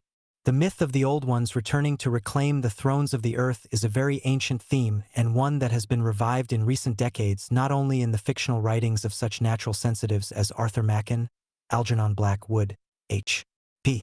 Lovecraft, etc., but also in the writings of physicists who are aware of the occult implications revealed by nuclear and subnuclear research. And it is only now that certain ancient occult traditions, especially those concerning the Tree of Life, may be read otherwise than as a superstitious dread of evil spirits.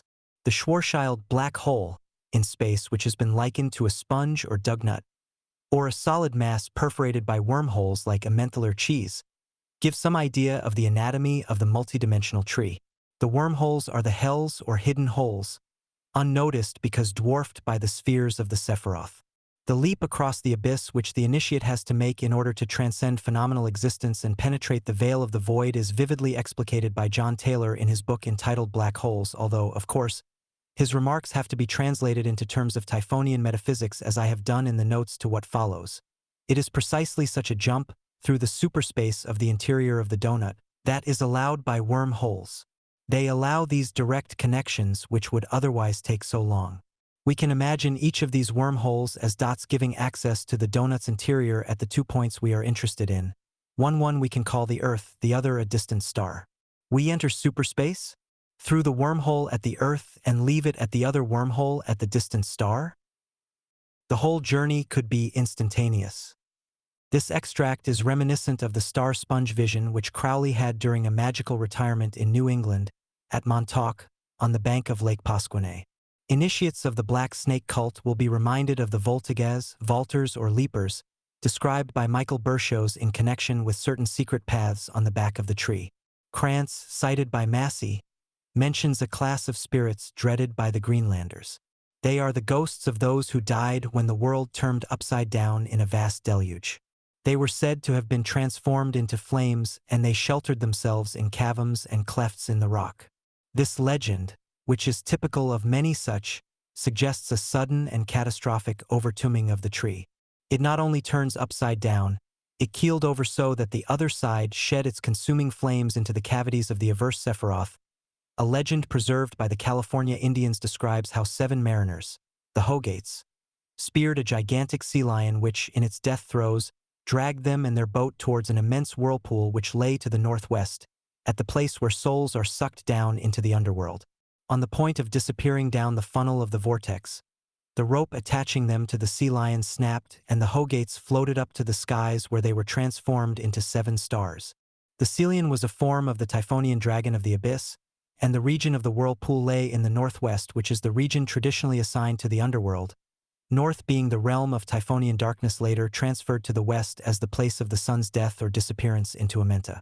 This legend pinpoints the place of entry into the abyss as the depth, teft or dath, from which the Hogates were saved just in time.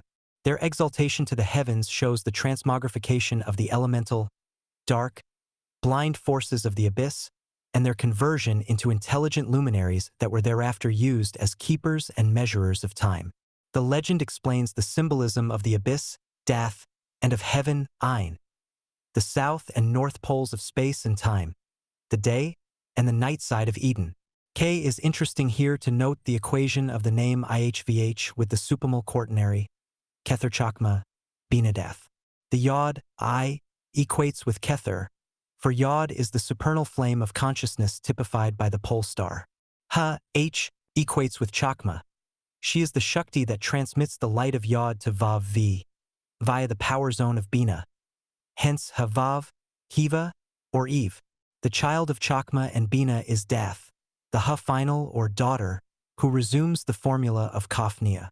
Together with Dath, the three supernals resume the doctrine of the pole or tree of the garden, and of the so-called fall through Dath. The serpent is implicit in the symbolism of the daughter Kaf, the back of the head Gaf, and the evil eye Nia. 9. The negative way. The giants or fallen ones, Nephilim, also called the abortions, were glyphed by the ape, which explains the connection between the pre-human magical experiment that resulted in monkeys and the Typhonian teratomas decribbed by Berosus. The Nephilim were the builders of the Tower of Babel, known also as the confusion of tongues, a way of describing the perversion and ultimate loss of the word. Masonic and mystical symbolism, with emphasis on the rediscovery of the word, is a mode of remembering Osiris, and thereby of reconstituting the subtle body in the Amenta, which means, in psychological terms, the reanimation of subconscious strata of the psyche. As Massey has demonstrated, the Egyptian tradition, particularly in its draconian phase, has preserved intact a veridical account of this restoration in the mysteries of Isis, whose search for the phallus of Osiris points directly to the sexual nature of the rites connected with her cult. The correspondences between the Tower, Babel, and Babylon will be explained in due course. Here it is necessary merely to note that the number of Nephilim is 210. According to the Kabbalistic formula of reversal, 012 describes the evolution of number from the Ein, O through Kether to Chakma. Ein, Kether, and Chakma represent the primal triad, the Great Mother, Ein, and her child, Kether, the infinitesimal point, that contains within itself the potential or creativity typified microcosmically by the phenomenon of puberty. Pubescence is the glyph of magical potency in the form of a primordial vibration that manifests as the word of power. Hence its attribution to Chakma. 2. The sphere of the Magus. The word, represented by the god Hrumaku, is the true voice attained by the male at puberty, the creative vibration par excellence. The withdrawal or reversal of this vibration becomes 210, the number of 000, the three phases of the void. It is also the number of CHRB, cherub, a sword, the symbolism of which has already been explained in detail. Above all, 210 is the number of NOx, knots, the night of Pan, or the veil of the abyss. It is also the number of reversal through its equation with BOBVQ, a bottle, from the Egyptian baka baka, meaning upside down or topsy-turvy. Again, 210 is the number of ADHR, the first atom, which is significant in view of the symbolism relating to the draconian interpretation of the mysteries presented here. Most significantly, however, 210 is the number of three words denoting the other side of the tree, viz., achar, the back or hind quarter, a name for the hidden passages or tunnels of Set, archa, way, and archa, arich, the feminine period, whence oracle, or tears of the left eye, the backward-looking or inner vision. In Sanskrit, the word arksha means regulated by the stars, and Ark in the Greek mysteries was the mother of the gods. Compare the symbolism of Nut arched over the earth or crouched on all fours in an attitude of bringing to birth. Finally, HRH, to conceive, also has the value of 210.5. The symbolism of the tower is depicted in ATU 16, the Tower of Babel erected by a pre-human, i.e., Non-human agency is one with the Zabula or Tower of Heaven, which, by gematria, is 44, the number of the mystical waters of the abyss, i.e. DM. Blood, the blood of the Oracn, the blood or abyss from which man, ADM, emerged. The ruler of the abyss is Afra, who is depicted in the Book of the Dead as a headless god. He is featured in a magical papyrus as the Bornless One, i.e. the holy guardian angel. The headless god is the god in the abyss, the sun at night. He was later typified by the three-quarter cross or T of the initiates, the sun in the abyss separated from zero, his mother, the complete symbol being O, and then and when the cross or crossing of the four quarters had been evolved in time from the abyss of space, zero. The full symbolism of the beast, ape, and Babylon, Babel, can be explicated only when it is brought into relation with the symbolism of the tower, the word, and the headless god who in mystical terminology is the holy guardian angel, which, as Mathers interpreted it, is the bombless one, the subconsciousness, infinite potential, the latent light, the hidden god, the sun in Amenta. He is the god that does not emerge from the abyss because, as Hor Parkrat or Set, he is potentiality implicit in the child, and thus the precursor of the true voice. He is not the ever-coming one, but the never-coming one, the noumenal source of appear ants and, therefore, the vertible disappearance and absence that makes all phenomenal presence possible. He can never come or appear because the moment he does so he is no longer reality, but an objective illusion, a mere appearance. KT is necessary here to advert to the sequence of the eons as formulated in the Western mystery tradition. A grand cycle comprises 7 eons, 0 to 6. Terrestrial beings are at present in the 6th, which is numbered 5. This is the aeon of Horus or Thelema. Its formula is atomic and disintegrative. The final aeon, 6, which is numbered 7, is the aeon of Mot, the aeon of the daughter Kaf, as the present aeon is that of the sun. Gerald Massey has noted degree that the hexad 6 was held by Pythagoras to be the perfect sacred number. It was called Venus. Interpreted in the light of the numbers 5 and 6, Horus and Mot signify respectively the sun and new Isis, the son and the daughter, the Vav-He of Tetragrammaton. But it is an error to consider Horus in terms of the masculine formula. The number of the aeon of Horus is 5, which, as the pentagram or stellar radiation, is the perfect female number in accordance with the left and negative hand. The first hand, or hold, was the womb, and the figure of 5 became symbolic of the womb not only because of the affinity of the hand and hold but because of the 5 days associated with time and feminine periodicity. Hence 5 is also the number of glamour and illusion and thus of magic, with which the pentagram is inevitably identified. The number 6, on the contrary, is the number of Mot as the goddess of truth because 6 is synonymous with sex and the formula of going again after the flowing of the blood which caused an arrest or eclipse of the creative light. 6 is the number of breath or air, as 5 is that of water or blood. Hence Scorpio is attributed to 6 as the sign of dry land which appeared after the flood or deluge typified by the number 5. Horus, 5, represents disintegration. Mot, 6, reintegration, or the attainment of firm ground. The apotheosis of ultimate the final aeon, 6, which is numbered 7, is the aeon of Mot, the aeon of the daughter Kaf, as the present aeon is that of the sun. It may be of use to students of magic to note here the practical difference between the sun and the daughter in connection with sexual magic and the formula of IHVH. In the 9, the Yod and the Ha combine, and the child of their union is Are Hor Quit, the sun, i.e., the universe. In the Zai, the child produced of the magical union is Hor Parkrat, the daughter who is the gateway to the anti-universe. Cf. Blue-lidded daughter of sunset. Sunset denotes Aminta. The sun earths the current in Maketh, the universe. The daughter, however, makes possible a further series of operations by virtue of her receptivity to all vibrations. She is the gate to universe B, hence the superiority of the Zai and the importance of the formula of dream control. See Cults of the Shadow, Chapter 11. Gerald Massey has noted degree that the hexad 6 was held by Pythagoras to be the perfect sacred number. It was called Venus. Interpreted in the light of the numbers 5 and 6, Horus and Mot signify respectively the sun and new Isis, the son and the daughter, the Vav-He of Tetragrammaton. But it is an error to consider Horus in terms of the masculine formula. The number of the aeon of Horus is 5, which, as the pentagram or stellar radiation, is the perfect female number in accordance with the left and negative hand. The first hand, or hold, was the womb, and the figure of 5 became symbolic of the womb not only because of the affinity of the hand and hold but because of the 5 days associated with time and feminine periodicity. Hence 5 is also the number of glamour and illusion and thus of magic, with which the pentagram is inevitably identified. The number 6, on the contrary, is the number of Maat as the goddess of truth because 6 is synonymous with sex and the formula of going again after the flowing of the blood which caused an arrest or eclipse of the creative light. 6 is the number of breath or air, as 5 is that of water or blood.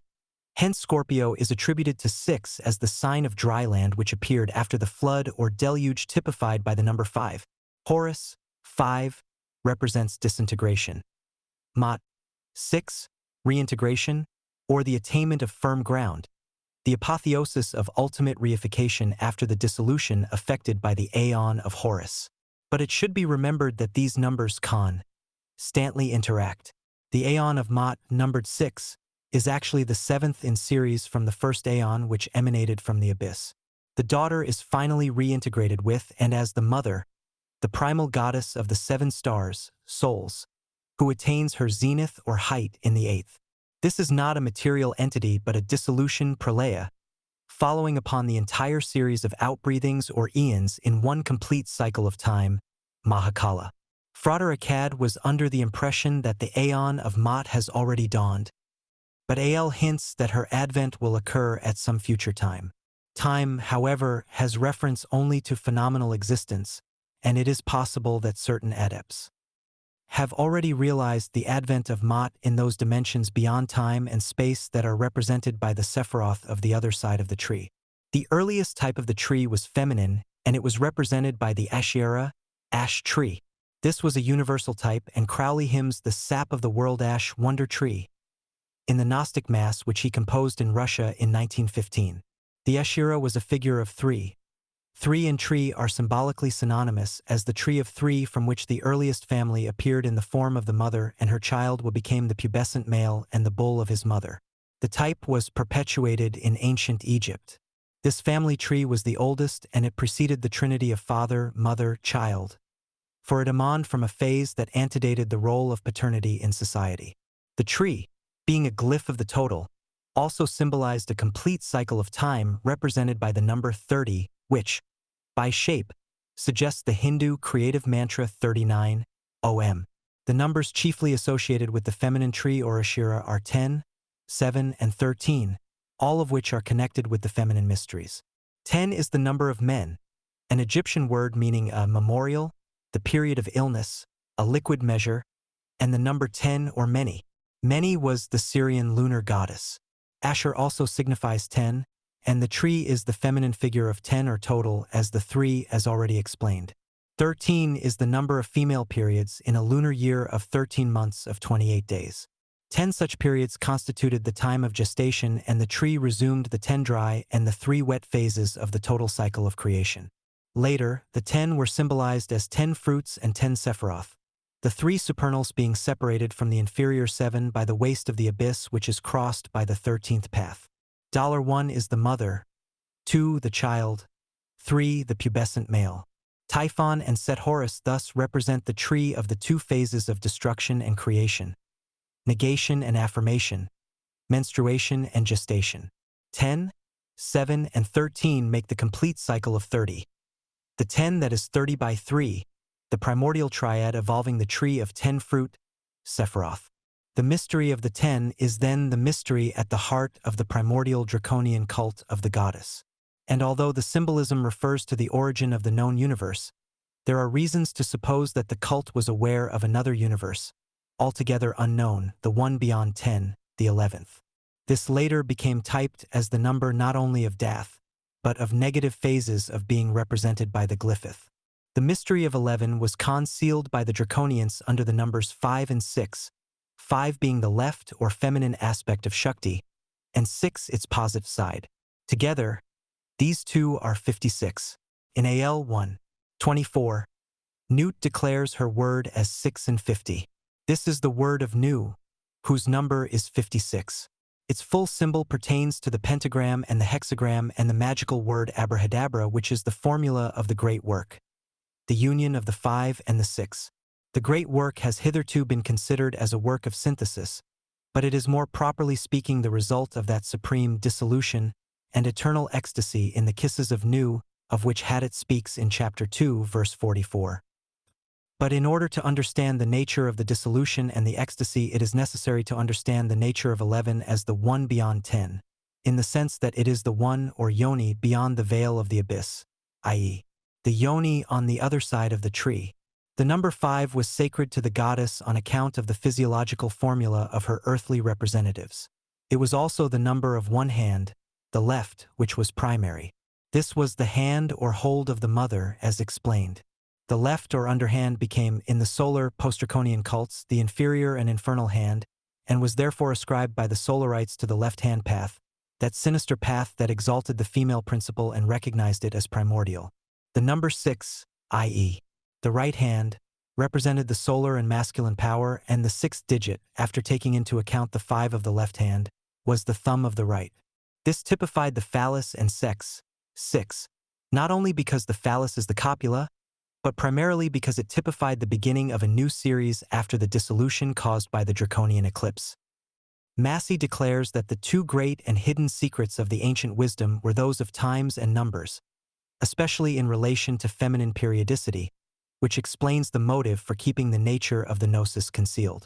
This is true up to a point, although, as previously noted, no mere consideration of sexual mechanics would have occasioned so much reticence on the part of the ancients, who were not at all squeamish where nature was conceived. The squeamishness came later in the wake of the solar cults. To the original Gnostics, as to the pagans, nature gave no cause for shame, subterfuge, or concealment. About what, then, was all the secrecy, for that every effort was made to conceal the primal gnosis, no one who has studied the subject will deny. The reason surely is to be found in the fact that primitive man was a natural sensitive. The ghost or astral double was as real to him then as it is as unreal to the average man of today. Similarly, primitive man intuited the existence of that unknown universe, be on the other side of the tree, with the abyss Corazon as its copula. An understanding therefore of the numbers 5, 6, and 56 provides a squint at the machinery of the primitive mind working in the presence of elemental powers shrouded beneath a double veil of awe and of horror. This supreme dread was inspired by the metaphysical certainty, i.e., the original gnosis, that the phenomenal world is but the manifestation of subjectivity or non-manifestation, and that the physiological formula of the female somehow adumbrated the mechanics of an awful mystery that was unknowable by the mind in its normal state. This mystery, refined by long ages of time, survives today in the form of ancient myths, in the tantras of certain Far Eastern schools, and in Chan Buddhism, that curious compound of the Sunyavada degree and the Taoism of ancient China, whereas whole numbers denoted the gods. 2. Fractions of numbers were traditionally ascribed to demons. Lenormant, for instance, has shown that plus or O were the 7 maskim or ensnares, 7 spirits of the abyss, which surpassed all the others in power and in terror. They were Typhonian demons whose power in relation to the gods is that of 5 to 6, or, as Massey puts it, the highest number on the left hand to the first one on the right dot. In Hebrew, Yod means hand, and its number is 10, denoting both hands, which was primarily the number of the goddess. The zoomorphic image of Yod, the lion serpent, shows the combination of the female, lunar, dragon or serpent, and the solar phallic lion. Crowley interpreted this symbolism as the spermatozoon, the lion-headed serpent swimming in its fluid menstruum. Kep, Egyptian, the left hand, is the Hebrew kaf, the palm of the hand. In Egypt, the kaf ape was assigned to the hand as the zootypical holder, handler, or fashioner of the pre-human creation. The Gof symbolism is also relevant. Kof equals the back of the head equals Resh, the sun, therefore the back of the head Gof equals the moon. This symbolism is assumed to Kaf or Kaf, the daughter of the dark sun or black flame. Plutarch states that the followers of Pythagoras considered Set Typhon to be a demon power produced in an even proportion of numbers, viz. in that of 56. In this they agreed with Eudoxus that the property of 56 appertains to Set Typhon. Massey glosses this with the remark that the even proportion of numbers, to wit, 56, would also include the 5 by 6 or 30 days of the moon, which was likewise the time of Typhon.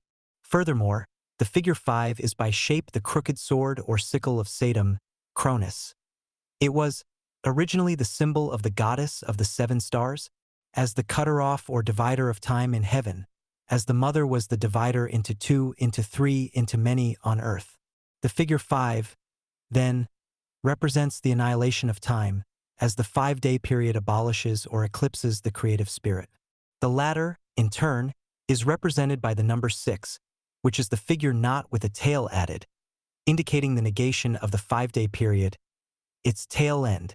This is followed by the number 7, represented by the index finger of the right hand, which signifies the course of time resumed.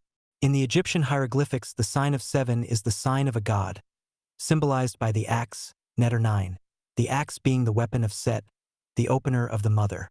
In the language of the secret gnosis, degree Set is identical with his mother, hence his name September or Set means 7. The number 7 indicated the time for resuming sexual relations with the woman, and, in the symbology of the later mysteries, it was attributed to the goddess Venus. It is necessary to burrow deeper, even than the primordial physical gnosis, to come to grips with the mysteries it symbolizes. This can be done only by recasting and reversing our mental machinery. For if we would penetrate the ultimate mystery, we must not think positively, or even negatively, we must not think at all. The Chan adepts of the East and Iwas through Crowley in the West tirelessly pointed out the negative way, the via negationis, the way that negates, the way of Newt whose number is 11, whose word is 56, and whose mysteries are typified by the 5-pointed star. The word or logos of the male is secondary, a reflection or glamour, a positive and therefore phenomenal manifestation, whereas the word of Newt, being soundless, contains the potential of all words and of the no word of the one beyond 10. This is the 4 inches which is typified by the Kaf ape, the dumb beast that forms 1/2 a fraction of Choronzon. The other half is Babylon, whose Ayin, is made full by the ape of Thoth, Daith, the bestial and therefore speechless generator of a world of glamour and illusion. Such is the mystery of the one beyond 10, the symbol of which is the sword, Zain, the sickle, A, which, as a figure of 5, had as its prototype the mother who bifurcated into 2. Time was thus divided into parts or numbers which represent the multitude of concepts generated by the ceaseless revolution of the Kalachakra. The 5, the 6, the 7, and the 10 of the tree as a totality constitute the mystical numbers of the lunar year with its cycle of 13 months, each of 28 days. Hence, according to Talmudic lore, there is one day of the year on which Satan is powerless. This is the day of Yom Kippur. On the 364 other days, he is all-potent. The commentator ascribes this to the fact that the Kabbalistic value of Satan, 364, is identified with so many days. During these days, Satan has the power to do evil, but on the day of Kippur he is impotent. The most significant factor here is that of impotence. The Greek word akrasia is the Kabbalistic equivalent of Choronzon, 333. Choronzon is impotent in the sense that behind the veil of the abyss nothing is generated, for it is the domain of the negative. It is however significant that 333, the number of Choronzon, of Shugal, and of akrasia, is short of 364, the number of Satan, by 31, the number of Al, La, and Set. Al, La, and Set form the primal trinity, which is 93, 31 by 3, is Iwas, and the key to the mystery of non-being and of the via negationis expounded in the Book of the Law. The number 28 derived its magical significance from the cyclic lunation of the human female with its 13 manifestations per year. This physiological phenomenon supplied the canon of the celestial moon of 29 days. It was the fractional element that stigmatized the lunar cults in the eyes of the later Solarites, and the cumulative impact of astronomical observations rendered accursed the primal supremacy of the Mother upon Earth. But as already noted, the primary facts of physiological phenomena were not in themselves sufficient to account for the dread with which the later cults viewed them. Such taboos were the masks of mysteries infinitely more abhorrent, when it was suspected that the phenomenal universe was a mere glamour symbolized by Eden. The fall consisted in accepting the delusion at its face value. The initiates, the Gnostics, knew, perhaps intuitively, that reality lay somewhere beyond or behind the total negation of this glamour. At this point in evolution, and no one can say precisely when it occurred, the glyphith became active in human consciousness. They typified the shadow, the dark, the non-manifest, absence, the total disappearance of the phenomenal world. According to the Book of the Dead, Set is the child of Nu. The serpent also is her child. She therefore, who is 56 Nu, embodies the 5 and 6 as dual polarities, and they denote the magical mode of her worship. She is it of whom it is written that the scarlet woman Babylon shall see and strike at the worship of Nu. She shall achieve Hadit. This means that she will achieve or fulfill herself through Set. For Nu comprises Nut and Babylon and is therefore identical with Typhon, the mother of Set. Baba, the root of Babylon, is a title of Typhon. The Bab or Bow is the entrance of the void, pit, or abyss. The Coptic Bebi signifies to flow and to overflow. Bab is also the Bhv 13 Bohu, the void upon which the mystical Genesis is based. The Bab is also called the gate of outrance as well as entrance, because the gate could be used both ways, i.e., entered or left. The Babisi were known as the hells in the heavens. Typhon was the teft or depth, the hole of the serpent of the abyss. In ancient Australian rituals, the Typh or Tup was a pit over which magical spells were chanted against demons dwelling in the abyss of darkness. Sufficient has now been adduced to show that one of the earliest terrors registered by the ancients in myth and legend was an invasion by the dark forces of the abyss. This dread lay at the root of all the rituals and exorcisms ever evolved. The magician's protective barrier began with the concept of a pit, hole, or magic circle, constructed with intent to ward off invasion from outside, from beyond the veil. The veil was that which shrouded the abyss. In primeval times, it was not as dense as it later became when man lost contact with his elemental origins. Yet there is proof that not all magical ritual was designed to repel the dark forces. Some were designed specifically to draw them into the ambience of the human life wave. Details of such processes were destroyed with such thoroughness by the anti-Typhonians that no complete formulae have survived. Hints only may be gleaned from corrupt medieval treatises on alchemy and the grimoires of sorcery. Curiously enough, it is in rabbinical lore that we obtain fleeting yet vivid glimpses of a dark world of antimatter. Adumbrations, it would seem, of those of which we are today being made uncomfortably aware and which we are glimpsing through an ever-widening rift in the veil created by a new sorcery, a new gnosis known as nuclear science. 10. Adumbrations of Ma'at. In the magical revival, I drew attention to a similarity between the situation that faced the ancient initiates and that which confronts humanity today. This situation is developing a massive, though still largely subconscious sensing of oppressive influence from outside which, as Crowley has observed, is finding expression in the nightmare fear of catastrophe, against which we are yet half unwilling to take precautions. Innumerable books have appeared within the past 2 decades concerning what are now considered to be highly probable instances of periodic invasions of this planet by extraterrestrial entities. Very few such books offer a shred of convincing evidence in support of this thesis. Among those that do may be numbered The Serious Mystery, by Robert Temple, which has the virtue of revealing to the public the existence of an African tribe with an unbroken tradition of an extraterrestrial visitation that has endured for more than 10,000 years. The Serious Mystery is related profoundly to the Typhonian tradition which my trilogy has treated exhaustively. P. Blavatsky's writings were undoubtedly the source of inspiration for a vast amount of present-day literature based upon the supposition that several past evolutions of the life wave on this planet had foundered owing to some dire accident or misuse of occult knowledge. Yet Blavatsky and Crowley, who in a certain sense continued her work, claimed to be transmitters only of extraterrestrial intelligence. The Book of Zion is probably the most complete transmission we have concerning the mysteries of prehuman creations, and the Book of Thoth, in the form of the curious hieratratic glyphs known as the tarot, resumes the practical means whereby this intelligence, and the currents which it embodies may be invoked and channeled by adepts competent to direct the forces which it represents. Dion Fortune's The Cosmic Doctrine claims to be another such body of non-human transmission. Among contemporary adepts, Michael Bershos of the Black Snake Cult has transmitted and earthed a transmundane current in his grade papers pertaining to the Monastery of the Seven Rays. And Sor Nima Margaret Cook in Ohio is a focus of the forces of Mot. The 22 Eddas of Thoth undoubtedly contain fragments of the forbidden wisdom, or hidden lore, which the post-Typhonians sought to abolish. Yet with the first nuclear explosion that occurred on this planet during the present life wave, the door again swung open and emanations of the abyss have been pouring into the Earth's astral atmosphere ever since. The resulting charge of qliphothic energy is building up so rapidly that those only are immune from contagion who can enter Nu's arc as totally polarized beings. Such beings were symbolized by the androgyne of the ancient teachings, from the Indian Ardhanaswari to the bisexual Baphomet of the Templars.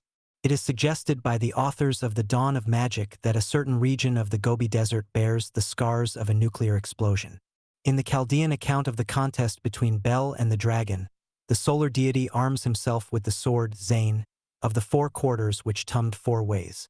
The sword, brandished and in motion, is equivalent to the Philphot of Thor the Thunderer, or the swastika of Agni the fire god. Bel slays the dragon, and when the struggle is over it is said that the 11 tribes poured in after the battle in great multitudes coming to gaze at the monstrous serpent. The word 11 is distinctly written Istanizrit or 1 and 10, so that there can be no doubt about the number. Although nothing is known of the 11 tribes, Massey's explanation is that these 11 tribes represent the 11 zodiacal signs previously founded, and that the death of the dragon occurred in the 12th, as the ultimate sign of the final solar zodiac, viz., Pisces. But the 11th sign alone is sufficient to explain the parable, for Aquarius typifies the watery abyss of space where the dragon, Draconis, was slain or sank down to Amenta, when the solar ascendancy over the stellar timekeepers was finalized. Alternatively, the 11 refers to Dath as the place of death and the place of the 8th, i.e., the beast or dragon. This can be interpreted as the place through which the dragon of darkness dropped to the other side. Nut or Nu arched over the earth, as depicted in the Stele of Revealing, is the Egyptian glyph of Nu's or Noah's Ark that contained a pair of each member of the animal creation with the exception of certain beasts that the later cults banished as Typhonian, i.e., unclean. They were excluded from the ark not, as the legends imply, because of their hybrid or impure nature, but because they were exempted on account of being symbolic embodiments of a successful crossing from the hither to the other side of the flood that typified the abyss. The legend of Noah, distorted in the Hebrew version as also in its Greek analog, the myth of Deucalion, yet preserves traces of the true gnosis that was all but obliterated ages before the commencement of the monumental period of Egypt's history. The 5 and the 656, that is the word of Nu not, is the key to the ark and of the arch. This is expressed Kabbalistically in the 5 times 6 is equal to 30 oi the Gnostics, or the 39 of the Hindus, the word or vibration of the knot, the Ein, the eye of the 7, i.e., set. Degree furthermore, 5 plus 6 is equal to 11, is the number of the magic of change or transformation. Degree because it is the number of Nut who says, "My number is 11, as all their numbers who are of us." I have noted elsewhere that us, 66, is a glyph of the glyphith which the Jews did not understand and which they therefore categorized as shells of the dead, demons, and the Gilulim or excrementitious deities. The truth of the matter is the truth of the mater, mother, Nu, and it lies physically in that excrementitious manifestation stigmatized by the Jews and Persians particularly, and abhorred of those who were unaware of its alchemical value. The sole surviving repositories of these mysteries are, it seems, certain South Indian tantras, the works of ancient Tamil adepts, and certain secret Arab treaties veiled in the obscurity of a mystical terminology more elaborate and baffling even than the alchemical texts familiar to West Tem students. Destiny or chance, call it what you will, placed at my disposal a rare commentary on a tantric work by an exponent of the Chandrakala recension of the Vimakra division of tantras, which contains clear references to the magical use of those psychophysical elements that were cast out, Vama, and anathematized solely on account of a religious prejudice caused by a revolution in methods of chronology. The changeover of types and symbols has been exhaustively explained by Gerald Massey in his monumental work, But what has not been clarified by him is the fact of magical potency possessed by the essences, the culus, the flowers or emanations symbolized by the divinities, always feminine, of the primordial pantheon. Yet, despite the limitation imposed upon Massey in respect of the lack of initiated texts available in his time, his work remains of the utmost value in that it traces more accurately than does that of any other writer, before or since, the line of emergence, the evolution and history of the symbolic vehicles of the Typhonian Kerr-Rent which the present writer has sought to explain in all his writings. With the exception of Sir John Woodroffe and Aleister Crowley, no West Ham writer other than Massey has touched upon the vital content of the genuine gnosis, the true magical tradition. For, there is absolutely no doubt that there resides in the subtle effluvia of certain magically charged vaginal vibrations the alchemical substance or essence which, correctly extracted and imbibed, can so transform the human body-mind complex as to render it capable of fulfilling the definition of magic by causing change to occur in conformity with will. The magical methods of achieving this have been given, up to a certain point, in Crowley's writings, but in very few other works hitherto published in the West, always excepting a few translations of Sanskrit and Tibetan texts presented by Sir John Woodroffe. It is therefore my particular aim to provide the missing link in Massey's work by supplying tantric references that not only explain the draconian tradition, but that also bring that tradition into line with the primordial psychophysiological gnosis which, after having bridged the devastating gap made by the Solarites, leads right on to the new gnosis that science today is slowly revealing. It should now be abundantly plain that the mystery of the abyss, the gate of the abyss, the door of death, etc., are no mere literary devices. The symbolism of the gate of ingress, as of egress, typified by Babylon comports the implications contained in the tantras already mentioned, implications that were suppressed or distorted by the post-Typhonians yet which lingered on obscurely in the writings of the Gnostics with their allusions to the love feasts and Eucharistic rites of Charis anathematized by the Christians, who fostered the myth of a carnalized Christ. The symbolism of the abyss pervades all ancient magical traditions and mythologies. The Finns, for instance, referred to their magicians as abysses, and the abysses of a certain Tibetan Buddhist cult bore the title Dorje Phagmo, meaning eternal or adamantine sow, the sow being a primordial Typhonian type of the goddess as the sower or genitrix. The legends of the twins of light and dark, Horus and Set, which can be interpreted as the right and left or front and back of the tree, resume the doctrine of the negative and positive polarities of the creative current, day and night, male and female, the double lunation, or the double horizon. This polarity is represented anthropomorphically as the child Set, the impubescent boy, and the man Horus, the virile male. But note that in the symbolism of the gnosis the impubescent one was the type of potential. Being neither male nor female, it was the accepted symbol of both or Beth, the two, the twin who was one as the magus degree with his twin force or potentiality. Massey notes that the legend of the twins, Set Horus, was pre-monumental and belonged to the time of the Shuzen-Har, to whom an historical period of 420 years is assigned. This computation, he notes, has since been corroborated by the inscriptions discovered at Saqqara.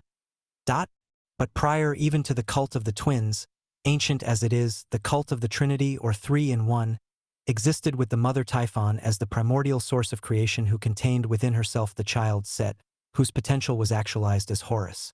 This triple character was assigned to the moon of Hecate, and the Jews also preserved the tradition in their earliest formulation of the tree, where it yet remains under the forms of Dath, Yesod, and Moketh.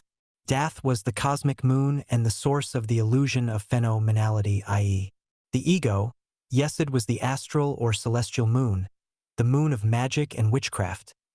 Moketh was the physical moon that generated glamours on the earth plane.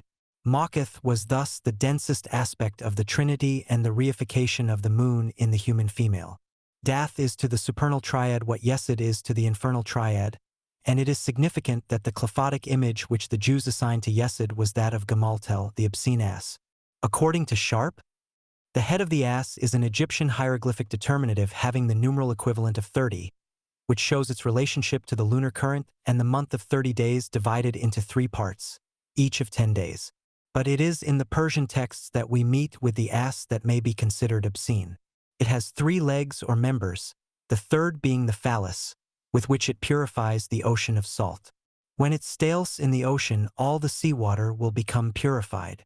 The purgative power of urine is well known in Asia. But there is another, more esoteric form of purification known to the tantrics which requires an imbition of the urine of the priestess chosen to represent the goddess in the rites of the Kalachakra. In the Bundahish, the waters are identified with time, and the ass is the special assistant of Sothis in keeping correct time, or in preserving the waters pure by his mixturation, which destroys the creatures of corruption. In other words, the Glyphith are repulsed and annihilated by the star of Set who, with his assistant the ass, purges the abyss of the teratomas spawned by Typhon. Massey notes that in the Book of the Dead the pool of salt and of purification is described as the place of the beginning of years, i.e., the place of the beginning of time, or the source of Kala typified by Kali or Babylon, the Scarlet Woman. There is here a confusion of types. The ass was originally a glyph of the female as the fount, foundation or seat, the ass as it is vulgarly called. The purging fluid was the kala of the lunar flow. The urine, although a purifier, was but a second airy source of purification, hence the association of the ass with the foundation, yes it means foundation, and, later, with the lunar divisions, the bright and dark, fortnights, represented by the bright or golden water and the dark or menstrual flow. K is claimed by some authorities that the ass was the particular object of adoration in the rites of the Templars, and that the sodomy connected with this symbolism, as with those rites, was itself symbolic of the backward, left, or underhand way of the female. The Egyptian Kabbalah, with the ass standing for the number 30, connects it with ideas already mentioned in connection with this number and with the Tree of Life itself. Massey compares the ass with Noah, both being true timekeepers. This can be understood as meaning that both the Ark of Noah, Newt's arch, the ass or fundament, are, like the moon and Sothis, regulators of periodic time. Furthermore, the waters welling from the abyss and seething with the creatures of corruption, i.e., the Glyphith, are purified by the magical regulation of time and period, and, when imbibed, confer the power of penetrating to the other side of the tree. In order to grasp the full import of this mystery, it is here necessary to make an extended digression. There is a mystical connection, if not an actual identity, between the concepts Dath and Mot. In one of its spellings, Mot is 51, the number of Edom, ADVM, the realm of the demon kings or unbalanced forces. Spelt in another way, it is 442, the number of APMI arts, the end of the earth. Mot means rule, measure, length, and it represents a termination or a boundary between one region and another, between the realm of Edom and the hither side of the tree, or, conversely, between the end of the earth and the other side of the tree.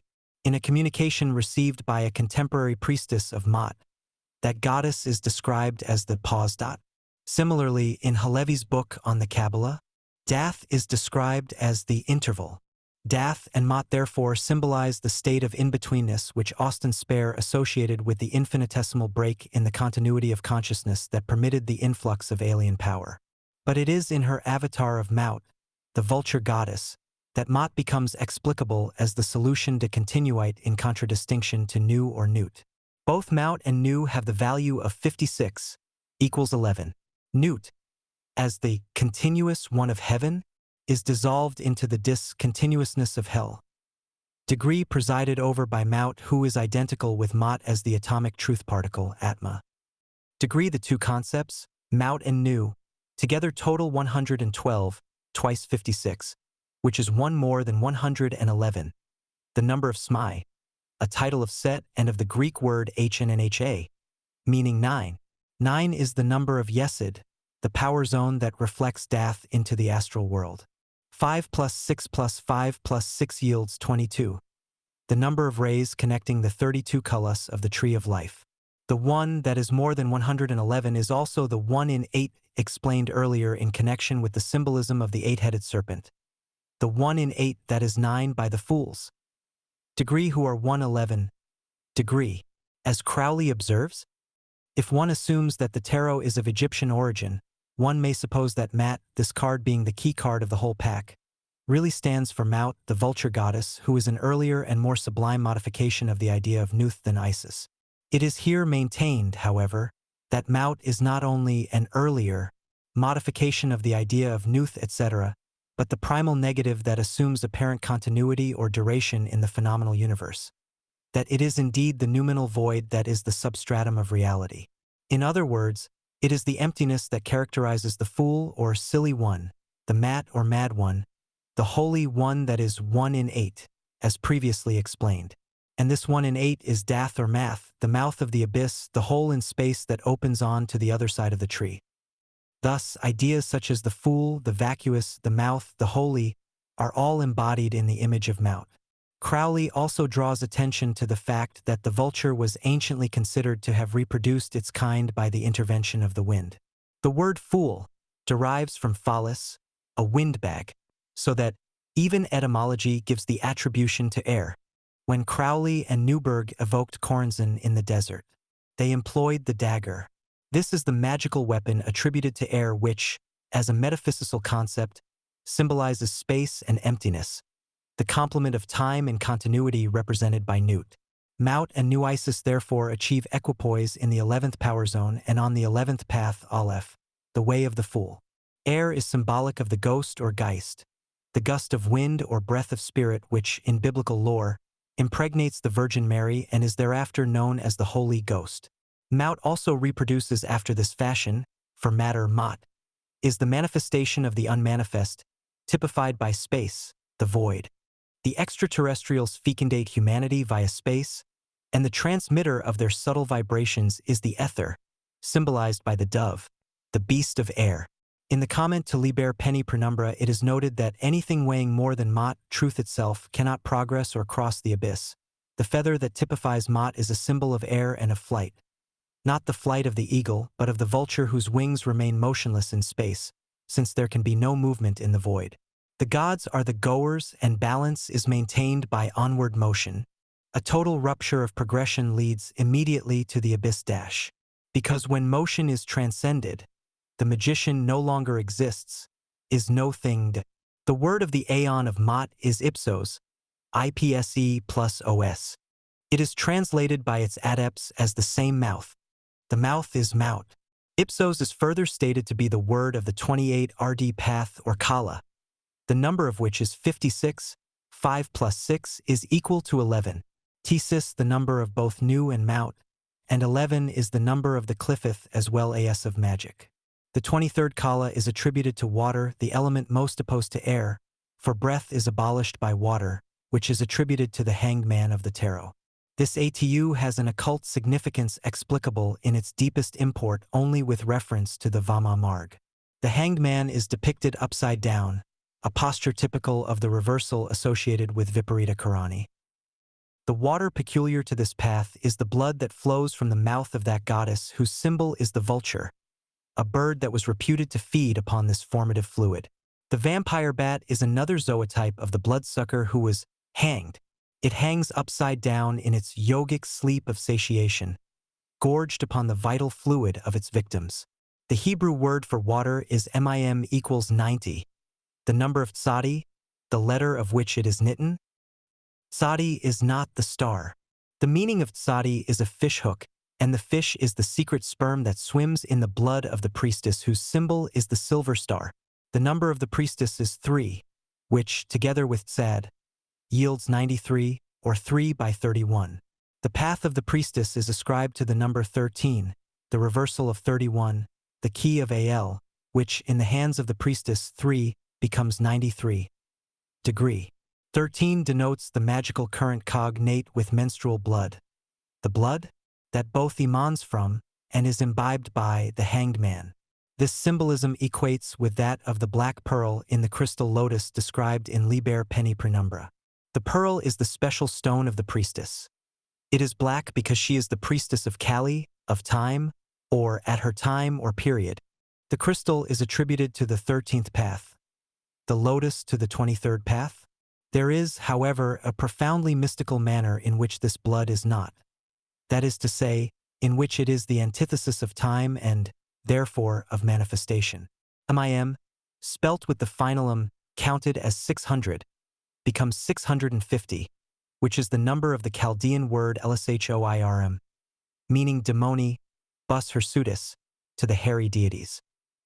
These were types of Set as gods of generation. Newt says, "My incense is of resinous wood and gums, and there is no blood therein, because of my hair the trees of eternity."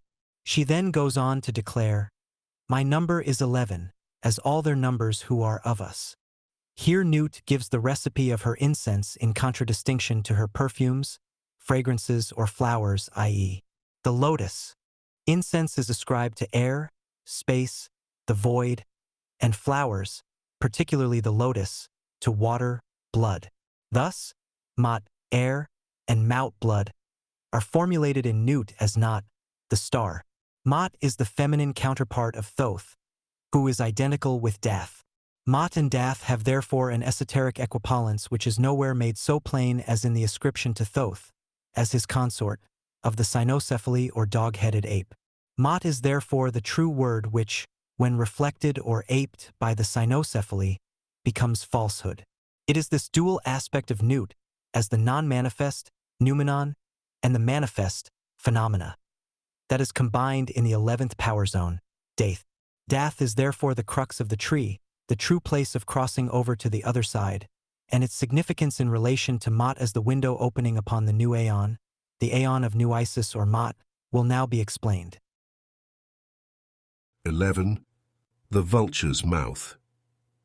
The word of the aeon of Mot which initiates have claimed to have received while in communication with extraterrestrial intelligences is ipsos, meaning the same mouth. In the second chapter of Al, verse 76, occurs a cryptic cipher which contains a group of letters having the value of ipsos.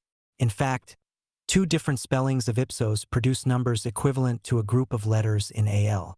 The cryptogram in 4L is ripstoval, which has the Kabbalistic value of 696 or 456 according as to whether the letter S is read as a shin or as a samekh.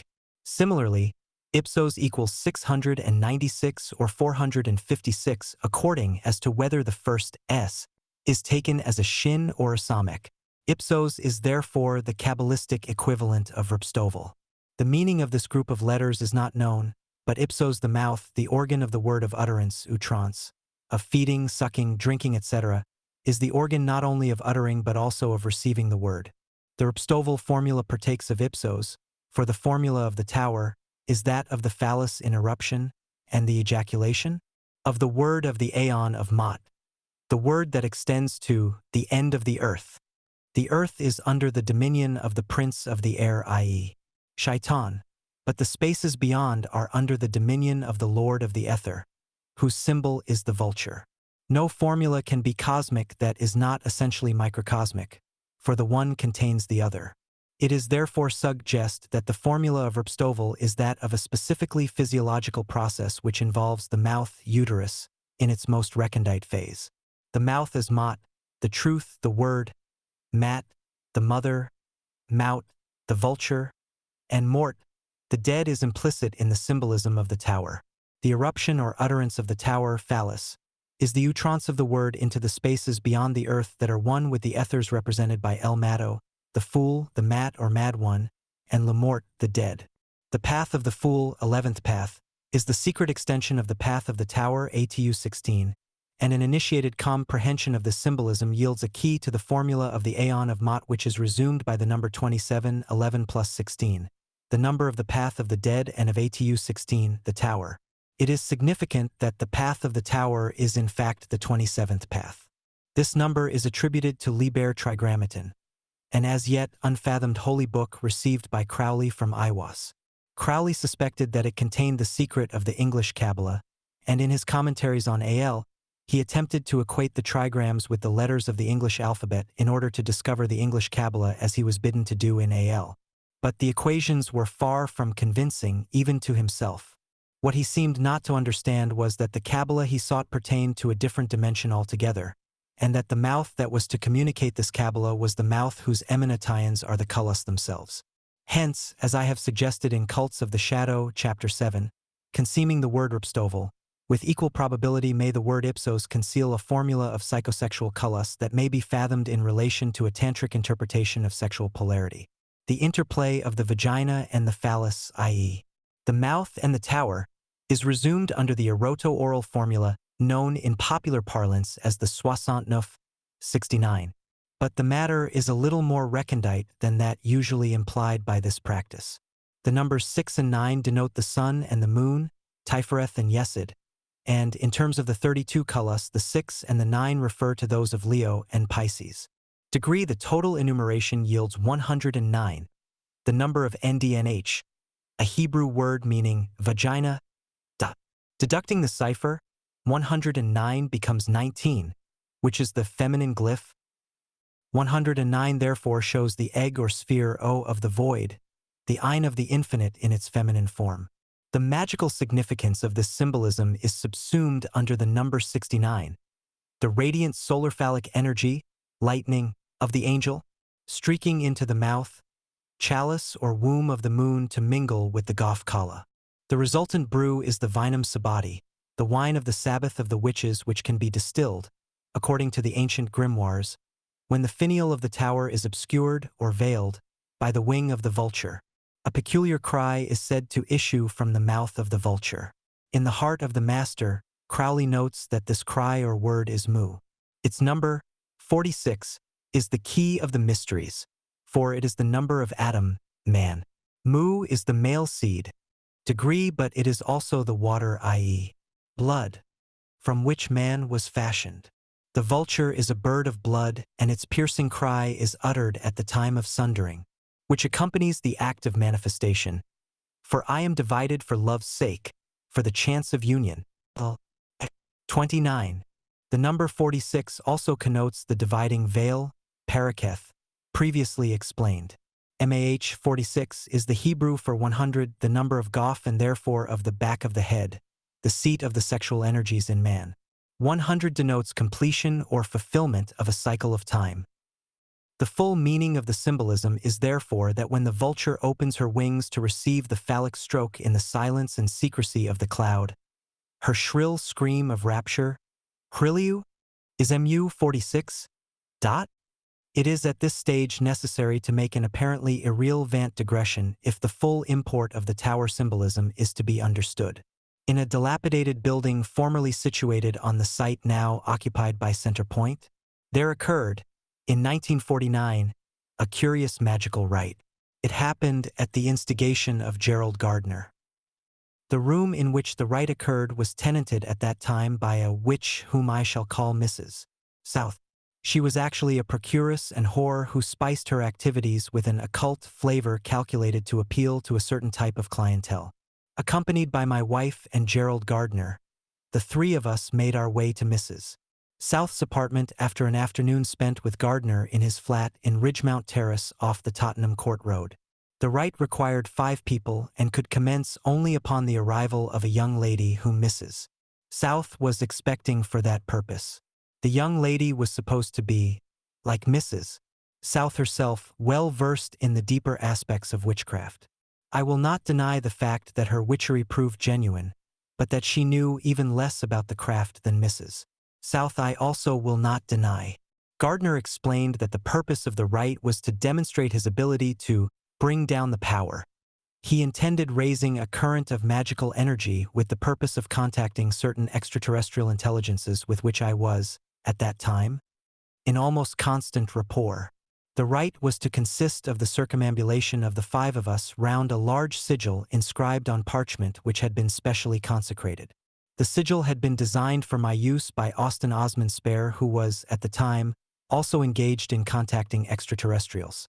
The sigil would later be summed in the flame of a candle set on an altar in the north quarter of the apartment. Apart from this magical equipment, Mrs. South's room contained only 2 or 3 shelves of books on witchcraft and the occult. Generally, they had no doubt been imported by her to lend an air of authenticity to her more usual pursuits. Whether or not the rite would have been effective is open to question. It was interrupted before the initial invocation had been concluded. This consisted of a diasyl circumambulation of the altar with ever-increasing rapidity in ever-diminishing circles. The front doorbell rang suddenly in the depths of the otherwise deserted building, at first feebly, then piercingly and persistently. The determined caller proved to be the proprietor of an occult bookshop situated at no great distance from Mrs. South's apartment. On learning that I was upstairs, however, the visitor decided not to come up. He drifted off into the vague November mist that later that evening developed into a good old-fashioned London fog. The point of this account is to illustrate a curious fact characteristic of the odd manner in which magic frequently works. The sigil that was to have formed the focus of the operation that night was that of a particularly potent spirit, which would undoubtedly have been described by Gardner and Mrs. South as essentially phallic. This fact is important, for soon after the abortive ceremony, Mrs. South died under mysterious circumstances. The bookshop owner's marriage disintegrated violently, and he too died shortly afterwards. Gerald Gardner was himself not long in following suit. But the towering edifice later reared upon the site that these magicians frequented is to my mind a fitting monument to the futility of that evening's working. I have been prompted to give this account of a magical rite that misfired by a statement made by Ethel Calhoun, who recognizes in the post office tower a monument to the magic of MacGregor Mathers, some of whose activities were concentrated in that region of London. The premise may be absurd, but it should be remembered that the Surrealists, of which Ethel Calhoun is one, fathomed many magical mysteries that have escaped more prosaic practitioners and investigators. The cases of Center Point and the Post Office Tower, both forms of the magical tower discussed in the present chapter, lead on logically to the tower symbolism that pervades the workings of various contemporary occultists operating independently of each other. During the past few years, the present writer has received letters from individuals and magical groups the world over, and it is perhaps not surprising, in view of the common nature of our researches, that certain dominant symbols should recur. For example, Liber Penny Penumbra, which was recently received by adepts in Ohio, USA, is permeated with the symbols depicted in Alan Hollob's vivid delineation of the vulture on the Tower of Silence. See Plate 8, the vulture of Mott, the bee of Sekhet, the Tower of Silence, and the serpent whose coilings form the word Ipsos. Another independent group of adepts in New York, led by Sor Tanith of the OTO, has also received identical symbols, of which the Tower of Silence and the bee of Sekhet are paramount. The transmission to Sor Tanith issued from an extraterrestrial entity known as LAM, which was previously contacted by Crowley in 1919.2 degrees. The leader of the cult of the Black Snake, Michael Bershos, also contacted LAM while working with the Tibetan Bonpa current in the 1960s. In all these invocations and magical workings, the symbolism described above has been dominant, which suggests that at all three places, i.e., Ohio, New York, and Chicago, an identical occult energy, entity, or ray is beaming vibrations consonant with the symbols of Mu or Mott and may therefore proceed from that future aeon. This tends to confirm Frater Akkad's theory that there is an overlap caused by a kink in time, which is manifesting its spiral coil according to ancient lore, where it was symbolized by the vulture with the spiral neck and by the wryneck whose physical peculiarities made of it a similarly apt totem or sentient symbol. Another totem, less easily explicable, is the hyena. Like the vulture, the hyena is a beast of blood, but this alone does not account for its use as a zoomorphic glyph in the draconian tradition. According to ancient lore, the hyena can see right or left only by slewing round its entire body. I.e. cannot turn its head. It is therefore of equal valency, symbolically, as the wryneck. As a totem of the abyss, the attribution to the hyena is self-evident in respect of its haunting the crypts and tombs of old Egypt and of feeding upon the dead. The desert symbolism also applies. In India, the vulture and the hyena are among the beasts associated with the rites of Kali. The tantric element of the rite is thus implicit. There are close similarities between the Afro-Egyptian rites of Shaitan celebrated in Sumer and Akkad, and the later Indian tantric rites of Kali. The distinctly Mongolian flavor of these rites, noted by scholars, is evident in the peculiar ethos that pervades much of the literature connected with the Kaulas, who use the goat, the pig, the vulture, snake, spider, bat, and other typically Typhonian beasts in their sacrificial ceremonies. There is also a secret confraternity in South America at the present time that numbers amongst the votaries of its inner circle those who have passed the portals of in-betweenness in the god form of the bat. This is the zootype of the vampire beast of blood, which is linked to the symbolism of the vulture and the hyena. The bat hangs upside down in sleep after feeding. The hyena is retromingent, and the vulture, whose wry neck suggests a form of backward seeing, are occult determinatives of that retroversion of the senses that makes possible the leap over the abyss. This jump is a plummeting backwards through the time-space void of death, with the result that the bottom falls out of the world of the adept who essays it. Sax Rohmer, who was once a member of the Golden Dawn, makes a passing allusion to this cult in his novel Batwing, and although he impairs the effect of his story by resorting to the hackneyed literary device of a mechanistic solution, he nonetheless refers to an actual cult when he says, "Whereas snakes and scorpions have always been recognized as sacred by voodoo worshippers, the real emblem of their unclean religion is the bat, especially the vampire bat of South America." Rohmer, like H.P. Lovecraft, had direct and conscious experience of the inner planes, and both established contact with non-spatial entities. Furthermore, both these writers recoiled, in their novels and in their private correspondence respectively, from actual confrontation with entities that are easily recognizable as the envoys of Corns and Schugel. The masks of these entities achieved a quality of such compelling clarity that neither Rohmer nor Lovecraft were able to face what lay beneath. Yet the insurmountable abhorrence inspired by such contacts hid magical potential, compressed and explosive, that made both these writers masters in their respective branches of creative occultism. There is no doubt that writers such as Sax Rohmer, H.P. Lovecraft, Arthur Machen, Algernon Blackwood, Charles Williams, Dion Fortune, etc., brought powerful influences to bear upon the occult scene through their various delineations of the Qliphoth. The formula of the abyss, for instance, has been incomparably allegorized by the symbolism of the psychological somersault described by Charles Williams in Descent into Hell, who uses the haunting lines, "The Magus Zoroaster, my dead child, met his own image walking in the garden," as a theme for his story. The turning over or turning backwards is the formula implicit in the ancient symbology of witchcraft. The familiars of the witches, no less than the god forms assumed by the Egyptian priests, were adopted in order to transform the practitioners, not into the animals in question, but into the state of consciousness which they represented in the psychological bestiary of atavistic powers latent in the subconsciousness. The formula is summed up by Austin Spare in his system of sexual sorcery and atavistic resurgence, which are the themes of Zos Kia Cultus. Ithel Calhoun correctly places this cult in its contemporary setting as an offshoot of the OTO and traditional witchcraft, but Zos Kia Cultus comports another strand which stems from influences older than any that can be attributed to merely traditional witchcraft, whatever that term may signify.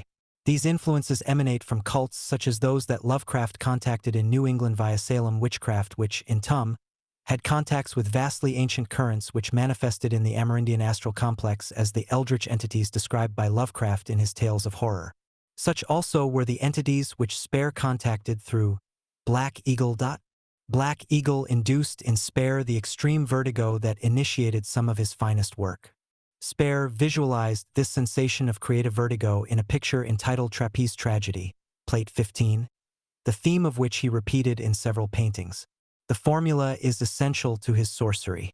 The trapeze or swing was the vahana of Radha and Krishna, whose love play is associated with the vertigo induced by the swaying of the emotions and of falling madly in love.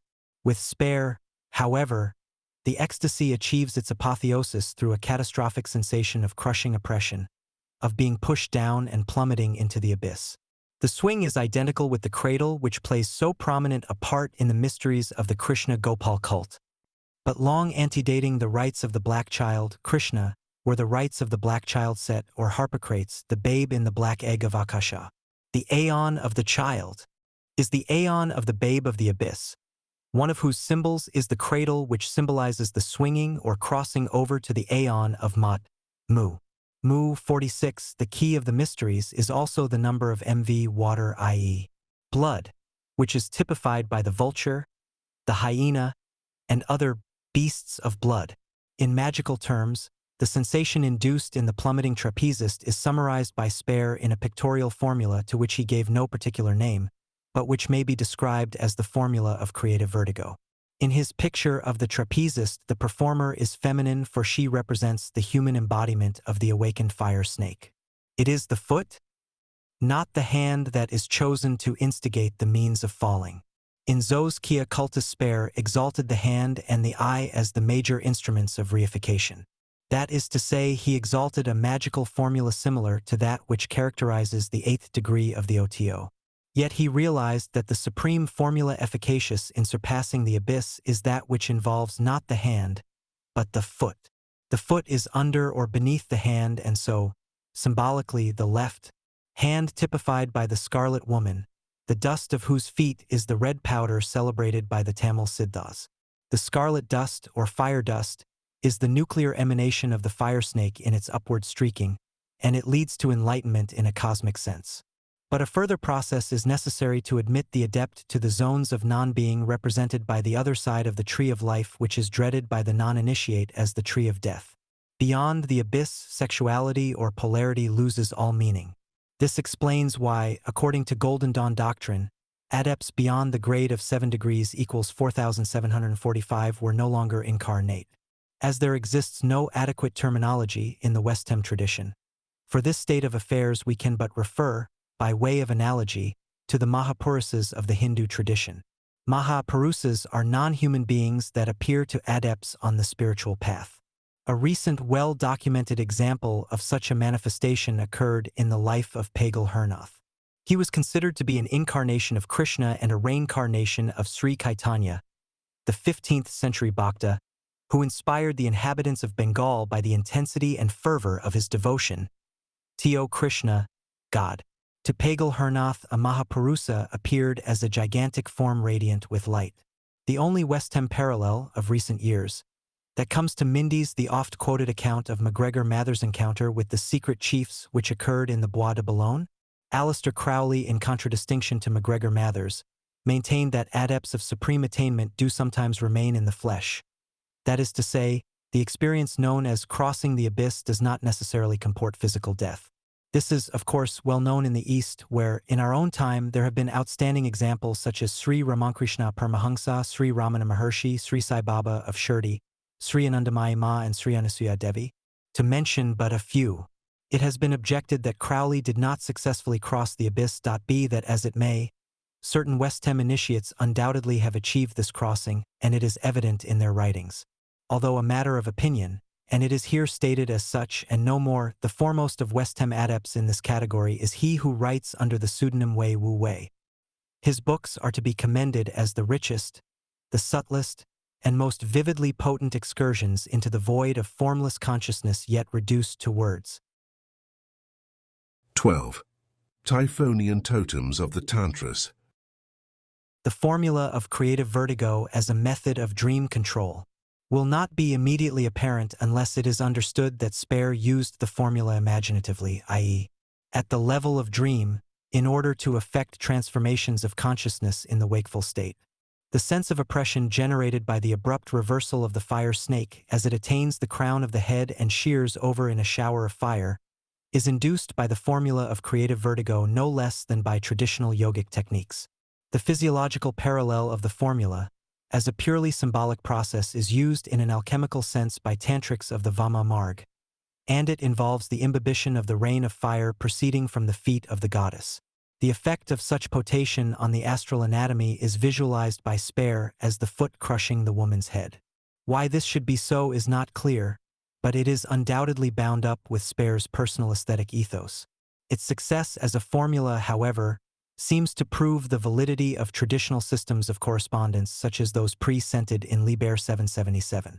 Similar considerations apply to subjective and personal systems, provided they are consistent and internally coherent, such as those intuited by Baudelaire and Rimbaud and those later exponents of dream control, the Surrealists. Working within the limits of a rigorously disciplined art as a means of visualizing sensation, Spare was probably the first to explain a magical method of affecting reality, the wakeful state, from the level of pure fantasy, dream state. Fantasy that projects through the prism of the dream state a precise adjustment or modification of seemingly disconnected and arbitrary objects, which, in the wakeful state, appear disparate and irreconcilable. On the basis of this method, Spare claimed that he was the first surrealist. Curiously enough, the proof of this is not so apparent in his graphic work as in his books, where he traces the vital function of the fetish or obsession in relation to dream control. His use of the terms intrusive familiar, elemental automata, sentient symbols, resurgent atavisms, the total concept, in fact, of his alphabet of desire as a series of glyphs having a preeminently sexual connotation, are evidence of his insight into the possibility of controlling the wakeful state via the world of dream or fantasy. In a word, through a direct control of the subconsciousness. This is of interest in view of traditional attitudes to these matters. The Hindus, for instance, seem to doubt the possibility of affecting mundane phenomena through the dream state. They claim, therefore, that karma does not accrue as a result of dream activity. They argue that any action performed in the dream state is of an involuntary nature and therefore free of karmic consequences, for karma is generated by motive alone.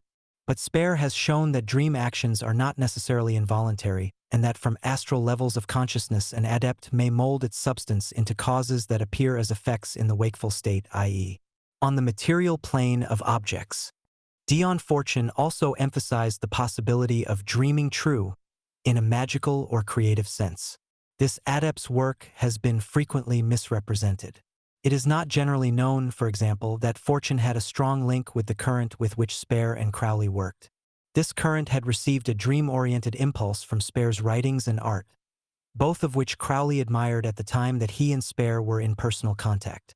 This admiration continued up to the time of Crowley's death, as I leaned when I questioned him concerning his attitude to Spare and his work.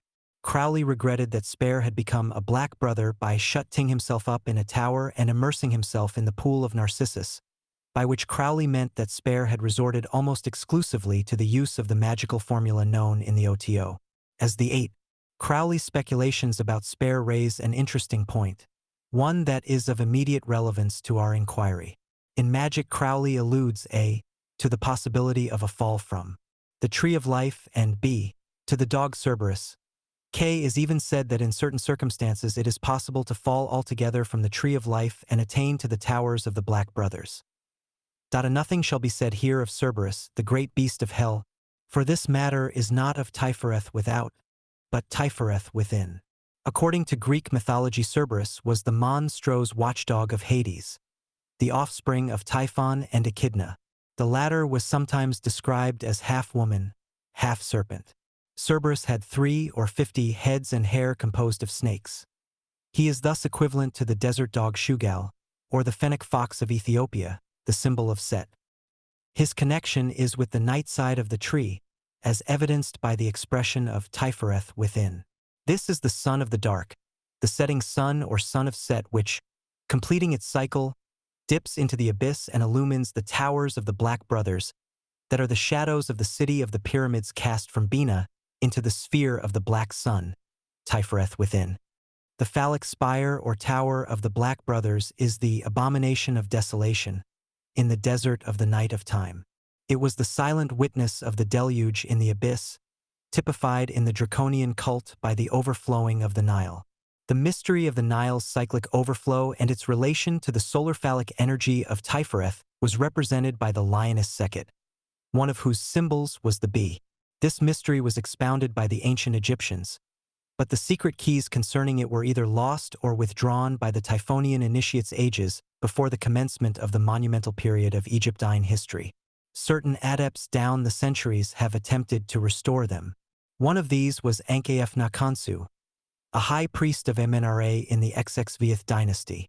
Although he failed, these arcana persisted and, by devious routes, they manifest today in the yet vital tradition of Asiatic tantras that are believed to have derived from Mongol sources. In the West today, therefore, we are in the paradoxical position of finding the keys to the draconian mysteries, not in Africa but in Oriental traditions that carried on the Typhonian cult in tantric schools of initiation. It is said that these are open to those who are able to gain access, astrally, to their temples and hidden retreats, not all of which are situated in Asia or its sidereal reflection. In 1946, a part of the tantric teachings concerning the Chandra Kala was transmitted to me by an initiate of the Vama Marg. This adept was also a member of the Ordo Templi Orientis, having been initiated into the sovereign sanctuary of that order by Crowley in 1945. My Typhonian trilogy is an attempt to present the arcane science of the Kalas in terms of the Western mystery tradition. This science was once known to the Westem tradition into which it seeped from Egypt and Sumer, but the keys were lost and the result may be seen in the grotesque and indecipherable manuals of alchemy which, to date, have defied all attempts at reconstituting the science which their ciphers concealed. Nevertheless, several of its exponents were undoubtedly inspired by a knowledge of the genuine mysteries of this most secret of all sciences, which is the missing link in the chain which connects the new aeon of the child Horus with the ancient cult of the mother, Typhon. The latter was abolished by the Osirians, who perverted its doctrines to political ends, which required that the male or positive aspect of nature assume supremacy over the female or negative current. And, as has been shown, the negative current is of paramount importance. The Tantric tradition alone, in the present age, has preserved the correct formula which is reflected in the celebrated precept: Shiva is Shava without Shakti. It is because the human female is the natural repository, temple, shrine, or sanctuary of the alchemical elements of transmutation that the cult of Vama, i.e., woman, re-emerges in the present aeon of the child as the shadow of the vulture, the bird of prey that is the special symbol of Maat, the mother mouth. The vulture is the typical haunter of the dead, and like the hyena, is known as the beast of blood.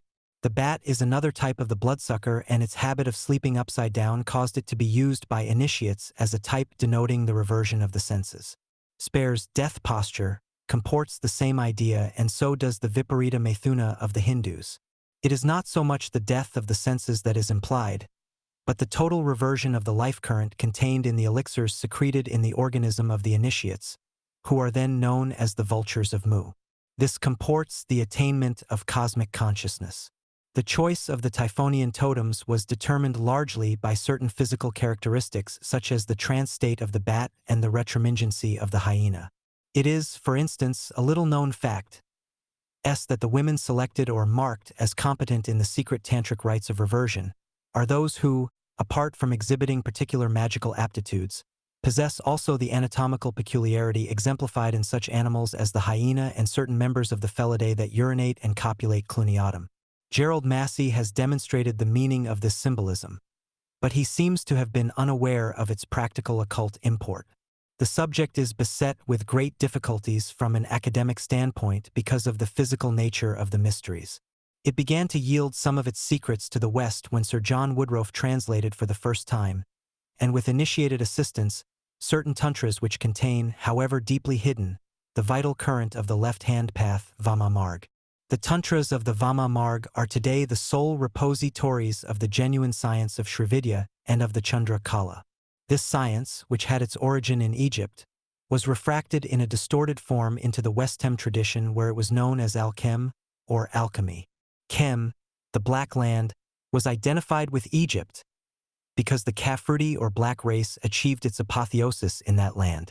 The source of the draconian current lay in Africa beyond Egypt, as Massey has amply demonstrated. But the occult significance of Kem is the dark radiation of the human female whose vaginal vibrations deposit the red earth of reification. She is the black goddess, Chemisis, New Isis, the womb and birthplace of all manifested life. Part 2. The Tunnels of Set. Introduction.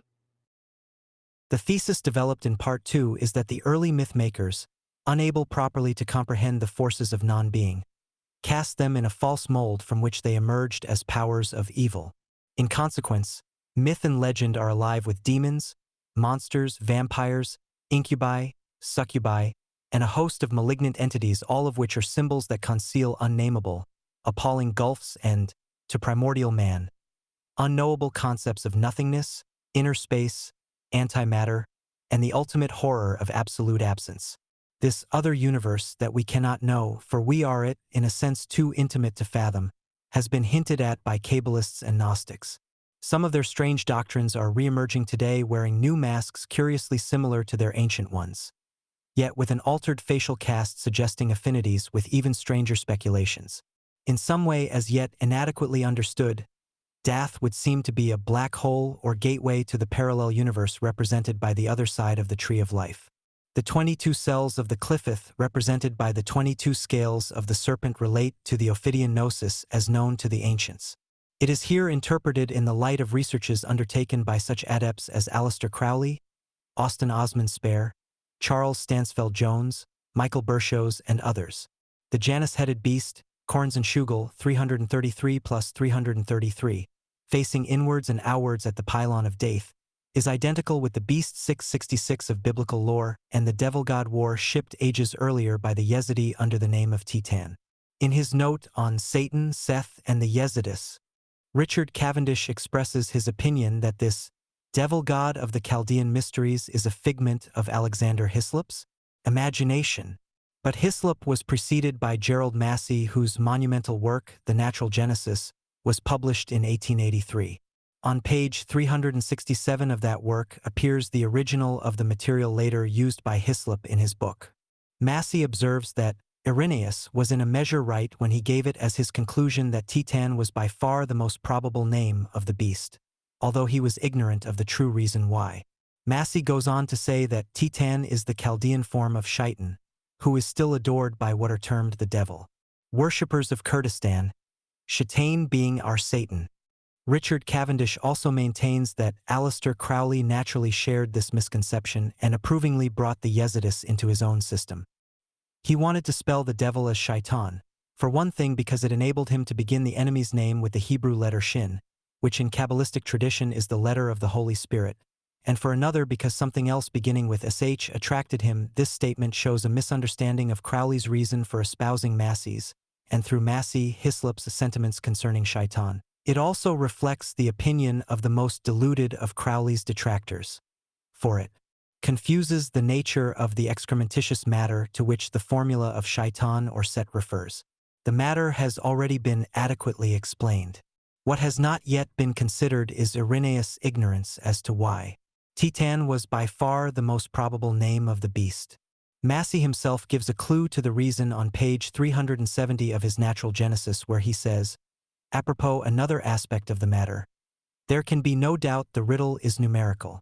The number 666 resumes the dual nature of the beast as Korns and Schugel, and this explains the apparently contradictory description in Revelation of the beast that was, and is not, yet is.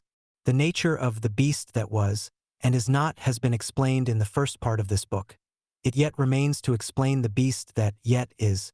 The former beast that was and is not is the negative side of the tree.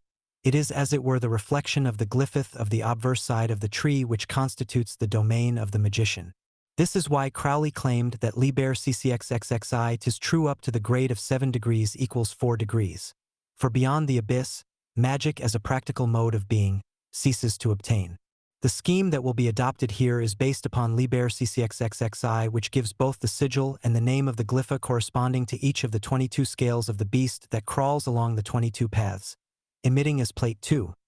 The demon feast Margaret Cook it goes the Kullas and the Bindus, and uniting the nectar of the woman with the venom of the serpent.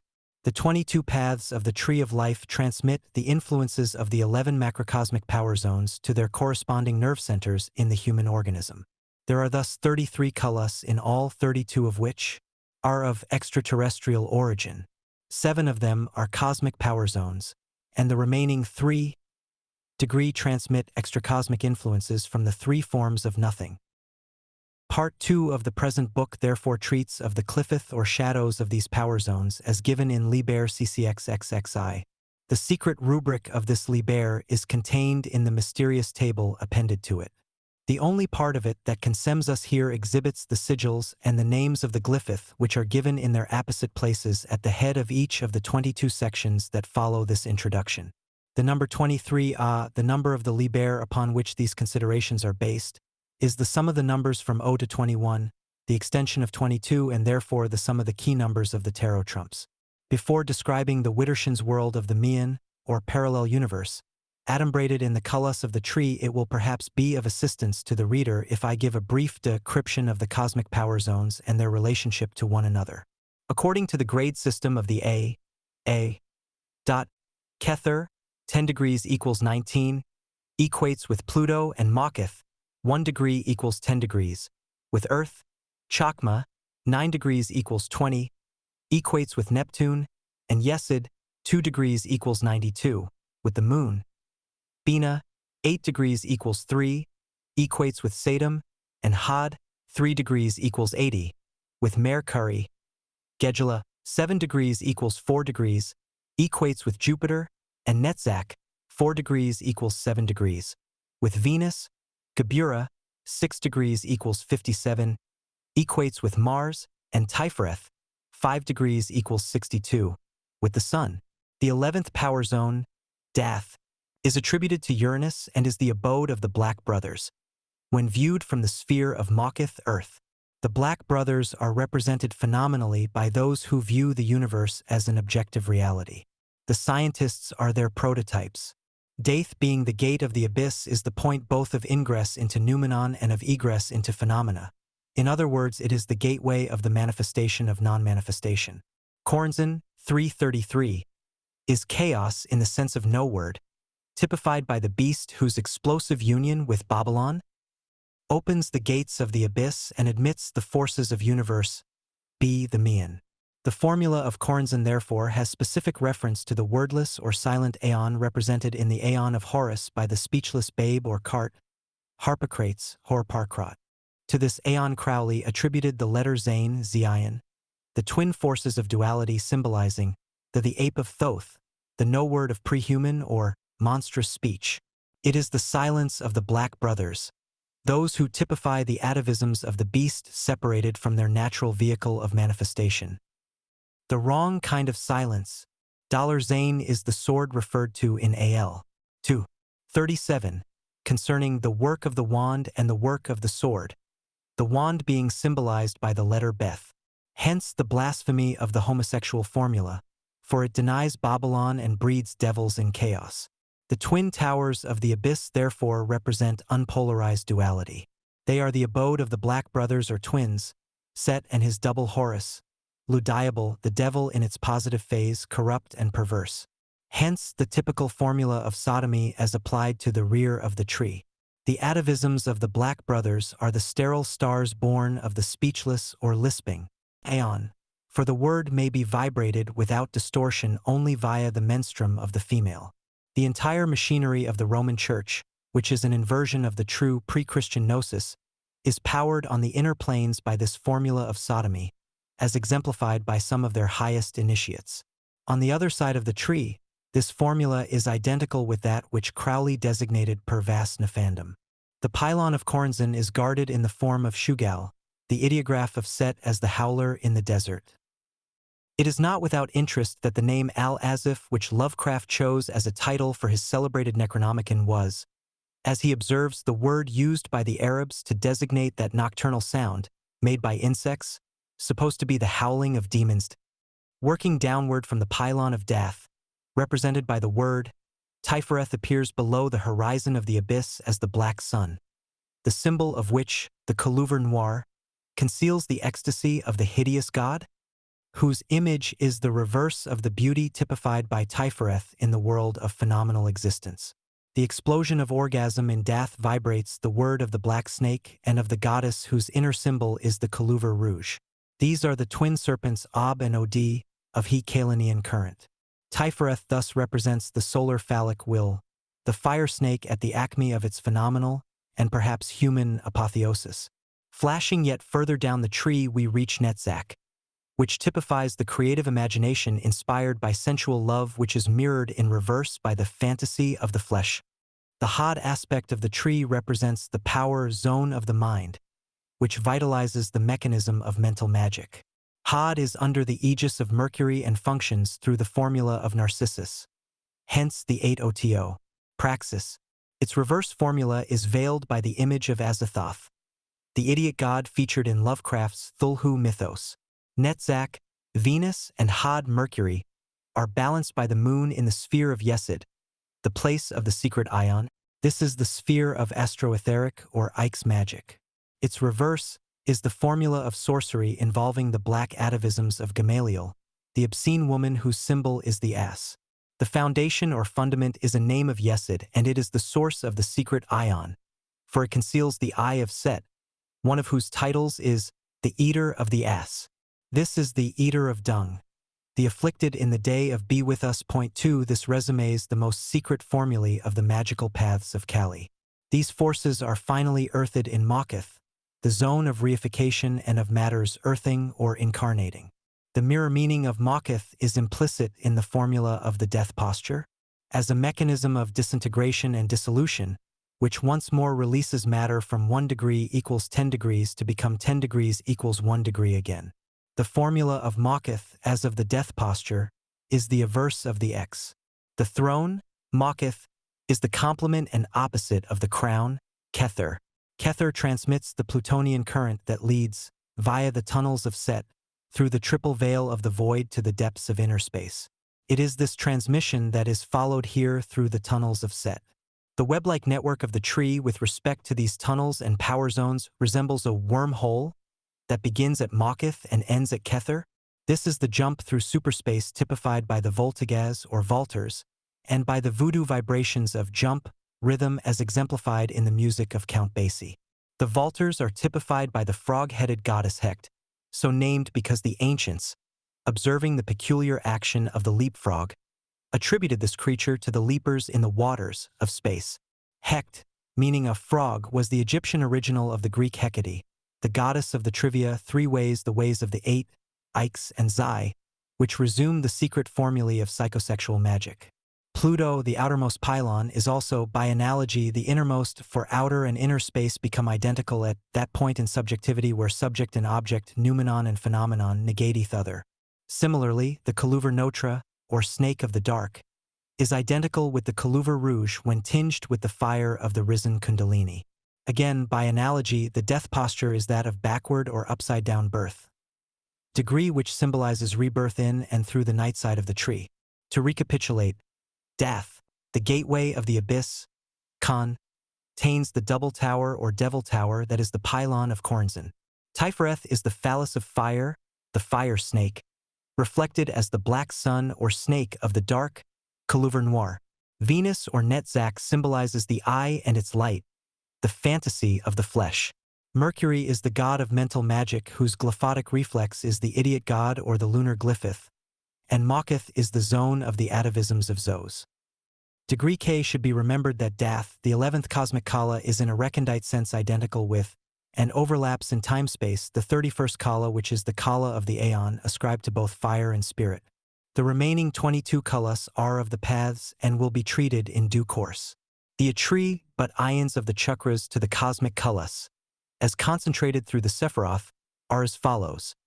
Pluto channels the influence of New Isis from outside. Degree, the influence permeates the power zones from Chakma, the sphere of the stars, to Gebura, the sphere of transcosmic energies connected with the blood of Isis. The complex Chakma Binachisa Gebura is the womb that receives the extraterrestrial influences, which include those from inner space upwelling from Dath. These influences condense to form the veil of the abyss streaked with the lightnings of Uranus that illuminate the pylons of Corzin. In that flash of lurid luminosity, the pylons and the gateway are seen as one with the network of tunnels fleetingly revealed. This entire magnetic field comprehends the Sahasrara Brahmarandra Ajna complex. Dath, on the other hand, equates with the Visuddha chakra and represents the word, and therefore man, the speaking one. This is reflected in the waters of the abyss backwards, and is symbolized by those retromingent beasts that typify Corzin and Shugal, the howler in the icy wastes of nothingness. This is the chaos of creation and annihilation. Tifereth equates with the Anahata chakra and the heart of the tree. It represents the solar phallic will, 93, embodied in the fire snake. Its shadow is the black sun typified by the Kaluvar Notra. Netzach equates with the Manipura chakra, the creative imagination of which the animal representative is woman. She is the eye of Zos that weaves the fantasy of flesh by reproducing its image as a reflection in the waters of the abyss. Had equates with the Svadhisthana chakra, the mind that organizes the fantasy but which, as in the myth of Narcissus, is obsessed with its own beauty and is bound to the formula of self-love through masturbatory techniques such as those of the 8-inch. The idiot god is its reflex. Also the drooler? This formula becomes creative only when allied to that of Netzach, the lotus of the Manipura in the lake of the mind. The magical weapon of Narcissus is the hand which balances the eye of the woman, in Zos Kia Cultus. Mercury rules the sphere of mental magic. His image is the dog and the ape, both notorious masturbators. Yes, it equates with the Muladhara chakra and represents the astroetheric fluid that is the menstruum of sexual magic utilized by adepts of the Ix. Its reflex constitutes the sorceries of the XT, the reversal of the 9, symbolized by the ass of the obscene woman, Gamaliel. Its application to the mercurial god is an abomination, as Crowley expresses it in Magic, p. 165. Mawketh is below the chakras in the sense that the Qliphoth are below the Sephiroth. Mawketh represents reification, earthing, the incarnating of spirits, demons, or intelligences inferior to or superior to man. The reflex of Mawketh is disintegration and the incarnation of unstable forms of existence such as elementals, demons, etc. It is the antipode of Pluto, Kether, and represents the slime of Satan's spawning in the outer spaces beyond the far-flung rim of the known universe. In this sense, Mawketh is the antipole of the starspade of space beyond Pluto. In order to bring the information contained in this part 2 within the comprehension of human terms, the reader may find it useful to consider the tunnels of Set as a network of dream cells in the subconscious mind. Each tunnel relates to the path under which it runs, much as the neural ganglia may be said to underlie the skeletal structure of the human organism, and it functions in several dimensions simultaneously. There are thus unavoidable, even necessary, interrelations and interlockings of the paths and the tunnels which they conceal, but it should be understood that the influences permeating the paths have their origin, not in the tunnels themselves, which are merely conduits or passages of transit, but from beyond the gate of Dath. Although having no actual position on the tree, Dath is yet the power zone or event act that makes possible the entire scheme of Sephiroth, paths and tunnels, with all their ramifying complexities. If this is understood, there should be little difficulty in following the allocation of ideas and concepts to each of the dream cells. Being as it were a commentary on the left-hand paths of the Tree of Life, this book concerns itself more especially with the back or reverse side of the tree. My sources of information are the Qliphoth, the names and sigils of which are given in Crowley's Liber CCXXXI.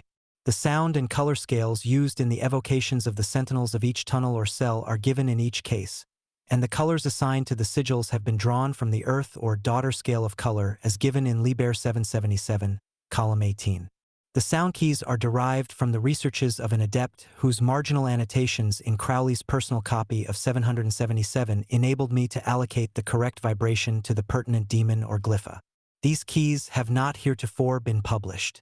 Also unpublished in the posthumous edition of Liber 777 is the material forming an additional column entitled Typical Diseases, which also appeared in manuscript in Crowley's personal copy. As these diseases pertain essentially to the glyphoth, I have included them, although Crowley's list is known to have been tentative. Another important item that was omitted from the first and the later editions of 777 are the magical formulae relevant to the paths, which, in their application to the glyphoth, should be considered as an extension in depth and in a negative dimension of the psychosomatic complex relevant to the path in question. Here again the list was tentative and Crowley omitted to ascribe formulae to all of the paths, probably because he had not worked out a satisfactory scheme.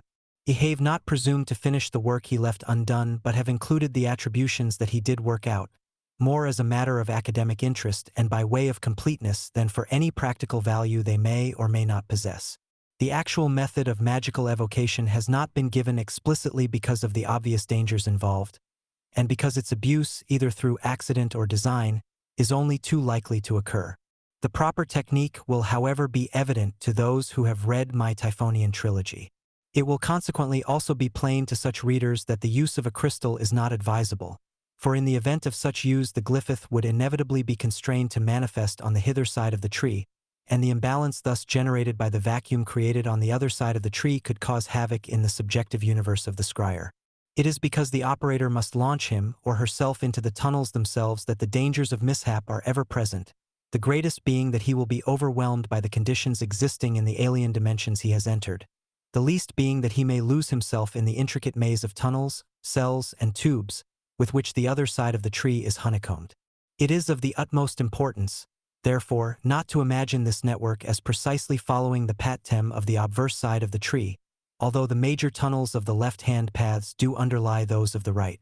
However, as a main vein or nerve in the human body has a multitude of auxiliary and capillary vessels ramifying from it, so do the cells of the glyphoth contain tunnels and tubes that are not only easy of access, once the main gate has been opened, but positively create their own swirling vortices into which are sucked any stray entities that are in the unfortunate position of not knowing the sacred alignments. Assuming that the foregoing remarks will be heeded, the 22 scales of the serpent of the cliffeth that writhes through the tunnels of the left-hand paths of the tree will now be described in sequence from 11 to 32, the first 10 in female power zones having been comprehended in the first part of this book. 1. Amprodius. The 11th path, or kala, is attributed to the element air, and its negative aspect is the demon or shadow known as Amprodius, whose sigil is here given and whose number is 401. This shadow may be evoked by vibrating the name Amprodius in the cry of E. The sigil should be painted in luminous pale yellow on a square ground of emerald flecked with gold. For 01 is the number of Azoth, which signifies the sum and essence of all, conceived as one. In its negative phase, this essence is conceived as none and is the void from which manifestation proceeds. The nature of this void is also 401, as in the Hebrew word meaning out of its root is the Egyptian ut, whence uterus, the gate of Utrance. It is out of the womb of the Ein via Kether that manifestation issues. The sigil of Amprodius exhibits a gaping mouth typical of the uterus which utters the word. This word is the hidden light, the symbol of which is the whirling cross or swastika. It is identical with the letter A or Aleph, the letter attributed to the 11th path. In the magical grimoire CCXXXI, the following verse pertains to this kala. The heart of Iao dwelleth in ecstasy in the secret place of the thunders. Between Asar and Aci he abideth in joy. The thunderbolt, or dorge, is the lightning boom weapon of the hidden light that streaks downward from the void, reifying as it does so earth or matter. The number 401 is also that of the word ARR, which means cursing. It is the primal curse of the fire of the spirit imprisoned in bodily form, described in the holy books as the wrong of the beginning being considered as Kether, through which flash the lightnings of the Ein or eye of the void. The animals ascribed to this kala are the eagle and the man. Man represents the highest embodied form of the Godhead. The eagle is that cherub of air that pervades the highest ethers in the form of intelligence, i.e., consciousness directed by extraterrestrial or divine will. But the inmost significance of this path is summed up in the magical power of the 11th kala, which is that of divination. This depends upon the divine or supermundane aspect of spirit that rays into the womb and fecundates the virgin earth with light, intelligence, from beyond the ultimate pylon, Kether. Divinatory power is the intuitive aspect of intelligence, and as such its course is as unpredictable as the forked lightning which cleaves the womb of space and manifests as the thunderbolt, the A between the I and the O. The mystery of the thunderbolt is explained in CCXXXI. Therein, the swastika of the 11th path is compared with the fulguration of path 28, which contains the mystery of the transformation of the Holy Virgin. She appears as a fluidic fire, making her beauty into a thunderbolt, i.e., a swastika. This symbolizes the force that restores the world ruined by evil, i.e., by the primal curse or wrong of the beginning. On the magical plane, the divinatory power manifests in the irrational. Thus, the greatest masters of magic traffic constantly with the energies of the 11th kala. The irrational element appears so strongly in magicians using this kala that their work has often not been taken seriously or has been altogether overlooked. A recent example is H.P. Blavatsky, whose antics cast such doubt upon the authenticity of her work that few in her time were able to estimate her at her true worth. Similarly, Crowley's clowning placed him in an even more dubious category. Few indeed understand that the 11th path is that of the fool who dances on the brink of the abyss, as depicted in tarot trumps ascribed to this path. Salvador Dali, whose practical jokes are notorious, has also, at times, brought discredit upon his artistry, although many people are impressed by the wealth which his artistry has amassed. The occultist Gurdjieff also falls into this category. His book Letters to Beelzebub has been described as a calm, placated practical joke, thus, again, deliberately obscuring the vital import of a teaching that is meant only for the few. Did not Christ also speak in parables so that he would not be understood? Degree, the key note of the musical scale ascribed to Amprodius, is, as the letter of the womb of the virgin impregnate by the fool. In accordance therewith, the river of the underworld ascribed to the 11th kala is Acheron, which receives spirits as the womb receives the creative lightning. The archdevil of this path is Satan himself, lord of the powers of the air Aleph, through which the thunderbolt streaks. 11 is the number ascribed to the power zone Dath within the abyss. The color attributed to Dath is lavender or pure violet, which typifies the color beyond space that vibrates in unison with the kala activated by the evocation of Amproteas. It is the color of the madman, he that is without the range of normal intelligence. The negation of reason that typifies his state of consciousness is consonant with the positive side of this path, which is ascribed to that part of the soul known as the ruach or reason. More correctly, the ruach is the breath of spirit, the whirling seed that impregnates the virgin of space and brings to birth innumerable worlds. The bodily organ corresponding to this symbolism is the nose, the organ of breath and the vehicle of the olfactory sense. This attribution helps to explain the Olid phenomena connected with satanic operations. The stench of the incense employed in medieval rites was the gross and outer veil of an interior spiritual fact. Hence, one of the magical weapons associated with this kala is the fan, which disperses the fetid vapors that envelop the magician as he evokes the demon of this kala. But the prime instrument is the dagger of air, that is to say the weapon that ruptures the hymen of the virgin ether, represented by the black egg of spirit, and exhibits the awful deity beyond the rim of the universe. He who sits at the center of all, the mad god celebrated by Lovecraft under the name of Nyarlathotep, the god surrounded by idiot flute players. The flute is the pipe of Pan, and he who lifts this veil and peers beyond is bereft of reason and of sense.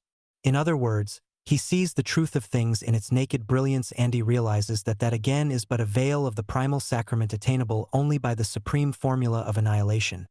For this is the ultimate path, which leads via Kether to the great inane Ein.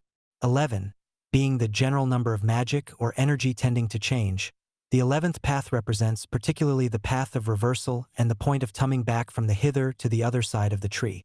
The disease typical of the 11th path is the flux, which in magical terms is expressed as unbalanced or untimely discharges of lunar energy. It is therefore the kala of the black moon blood. It warns of a leakage of vital fluid which, on overflowing, forms a residue of unbalanced magical energy. This breeds phantoms that appear in the form of sylphs, elementals associated with air or ether. Like the fairies and sprites of children's tales, they are, more often than not, depicted as diaphanous and beguiling creatures. But in the aspect in which they manifest on the negative side of the tree, they haunt the awful chasms of inner space where they appear in semblances of utmost horror which obsess the magician and sometimes drive him literally out of his mind. They then invade the vacated space and, like leeches, drain the blood of the mind, degree into their own organisms. This is the origin of the myths concerning magicians imprisoned in outer space. Their minds secreted in transparent cells that float through the gulfs of the void like immense bubbles, increasing in size and luminosity as the invading sylphs draw more and more vital energy from the fluxes that have attacked the unwary intruder on this path. These creatures were dimly sensed by Lovecraft. He describes them as shapeless entities composed of a viscous jelly which looked like an agglutination of bubbles. A similar description is applied to the semi-entity Yog-Sothoth. The passage is quoted in the Magical Revival, p. 116, where attention is drawn to the close similarity between the phenomenon described and the sphere of iridescent globes incorporate by Crowley in the design of his personal magical pantacle, where they appear behind the inverted pentagram of Set. The highest initiations alone can confer immunity from these vampires that sail on scintillant wings. Fairy lore has disguised these creatures with charming veils that conceal the horror of their pursuits and contacts with the denizens of alien systems of consciousness in the nethermost regions of the cosmos. Arthur Machen, the Welsh writer who knew more of these matters than he cared to admit, notes this penchant of the fairyologist for whitewashing these airy beings and depicting them as fair entities. The title of the tarot trump ascribed to the 11th kala is the Spirit of Ether. On the hither side of the tree, the spirit is more resplendently beautiful and luminous than words can describe, but its reverse or reflex is as described above. So also are the bubbles blown by the fool of the tarot in his mad career on the edge of the pit. The number of Amprodias concentrates into 5, the most mysterious and mystical of numbers in the cosmos, and beyond it. Lovecraft hints at the influences it denotes when he alludes to the quintile mathematical tradition of the Old Ones, and their cyclopean structures and dwellings based upon the shape of the 5-pointed star. In ALI 60, Newt describes her symbol as the 5-pointed star with a circle in the middle, and the circle is red. My color is black to the blind. All these ideas pertain to the 11th path. The red circle is the black moon or moon of blood. The 5 points or star rays are the vaginal vibrations of the female during the 5-day flood. The 5-pointed star is also the glyph of the transcosmic Old Ones. And the egg of spirit is black to the blind, or those whose spiritual eyes are not open and who are, therefore, like the virgin who later assumes the form of fluid fire as the thunderbolt. The African concept of fief has been attributed to the 11th kala. Degree of fief is the wind, and it is precisely here in the most primal symbolism known that we discover the identity of the serpent as a symbol of creative potency, the ruach or spirit. A fief became the apep or apap snake of the draconian mysteries in Egypt. The Afif Apophis is also the origin of the Fafnir worm of Norse myth, and, as Massey has shown, a modem derivative is our word puff, to blow out in the sense of becoming big, swollen, tumescent, or pregnant. The African Afif therefore reveals the bellying or billowing force of the wind that is the gust or ghost which became, in a later recension of the mysteries, the Holy Ghost that impregnates the Virgin in the form of the dove, the typical bird of the air. This is further corroborated by the fact that the genius of the wind, of which Afif is the messenger, dwells in the Grand Temple of Legba, the African phallic deity that in the later cults was equated with evil owing to his connection with the mysteries of sex. The letter A in the formula IAO is identical with Apophis and is the field of operation in which the magical energies of the I and the O, the phallus and the ties, polarize and perform their creative function. 2. Barachial. The 12th path or Kala is attributed to the planet Mercury and its shadow masses in the form of Barachial, whose sigil this is, and whose number is 260. The sigil should be painted in a yellow deeper than that used for the sigil of Amprodias, upon a vesica-shaped plaque of indigo rayed with violet. The name Barachial should be vibrated in the key of E, as with the previous sentinel, but there should be a suggestion of chattering or tittering accompanying the vibration, which should not be even. 260 is the sum of the series CCAS S, 8 being the number of Mercury as a cosmic power zone. 260 is the number of Tyrael, the intelligence of Mercury, so we shall expect to find a very precise reflection and inversion of this entity in the depths of the abyss where the path becomes a tunnel transmitting infernal influences. And this we do in fact find, for 260 is also the number of Tmira, the concealed or hidden, and of KMR, a priest, not of the light but of the dark, for KMR means blackness, its root being the Egyptian Kam, black. Yet although the 12th path is that of the magician or magus, the black or hidden priest should not be identified with the black magician, but with the black brother. This is the Kala of the sorcerers, the Manim, also equal to 260, who transmit the light direct from beyond Kether to Satan via the formula of duality. Duality is expressed zoomorphically by the twin serpents Od and Ob, and by the ape, the shadow of the magus who, according to tradition, distorts and perverts the word of the magus, thus making a mockery of his work, as do the Black Brothers with their formula of duality. This is evidenced by the symbols of Barachial, 2 swords with inturned blades, suggesting intense concentration on the ego as opposed to the self of AII, flanking a ghostly face, mask, surmounted by a crescent moon. The sigil is a glyph of falsity and illusion reflected in the current of duality that reveals the shadow of Thoth in the image of his ape or cynocephaly. This doctrine is expressed in the second verse of CCXXXI. The lightnings increased and the Lord Tahuti, i.e. Thoth, stood forth. The voice came from the silence. Then the one ran and returned. The one is Kether, and it returned to its own power zone because the vibration of this Kala is illusory and cannot transmit truth. Its vibration duplicates that of the previous Kala, thus creating a mere simulacrum of the creative spirit. The Black Brother is double-tongued as the serpent, which is significant For the magical power ascribed to the obverse aspect of which this path is the tunnel, is the gift of tongues, the gift of healing, and a knowledge of sciences. The healing here, however, is the healing of the ego, which merely aggravates with illusion the disease of false identity, creating thereby a chain of endless suffering. Likewise, the sciences of which knowledge is given are the sciences of darkness. Yet it must not be supposed that these are necessarily evil. It is merely that in the hands of a black brother they necessarily tend to sterility because directed towards the fulfillment of holy personal ambitions. The dark sciences of this path contain the secrets of the Kulus of the void, and of that Kalenian current which obtains in the Widdershan's world of anti-light. The witches and wizards of this tunnel speak with voices that are reflected into the aura of the adept by the mechanism of unnatural acoustics associated with the mysterious ventriloquism of Bath Cole, the voice of the oracle. The Bath or Beth is the house or womb of the supreme Kala, and of the source of that ventriloquism that was primal in the myths of man. For the word was endowed with flesh and issued from the belly of the mother. Here again the number of Barachiel, 260, corroborates the doctrine of this path of Beth, for it is the number of Minmin, pleasures, delights, and of Urkik, thy thighs, which reveals the sexual nature of these pleasures. The disease typical of this path is ataxiphasia, which here refers specifically to disorders of the faculty of speech, typified by the bestial howlings or cachinnations of the pre-human creation and by that monstrous speech, mentioned in Liber 7, that thrills beyond the veil of the void.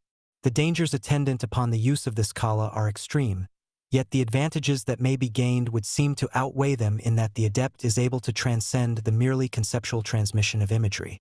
He is thus able to maneuver specific atavisms at a level deeper than those he could penetrate as a magus. This is because the silence of the outer spaces, like the music of the spheres, may be apprehended only when the ape-like chattering of the magician's vehicle has been subdued by contact with the transcosmic forces that sweep through this tunnel from the pathways of the great inane.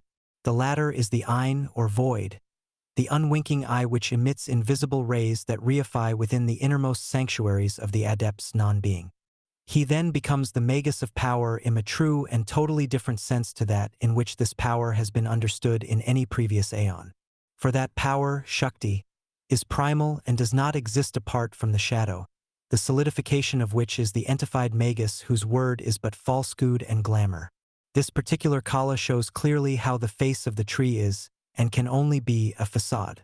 This is so because a reified and therefore dualistic interpretation of the hidden currents of energy that pulse through the tunnels on the other side of the tree transmit the energies of non-being. It is in this sense that the one ran and returned. To where did it return? The manifested word retuned to the silence of non-manifestation. 3. Gargophius. The 13th path is charged with the lunar kala. The name of its shadow guardian is Gargophias, which should be vibrated or howled in regular repetitions in the key of G sharp. Her sigil should be painted in silver on a black circle. Her number is 393, a number of supreme importance in the draconian cult in its thelemic phase. The number 393 contains the numbers 39 and 93 degrees. The obverse path is consumed with AL, while the tunnel here treated is consumed with LA. Furthermore, 3 plus 9 plus 3 equals 15 equals AATU 15. The devil, and 393 is thrice 131, the number of Pan and of Samel, whose wife is the elder Lilith, the lady of night or not, the great negative. 393 is also the number of SHPHCHH, the typical concubine or whore who later became Sephek, the consort of Thoth. Sephek means the number 7. She is therefore an image of Typhon. According to Gerald Massey, Sephek is a survival of Kafek or Kepsh of the 7 stars, once worshipped at Ombos as the living word. By the later solar cults she was abhorred as the great harlot. The word Kepsh means literally the hinder thigh, a symbol of the vagina which is itself an image of the primeval Typhon, the mother of Set. She typified the first parent known at a time when the role of the male in procreation was unsuspected. Because she had no consort, she was considered to be a goddess without a god, and her son, Set, being fatherless, was also godless and was therefore the first devil, the prototype of the Satan of later legends. One of the totems of Typhon was the dove. This was continued by the solar cults where it typified the male bearer of the Ruach or creative spirit, attributed to the element air. The dove depicted on the Great Seal of the Ordo Templi Orientis (OTO) is the Typhonian bird of blood, and it can be shown by gematria that the emblems contained in that seal are kabbalistically equivalent to the number 393. The all-enclosing vesica is the Venusian door Daleth, which is the number 4. The eye in the triangle or pyramid of spirit is 370. The dove, Holy Ghost, Geist or Gust, denotes the element air and the letter Aleph, 1.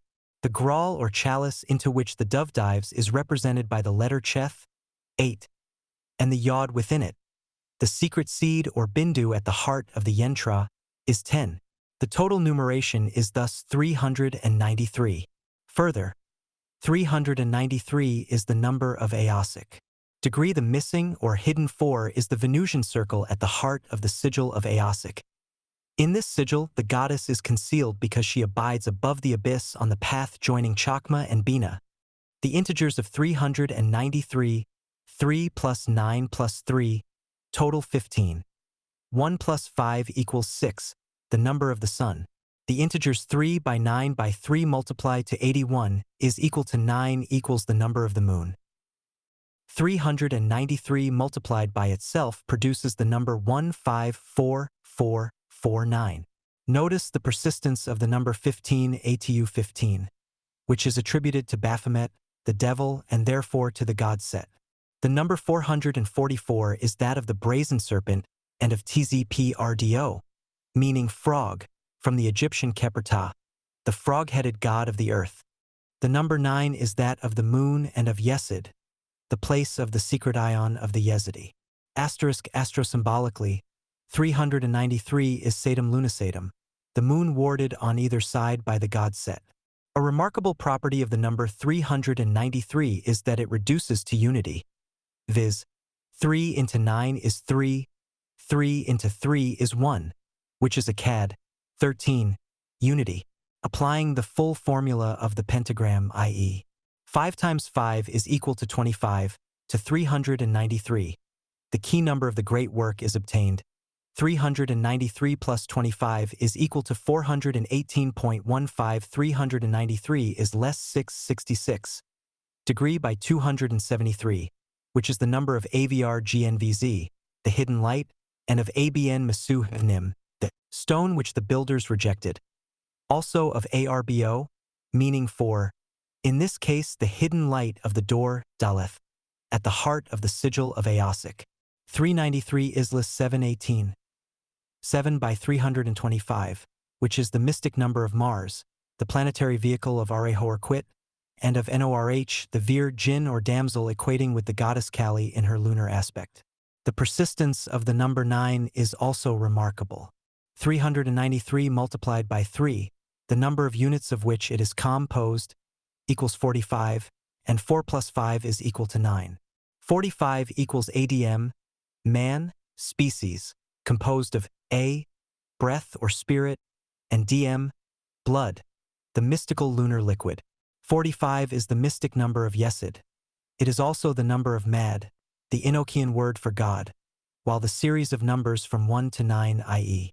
45, is the number of Agial, the intelligence of Saturn or Set, and of AMD, the Fool. The sigil of Gargophias shows an upright sword, with an eye each side of the blade, set over an egg and crescent. The sword is typical of the woman as the first cutter in two. The haunch or thigh constellation of sickle shape was the celestial symbol of Typhon, which, in terrestrial terms, is the vagina of the woman that divides and becomes two, the slit or bifurcating one. The two eyes represent the dual lunation, celestially, and the two phases of the feminine cycle with emphasis on the periodic eclipse. The egg is 3/4 full, which indicates the 9 months of gestation, the dry phase immediately preceding the deluge characterized by the outgush of the amniotic fluid. This aspect of the formula is latent in the egg and does not manifest until the 15th path, the path of the mother.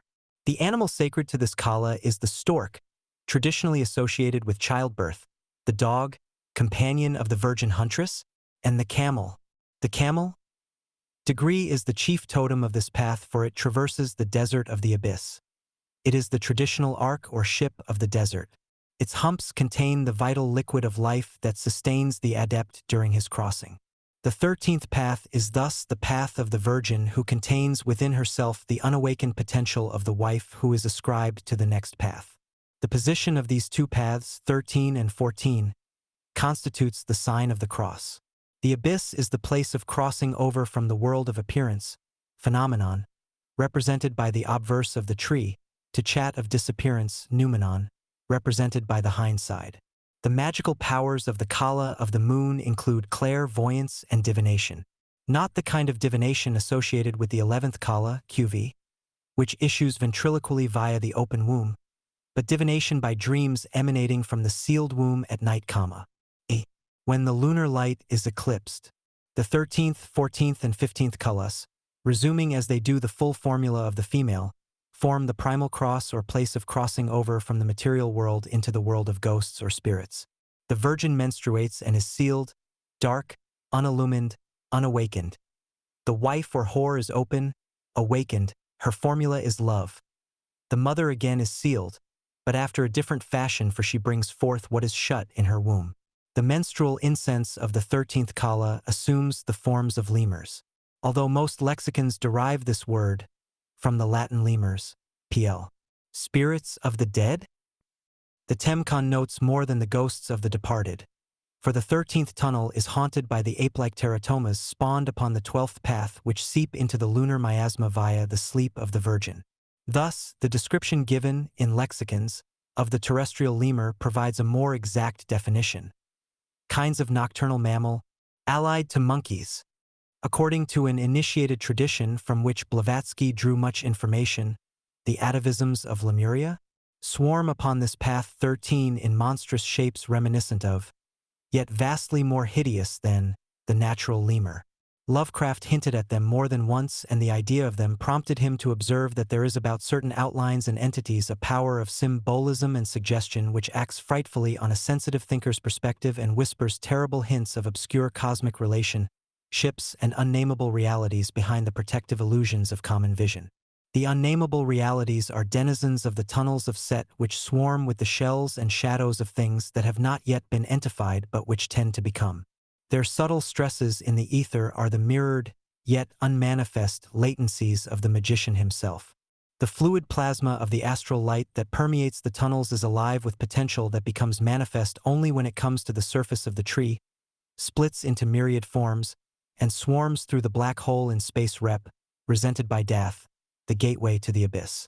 The Manifes, tation of the non-manifest, is affected, magically speaking, via the lunar current which characterizes the high priestess of this Kala in her virginal, unawakened, or dreaming phase. The verse in the grimoire applicable to this Kala reads, "Now hath Nut veiled herself, that she may open the gate of her sister." Not two women, but one only is implied by this statement. Nut veils herself in sleep, i.e., she becomes virginal, menstruous, in order to open the gate of her sister, the gate of dreams. In a naturalistic sense, the veil is the clothing assumed by primitive woman at the onset of puberty. In a physiological sense, it is the unruptured hymen. When Nut opens the gate, she veils herself and is therefore able to divine by dreams seen in the mirror of magical sleep or trance.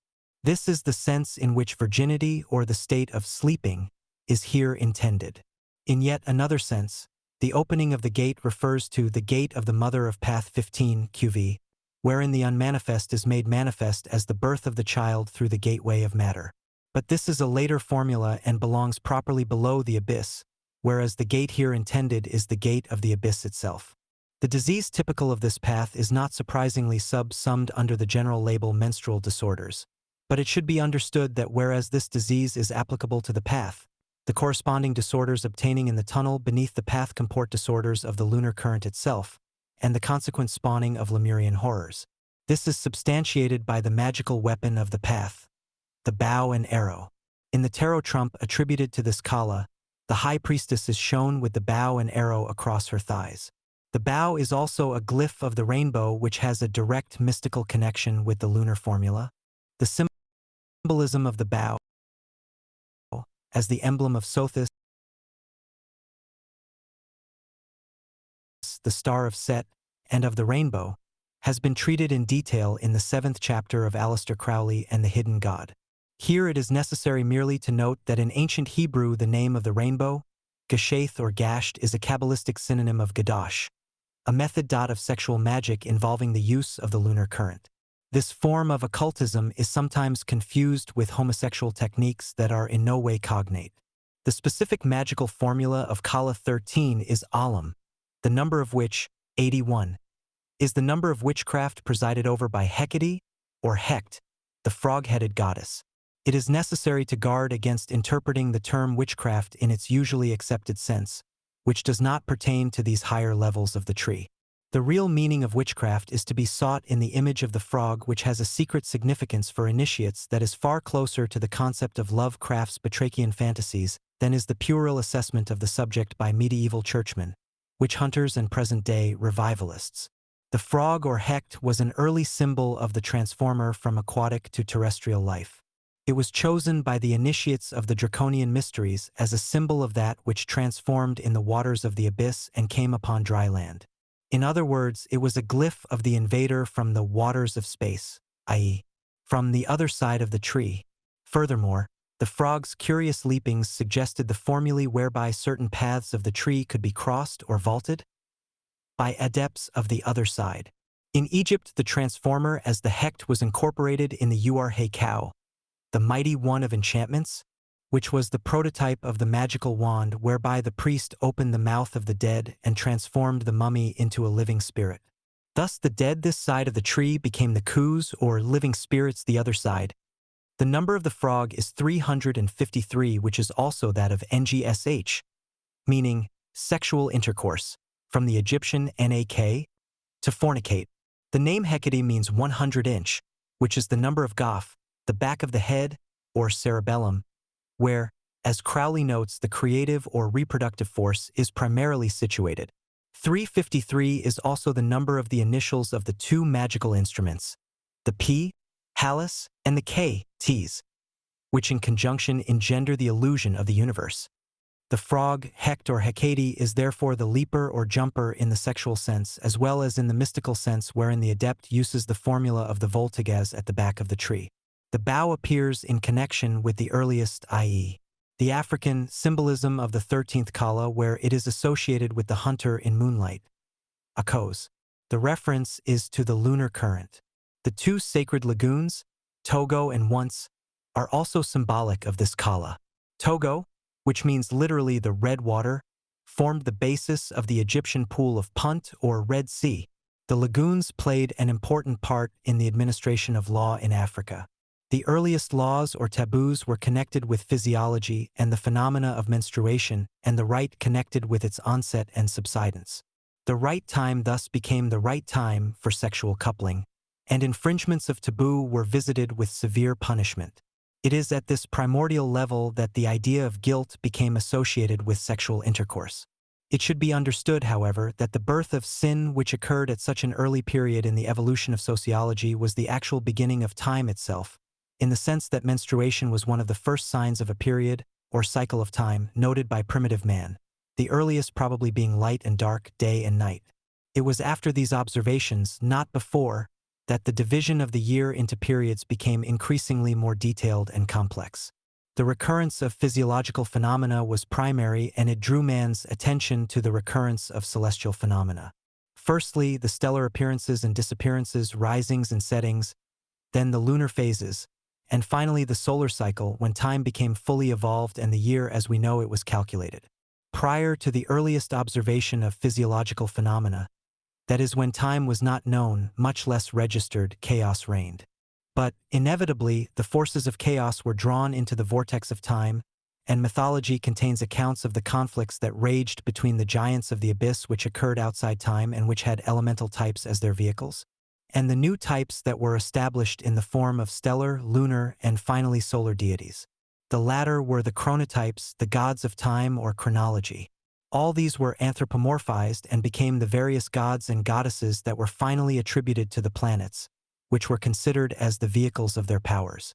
Hence, the first 10 paths of the tree are attributed to Earth, Luna, Mercury, Venus, Sol, Jupiter, Mars, Uranus, Neptune, Pluto.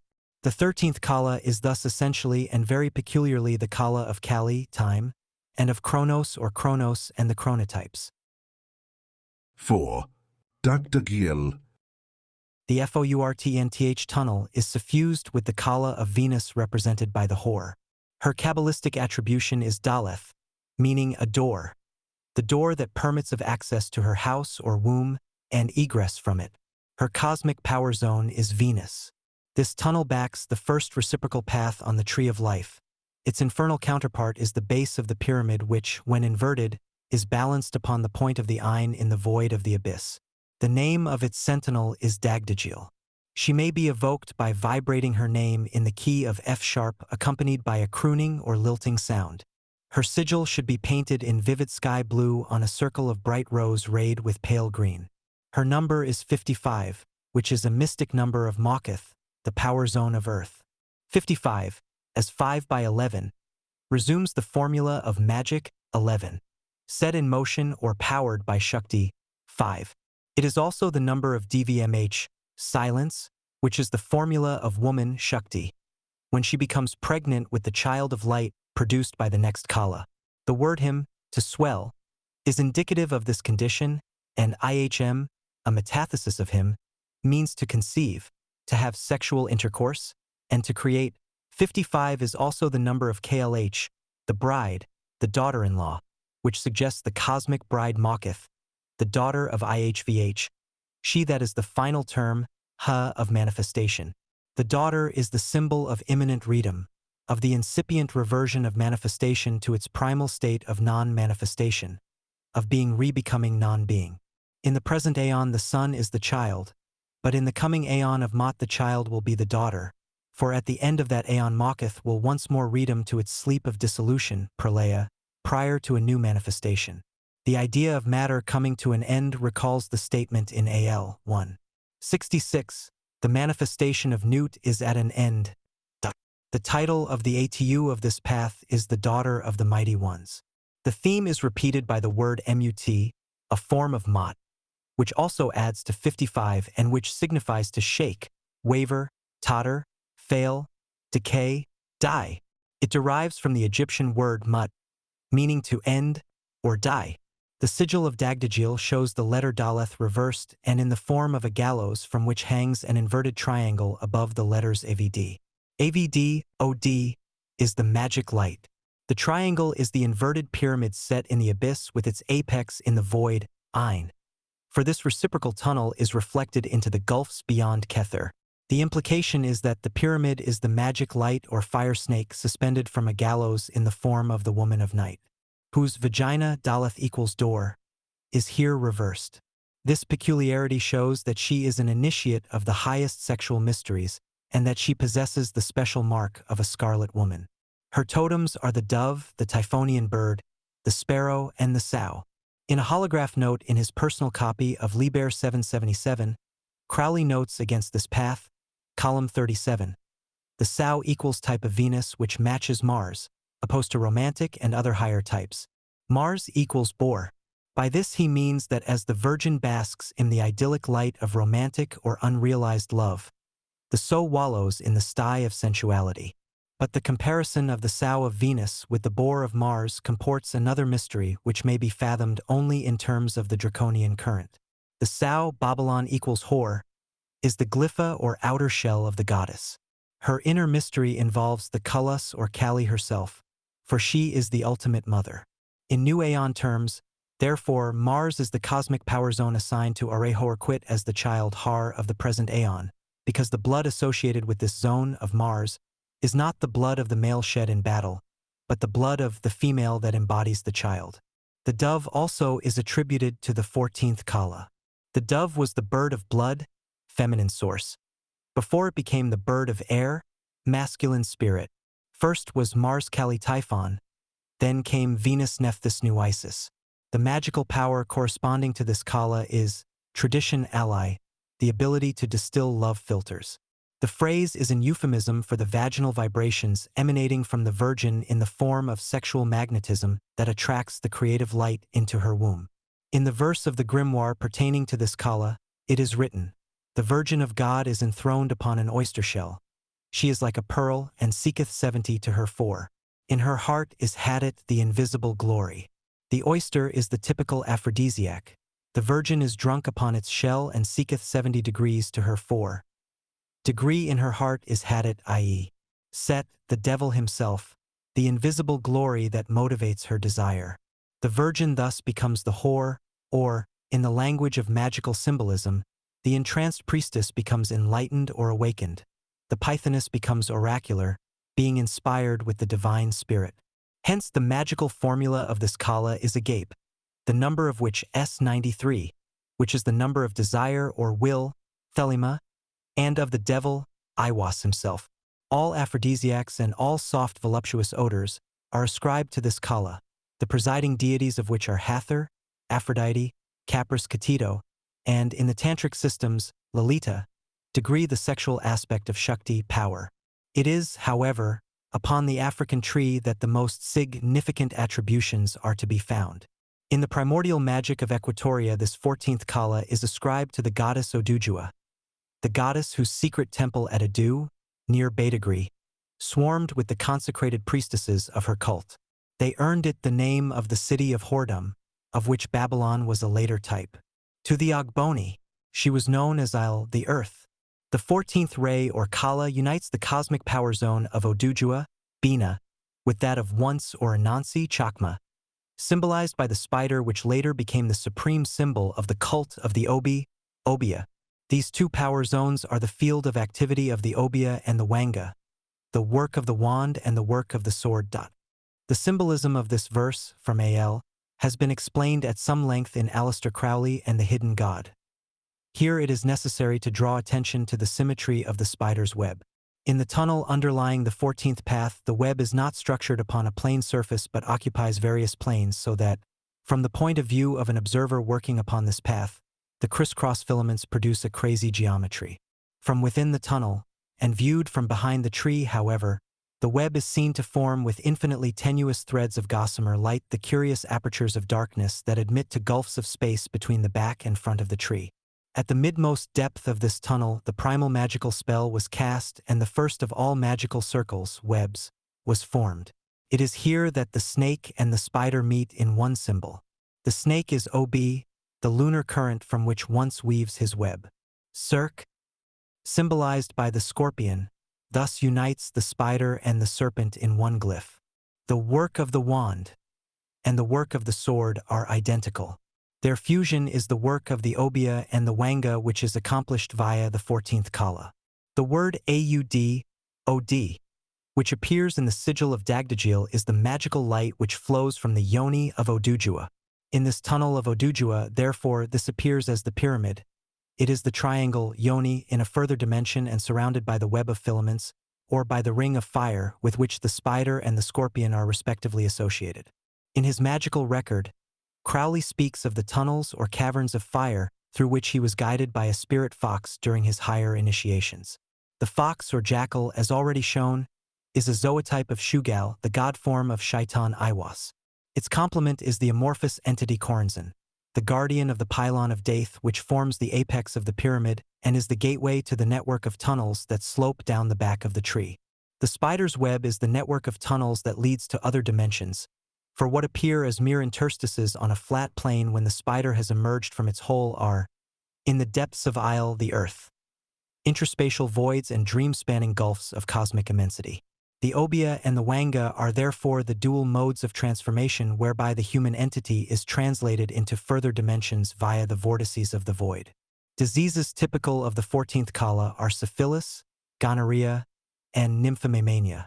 These are glossed by the attribution to this kala of the most abhorrent of African fetishes, Champana, the deformed deity whose symbol is a gnarled club leprous with red and white spots. The element of nymphomania is evident in the succubi or shadow women generated from the yoni of the goddess whose magical weapon is the girdle. The connection with the dream mechanism is obvious, although there is a more esoteric explanation. The shadow woman is the means of dream control, for it is through her cincture or magical circle that the dreamer enters dimensions that lie on the night side of the inverted pyramid, which is a projection of the yentra of the goddess. The formula has a sexual basis and all that can be divulged. F has already appeared in my Typhonian trilogy. KK is interesting to see how nearly H.P. Lovecraft approached the frontiers of these alien dimensions. In the case of Charles Dexter Ward, he alludes to the sign of Koth, that dreamers see fixed above the archway of a certain black tower standing alone in twilight. The black tower is the phallus of Set, the standing stone set in the twilight of the abyss, i.e., in the crepuscular state between dream and the dark abyss of sleep.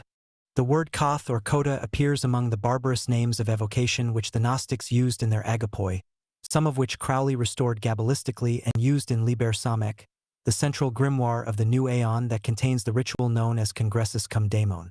This is one of the most potent rituals extant, according to Crowley. It contains the formulae of Congress with the double or shadow self.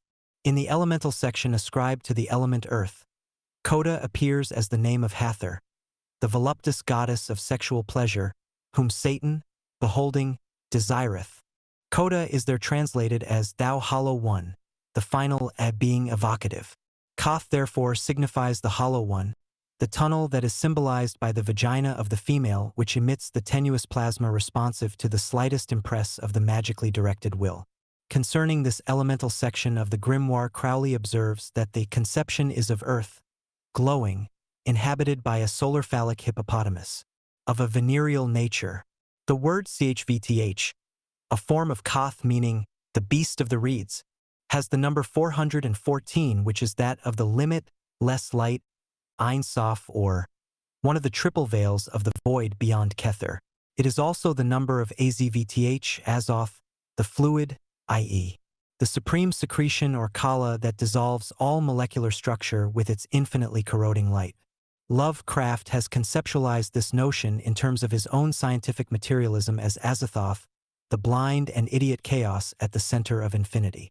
The name Azathoth is composed of two distinct concepts, Forza and Thoth. According to W. Henning, Az is the evil mother of all demons, coupled with Thoth, one of whose types is the dog-headed ape or cynocephaly. She resumes the feminine side of the guardian of the abyss. Azoth comprises the initial and final letters of the alphabets of three ancient languages, Aleph and Tau, ADH, in Hebrew, Alpha and Omega, in Greek, A and Z, in Latin. The word Koth as Cheth, Chitha, 418, is of vital importance in the new Aeon, for it is the number of the great work in its highest alchemical phase, viz., the dissolution of all molecular structure, as adumbrated in L. 2. 44, 2. 5. Hemeth Terith. The 15th tunnel is illumined by the Kala of the star, known in the Book of Thoth as the daughter of the firmament, the dweller between the waters. She is also the mother aspect of Kala 13, the virgin, and of Kala 14, the whore. The letter assigned to both mother and daughter is Ha, the number 5, and the pentagram is her seal. The two waters are respectively the blood of the virgin daughter and the milk of the enceinte mother. The guardian of this pylon is Hemeth Terith, who may be evoked by vibrating her name in the key of a sharp, whisperingly, almost inaudibly. Her number is 1054, which is that of the Greek word neos, meaning a ship or ark, also the navel and hence the womb. Her sigil should be inscribed in lurid red on a glowing red inverted triangle. It suggests a face above three equal-armed crosses arranged in the form of a descending triangle with two serpentine forms dividing the crosses. The relevant versicle of CCXXXI reads, Now riseth Arehorquit, and dominion is established in the star of flame. This is a reference to the child Horus manifesting in the form of Arehorquit as the son of the mother. The animal sacred to this Kala is the peacock, one of the sacred symbols of the Yezidi who worship Shaitan under this form. The peacock is also the Vahana of Kartikeya, the Hindu Mars, born of the element fire. In alchemical terms, the 15th Kala is that of sulfur punifying by fire. In other words, the mother is redeemed by the birth of the son. Note that Path 15 links Chakma, the sphere of the Magus, with Tifereth, the sphere of the sun. The other vehicle sacred to this Kala is the eagle, the cherub of Aquarius presiding over the 15th path. Aquarius plays a vital role in the symbolism of the new aeon. It is the place of the north attributed to Nuth, who brings forth the two waters depicted in the sign of Aquarius as two undulating lines.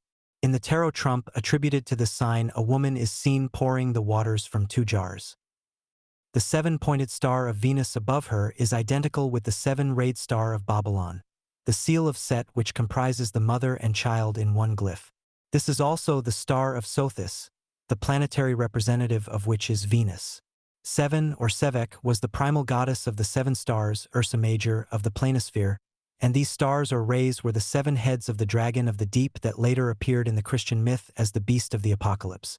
The star of the 15th Kala is therefore the star of Sothis or Shaitan, and it is concealed in the feminine generative essence known as the soul or blood of Isis. In the magical revival, it has been shown how Shaitan may be invoked by the magical use of this current. Set was the first male child born of the mother and the eighth after the seven stars or souls. He was considered by the ancients therefore as the height or fulfillment of the mother. This explains the cryptic utterance that Venus is transcended in Sothis, for the child, Set, transcends the mother in the sense here indicated. Chakma, the sphere of the stars, thus pours down its kulus along the 15th path into the power zone of the sun, Arihoarquit, i.e. Typhoreth. The magical city associated with this kala is astrology, which, on the other side of the tree, has a very different connotation to that which it usually obtains, for it is there the genuine science of the stars, or kulus, and differs as much from the popular conception of astrology as does the tarot from the vulgar playing card game. The stellar energy that flashes its light through this tunnel is symbolized by the dog star, Sothis, and the nature of the child Bom in this cell of Hemethtereth is satanic in the sense that it is procreated by a magical method involving the use of the eye of Set. The Behemorin, meaning the bestial, are the Cliffith of this kala, and their name refers to this magical formula. In the African mythos, the goddess Odujua reappears on this path in the form of the mother or wet nurse, hence the connection with Aquarius and the two waters. The goddess Iamoja also belongs to this path. Her name means the mother of fish. She was raped by her son, Orangan, and during her flight from him she fell backwards. Her breasts burst open and became two streams. 6. Urians. The 16th path transmits the influence of the Hierophant, and its tunnel is sentineled by the demon Urians, who is evoked by vibrating his name in the key of C sharp. The name should be roared or, more properly, bellowed. His sigil should be inscribed in lines of flame. On a brown triangle, it shows a seven-armed figure. The upper four arms terminate in yods, the lower three in crosses. The seven-armed figure is a glyph of the Tree of Life. It has relevance to the worlds below the abyss. The seven also refers to the original light in heaven represented by the stars of Ursa Major. See previous section. This interpretation is confirmed by the fact that 395, the number of Urians, is also that of HSHMIM, the heavens. The seven arms, the four yods, the three crosses, make a total of 59 in all, 7 plus 40 plus 12. And this number fumishes a wealth of clues relevant to the meaning of the sigil.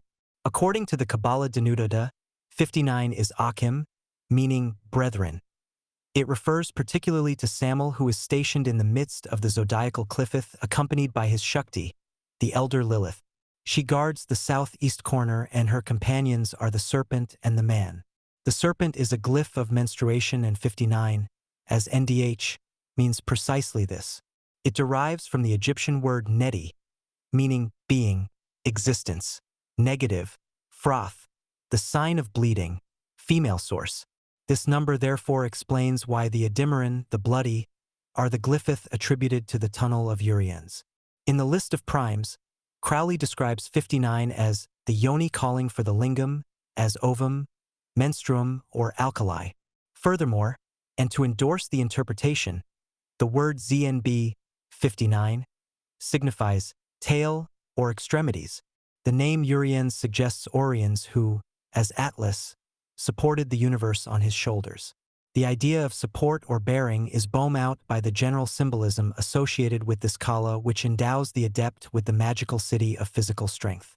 The magical instrument ascribed to the 16th path is the seat, throne, or altar, which are curiously feminine symbols for a kala associated with the Hierophant until it is remembered that, in the new aeon, the Lord initiating, i.e., the Hierophant, is the god Set, who is identical with his mother, Typhon, and therefore the continuation, as has been shown, of her kala, 15.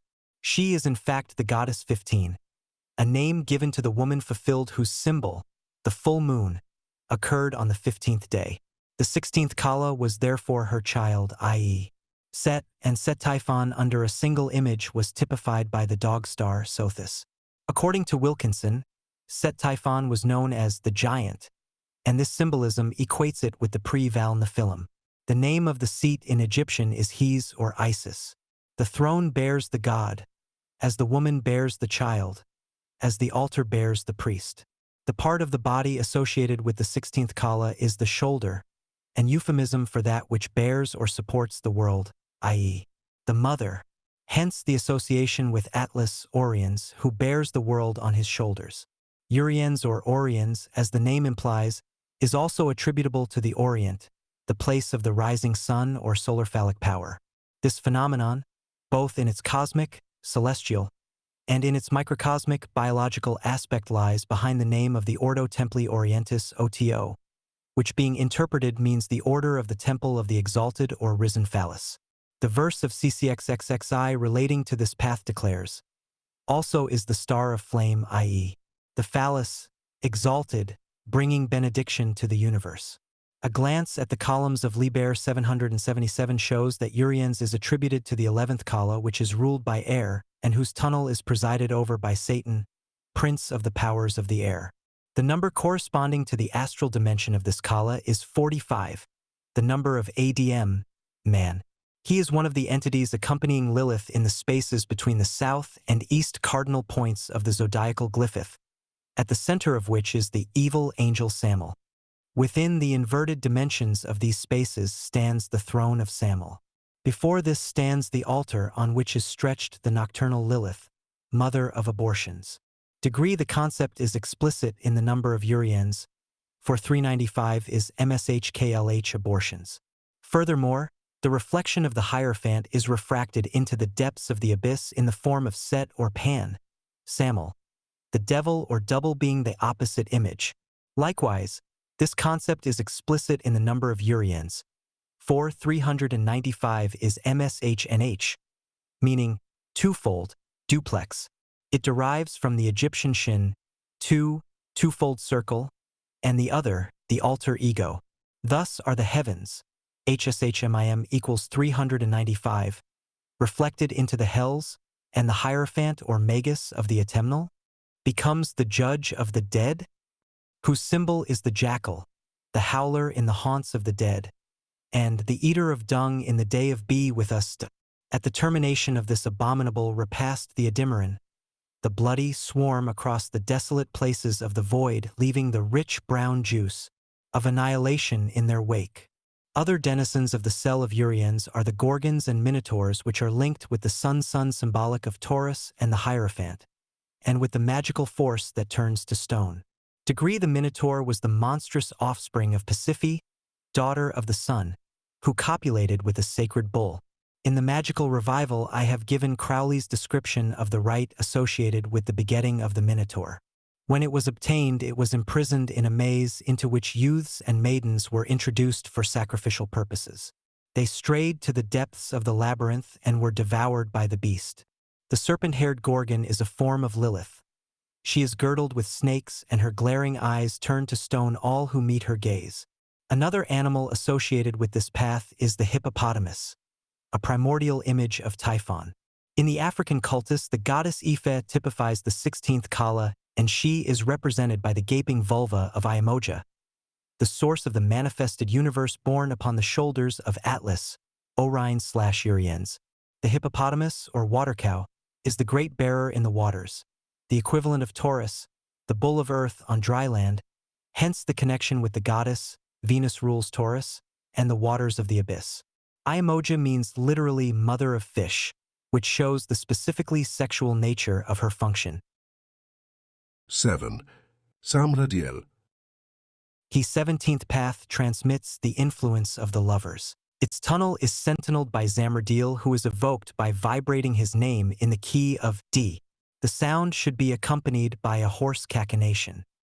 His sigil should be painted in a tint approximating new leather yellow upon a vesica of mauve. His number is 292, that of TZRB, the raven, the black bird of Set. TZRB also means evening. At sunset, the raven commences its predatory flight.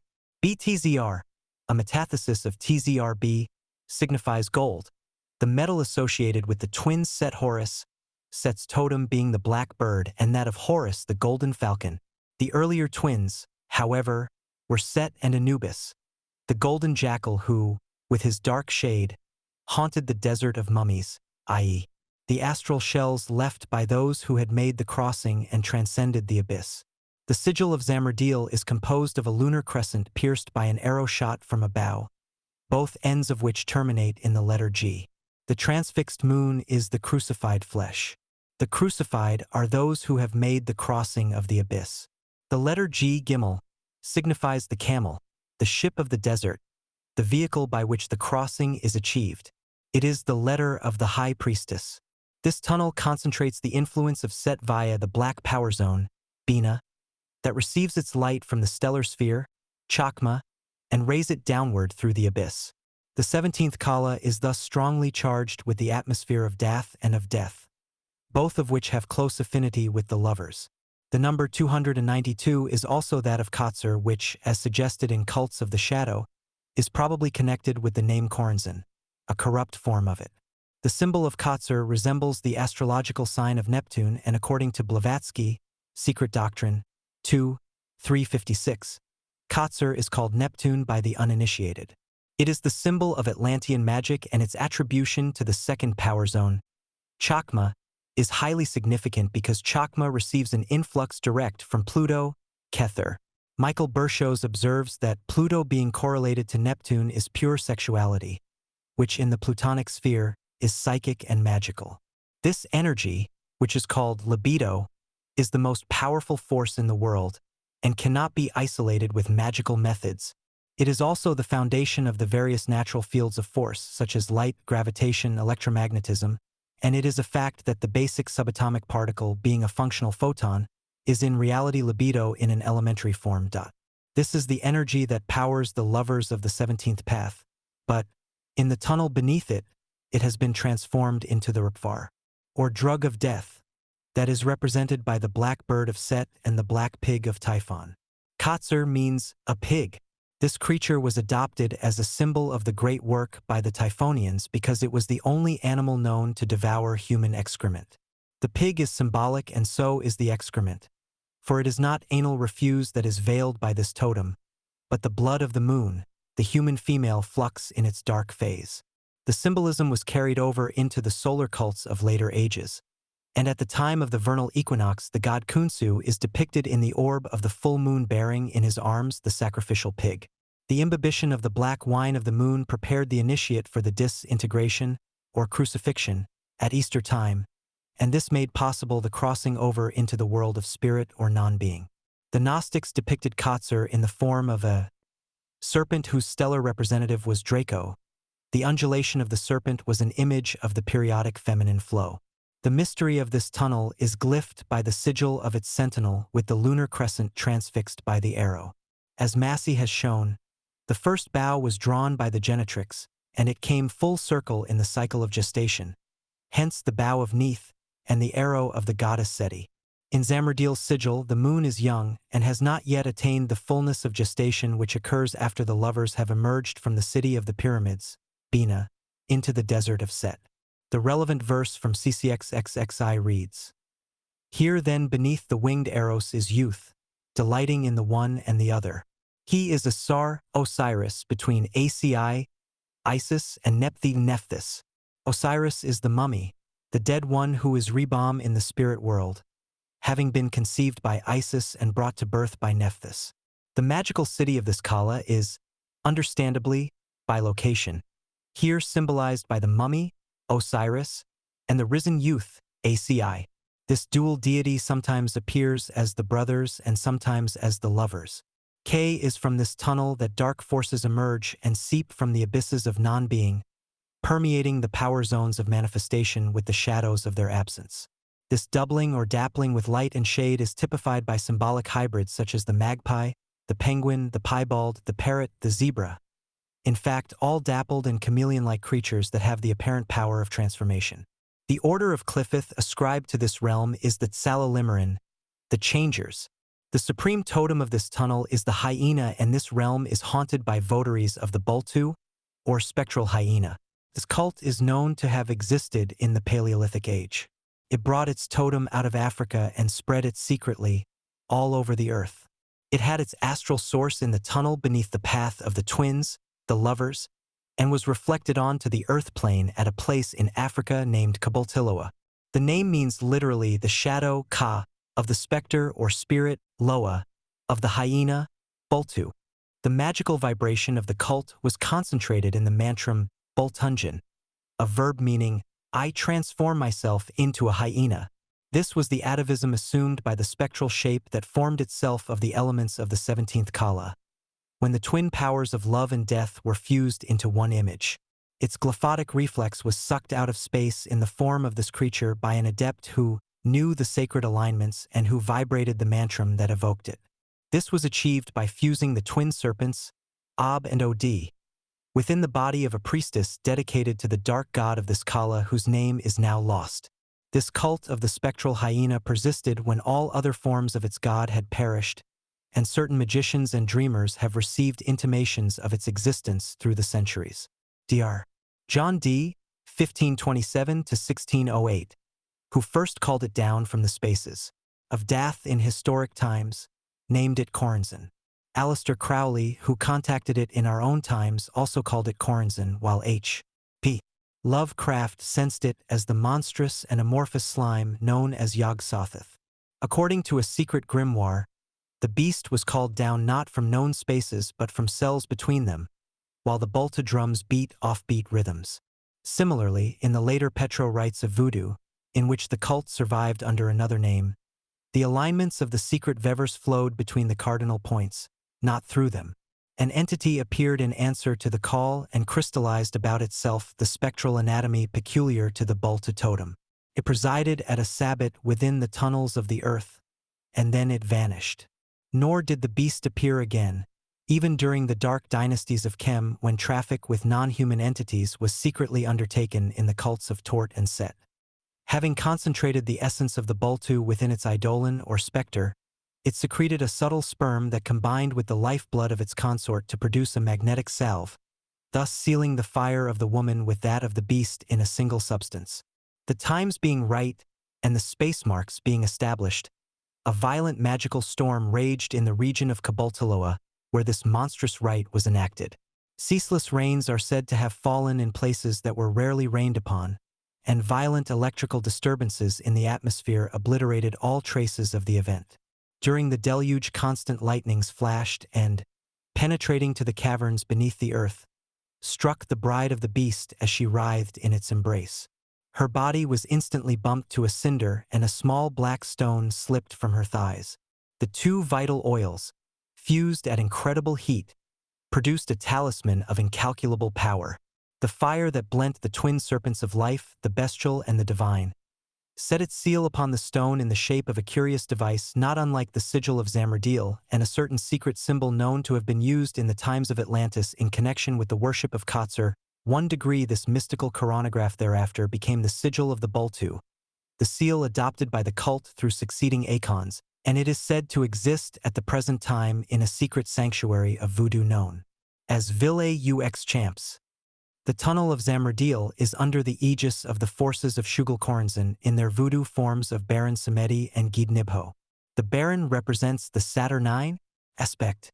Another of his names is Cimetière, the place of the dead or of those who make the crossing into non-being. Hence, Baron Samedi is also known as Maitre Carrefour or Carfax, master of the crossroads, for at the junction of the four ways, the spirits of the living cross over into the realm of non-being, and vice versa. Gide, on the other hand, concentrates the eros libido element of the current represented by the lovers. Their stellar vehicle is Gemini, their planetary seat, Mercury, the god who guides the dead in the underworld in the form of Shugal, whether as fox, dog, jackal, or wolf, according to the appropriate local faunal types. Gid Nibho represents the dual polarities Ob and Od in the forms of the life-giving Odic force, and the Obia or Ophidian current, manifest through death and typified by the abhorrent Ganon Gub.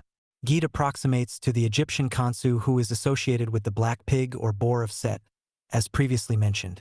The name Nibho, meaning Lord, derives from the Egyptian Neb, or Nib or Nob. Lord Gid is ascribed to the northern quarter which, in the present context, is above Satum and the stellar sphere. Degree in the place of Dath, buried deeply in the desert gulfs inhabited by the jackal of Set and the pig of Khonsu. The Boltu is neither human nor animal, but an astral manifestation that feeds like a vampire upon the essential oils of its victims. As the spectral hyena, it fascinates by its glance and then slakes its lust for blood. As the Ganon Gub, or serpent of Ob, it drinks the actual plasma of its victim's vitality, mingled with the menstruum of the priestess who has drained it into her chalice.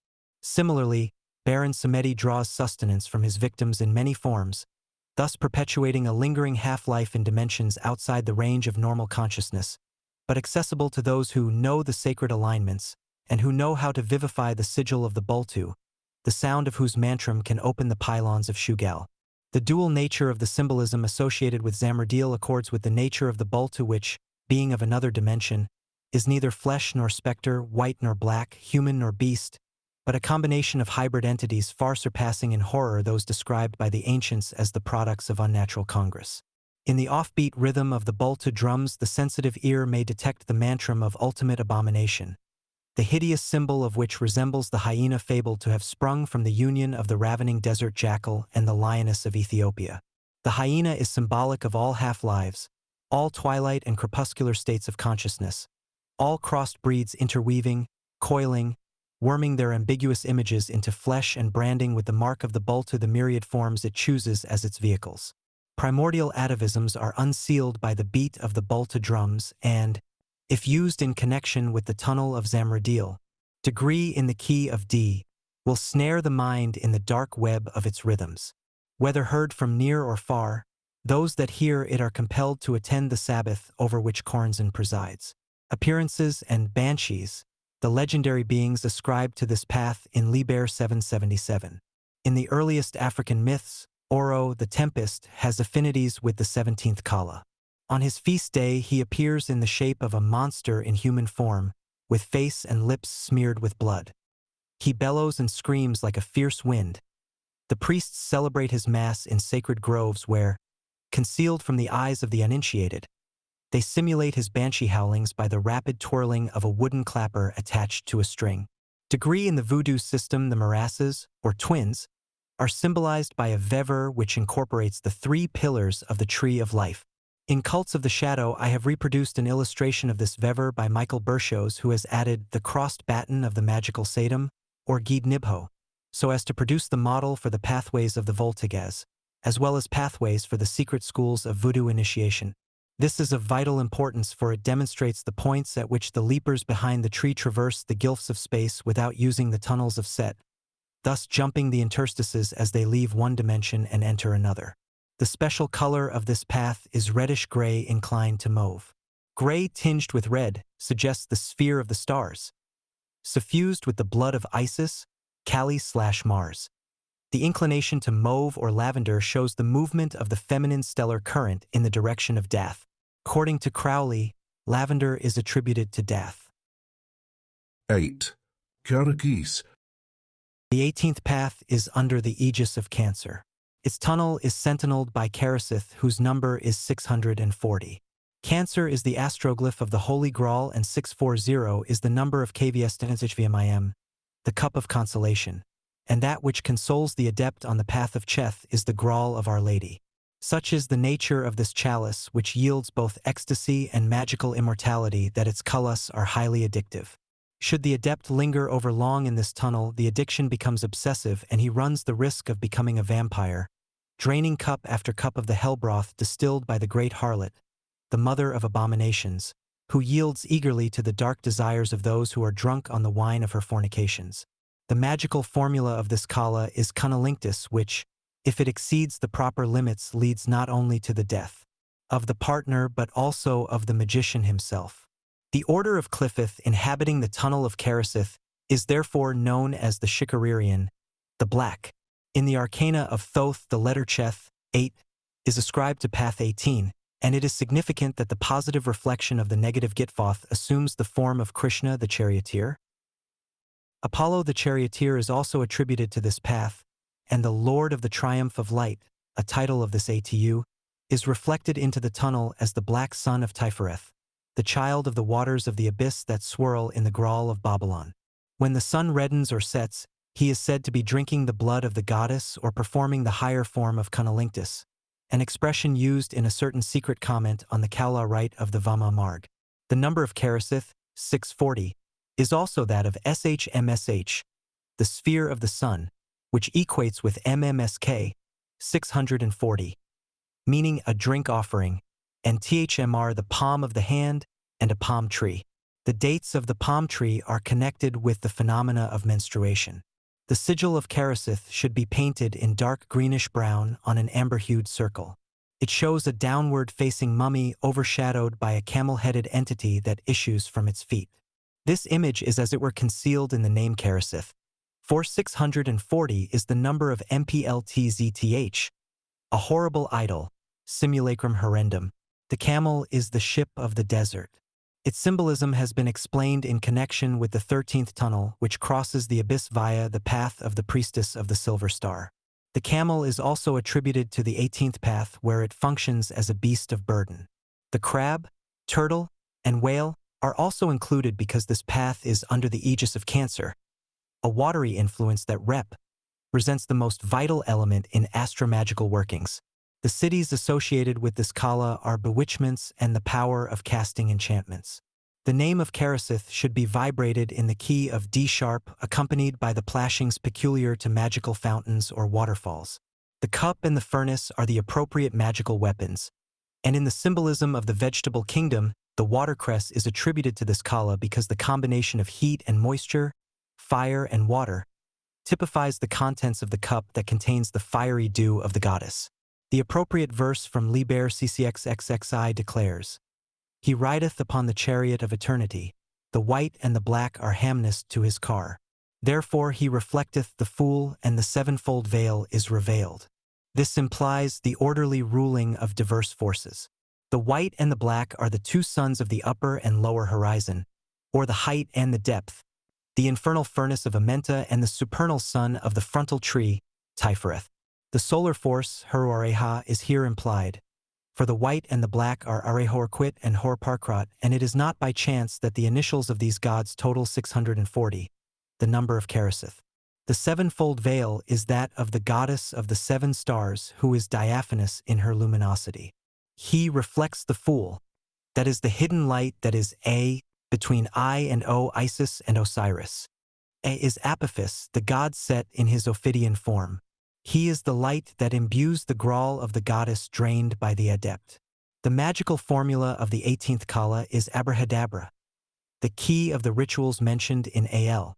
These rituals include that of the 8th degree OTO, which unlocks both this path and the 13th path, the tunnel of which is unsealed by the rite of the Zai. Degree Had is the heart of Abrahadabra, as Apophis is the heart of IAO, the heart girt with the serpent, Set, that pulses with the Ophidian vibrations swirling in the cup of Babylon. The 8 has thus a positive link with the 11-inch the lunar current. This is balanced by the Ikes, which is the key to path 19. Degree, the African god Loco, is a denizen of the tunnel of Kerasith.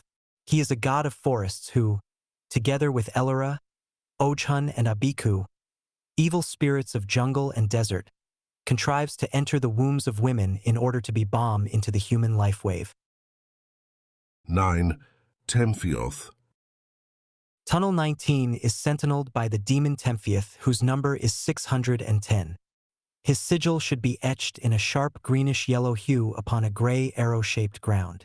The predominant influence is that of the lion serpent, Taith, a glyph of the spermatozoon, which is shown in the sigil in the shape of 4 vesicas depending from a serpentine form attached to a beast's head. The number 610 is that of ATHRVG, meaning lust and desire.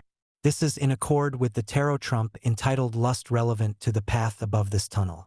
The trump shows a woman mounted upon a leonine beast with 7 heads, the head of an angel, the head of a saint, the head of a poet, the head of an adulterous woman, the head of a man of valor, the head of a satyr, and the head of a lion serpent. Another form of 610 is CHBRTH, which means coupling point, place of junction, and it is in the tunnel of Temphieth that the magical coupling of the woman and the beast occurs. This is confirmed by the image of KPHRTH, 610, the mercy seat and place of the 2 cherubs, originally known as the place or house of the 2 beetles, such being the sign of Kepra. On the 19th path, the lioness Sekhet is the vehicle of the force of Leo, which she represents as the torrid summer sun at its zenith, this being typical of sexual heat. Liber CCXXXI declares, also came forth Mother Earth Isis with her lion, even Sekhet, the lady of ACI. This means that Sekhet is the sexual heat of Isis, the force that overcomes evil. It is shown by her bridling the beast whereon she rides. The magical city pertaining to this path is that of Train ing wild beasts, which is a direct reference to the mechanism of the Ixoto, but with the woman dominant, bridling and directing the insensate passions. The magical formula of this kala is thus Jo Mega Ther Ion, the great wild beast. In the tunnel of Temphieth, this formula is reflected as unbridled lust symbolized by the black cat of the Sabbatic mysteries. Oh, the name of Temphieth should be vibrated in the key of E with a roaring, hissing explosive force behind it. This is the root vibration bija mantra of the female. Whereas the 19th path is the place of the lion, the tunnel thereof is that of the serpent. The serpents that writhe in the cauldron of the witches at the Sabbath of Set are depicted in Frida Harris's design of the ATU entitled Lust. Its number is 11, the number of magic or energy tending to change. In the African and Voodoo systems, this is the place of the serpent deities, Dangbi, Idagba, and the python god Selwanga.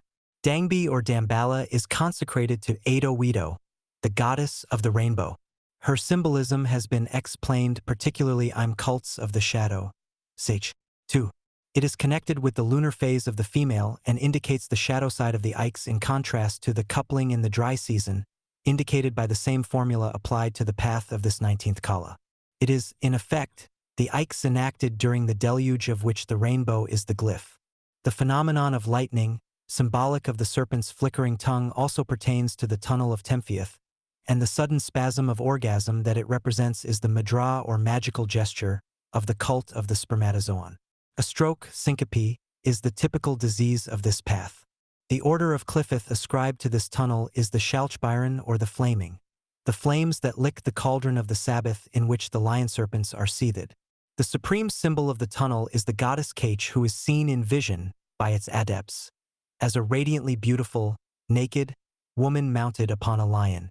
In her right hand she holds flowers, in her left a serpent. A full moon resting in a crescent is the form of her headdress. These symbols indicate the lunar current in its active phase. The occult use of the serpent's tongue was well known to the ancients and is still applied to the genitals of the priestess to induce trance. Research on the paths of the tree and in the corresponding tunnels of Set has enabled the present writer to establish an exact system of sexomagical references pertaining to the Ophidian current as expounded in the sovereign sanctuary of the Gnosis of the OTO. It is, at this juncture, necessary to explain these procedures in some detail. The sovereign sanctuary contains 3 active degrees, viz. the 8-inch, the Ikes, and the Xi.S of these 3 active degrees. The 8 has 3 divisions, the Ikes has 2 divisions, and the 11 has 1 division. These are main divisions. There are also several subdivisions depending upon the skill and or the preferences of the practitioners involved. Broadly speaking, the 8 is of a masturbatory nature, the Ikes involves coitus proper, and the Xi comports the use of the lunar current. The following tables will clarify the nature of these 3 degrees and their 6 major divisions. Priest, solitary 4 rites involving consecration. 15th kala. Priestess, solitary 4 rites involving consecration. For the consecration of actual talismans and for materializing new partners by attraction as opposed to the consecration of ideas and or projects, the lunar current is employed. Such workings are performed with the 13th and 18th kolas. Ver of priestess by priest, via tongue for induction of trance. Vision. Pair 2 via hand for induction of ecstasy. Oracles. Ver of priest by priestess. Mill mouth for her magical nourishment and renewed sexual vigor. 16th kala. Via hand for rendering her own body an engine of sex magical glamour and attraction. 14th kala. Ver. Priest. Solitary with masks for operations of leakendash, terrestrial thropy, etc., performed with the 27th kala beasts. In the tunnel of Parfaxidas. Atavisms. Mr. Priestess, solitary with masks for operations of bewitchment and the casting of illusions, etc. Oceanic, performed with the 29th kala in the sorcery, tunnel of Kalielfi. Atavisms. 9. Operations of the sun, Ra and Khepra. Supernal and infernal. Priest and priestess, Dr. Supernal Natural Congress for works of creation, intuition and inspiration. Performed with the 19th kale in the tunnel of Temphiath. Day. Priest and priestess, Ikes.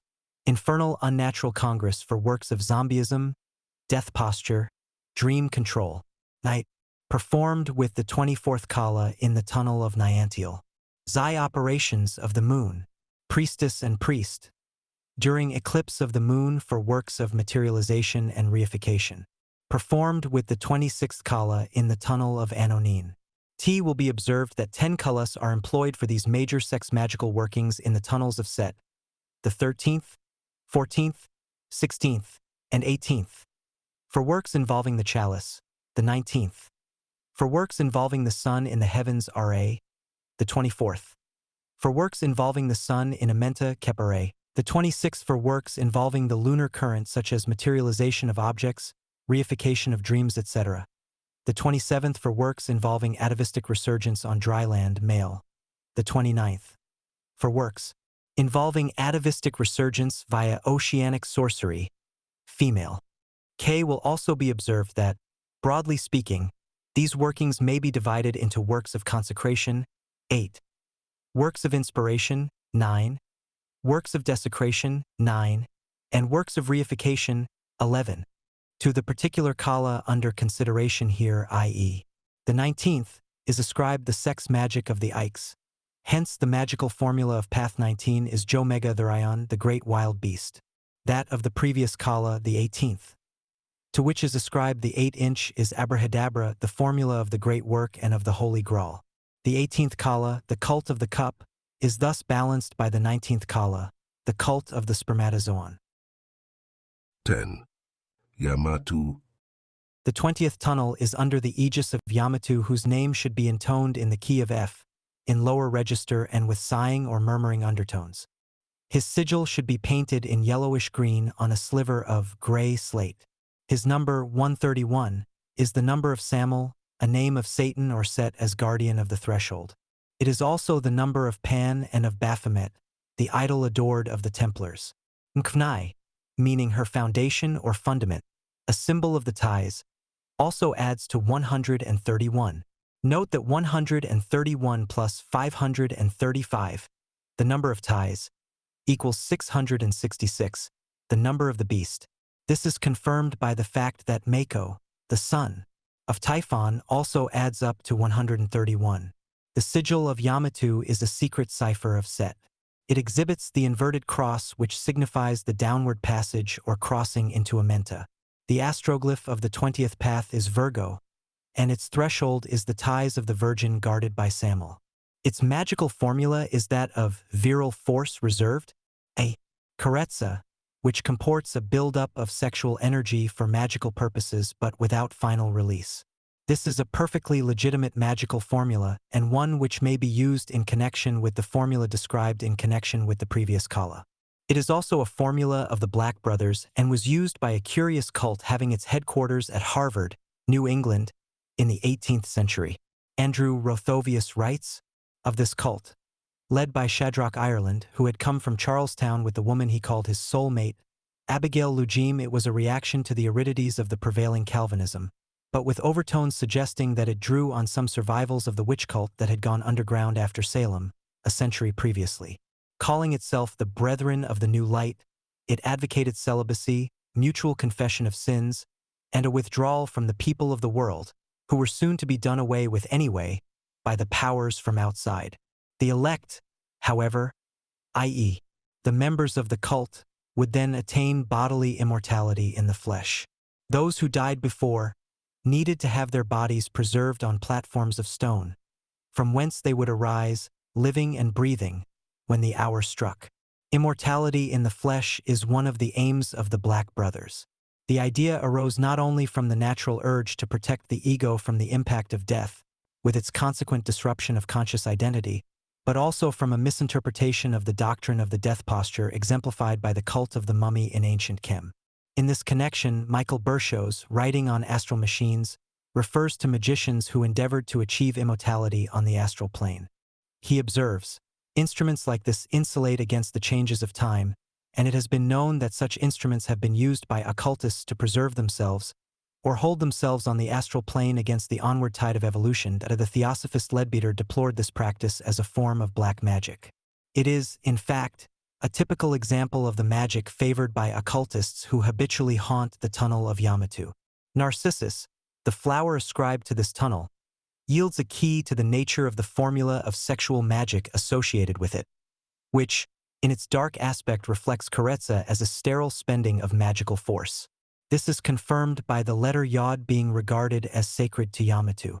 Yod means a hand, and to this tunnel Kabbalists ascribe the order of Cliffith known as the Tsaphariron, meaning the scratchers. The light or secret seed, concealed within the bodysug, jests the idea of invisibility, and this is the magical city attributed to this ray, as also is parthenogenesis. The work of the Black Brothers thus belongs naturally in the tunnel of Yamato, where the seed, spilt in a sterile act, renders the body bereft of light and therefore invisible. It was the object of the New Light sect to retain the light within, thus defying death and achieving immortality in the flesh. The deity ascribed to this ray is Hor-Parkrat, the Egyptian original of the Greek god of silence and strength, degree Harpocrates. He was frequently depicted on the monuments as a child squatting upon a lotus with thumb or forefinger, both emblems of the phallus, pressed against its lips in the madra of not uttering a word. The relevant verse in Liber 231 repeats the above ideas. Also the priest veiled himself, lest his glory be profaned, lest his word be lost in the multitude. The tarot trump attributed to this ray is that of the hermit who carries the lamp and staff symbolic of the hidden light, or the light expressed in darkness.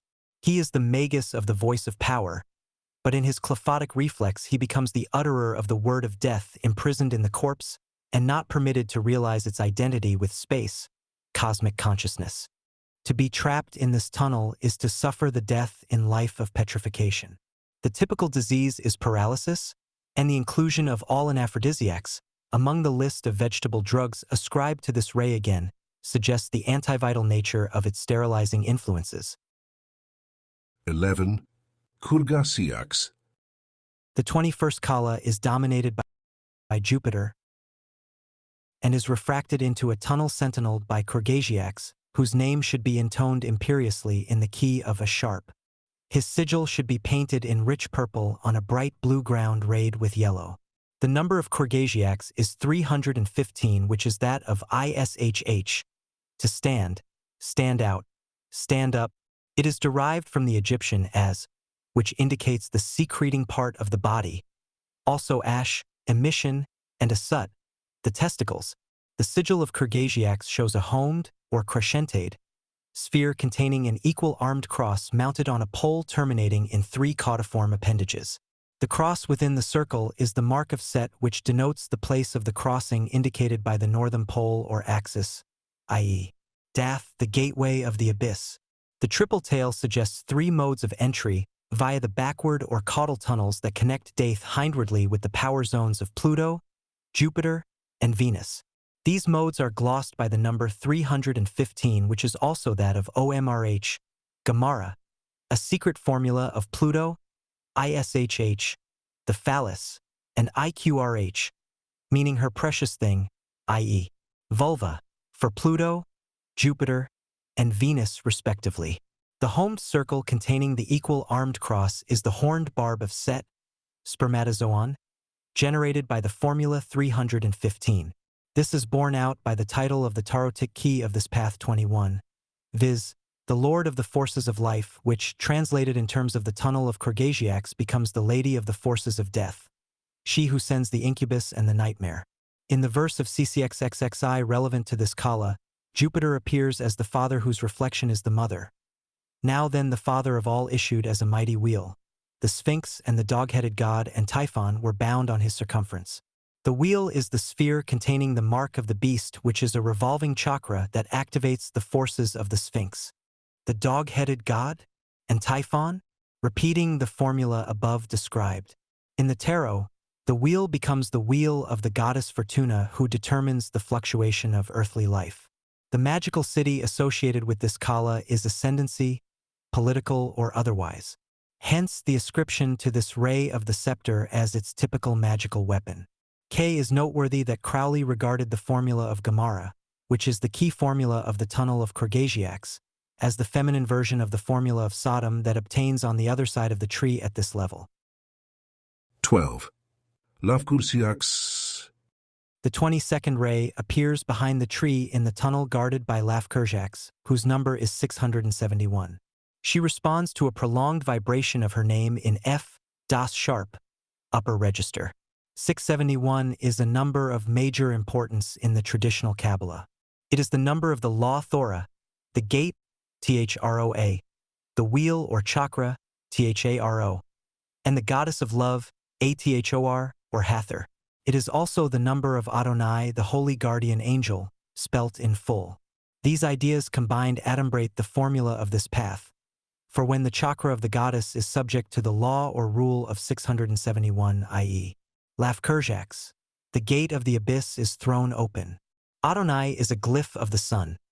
The word is usually translated as the Lord, but beneath the path Adonai becomes Hades, which is a form of Had, the Lord of Hell. The name Hades means invisible or unseen. In the present context, the invisible form of Adonai which may be evoked by the formula of Lafkurjax.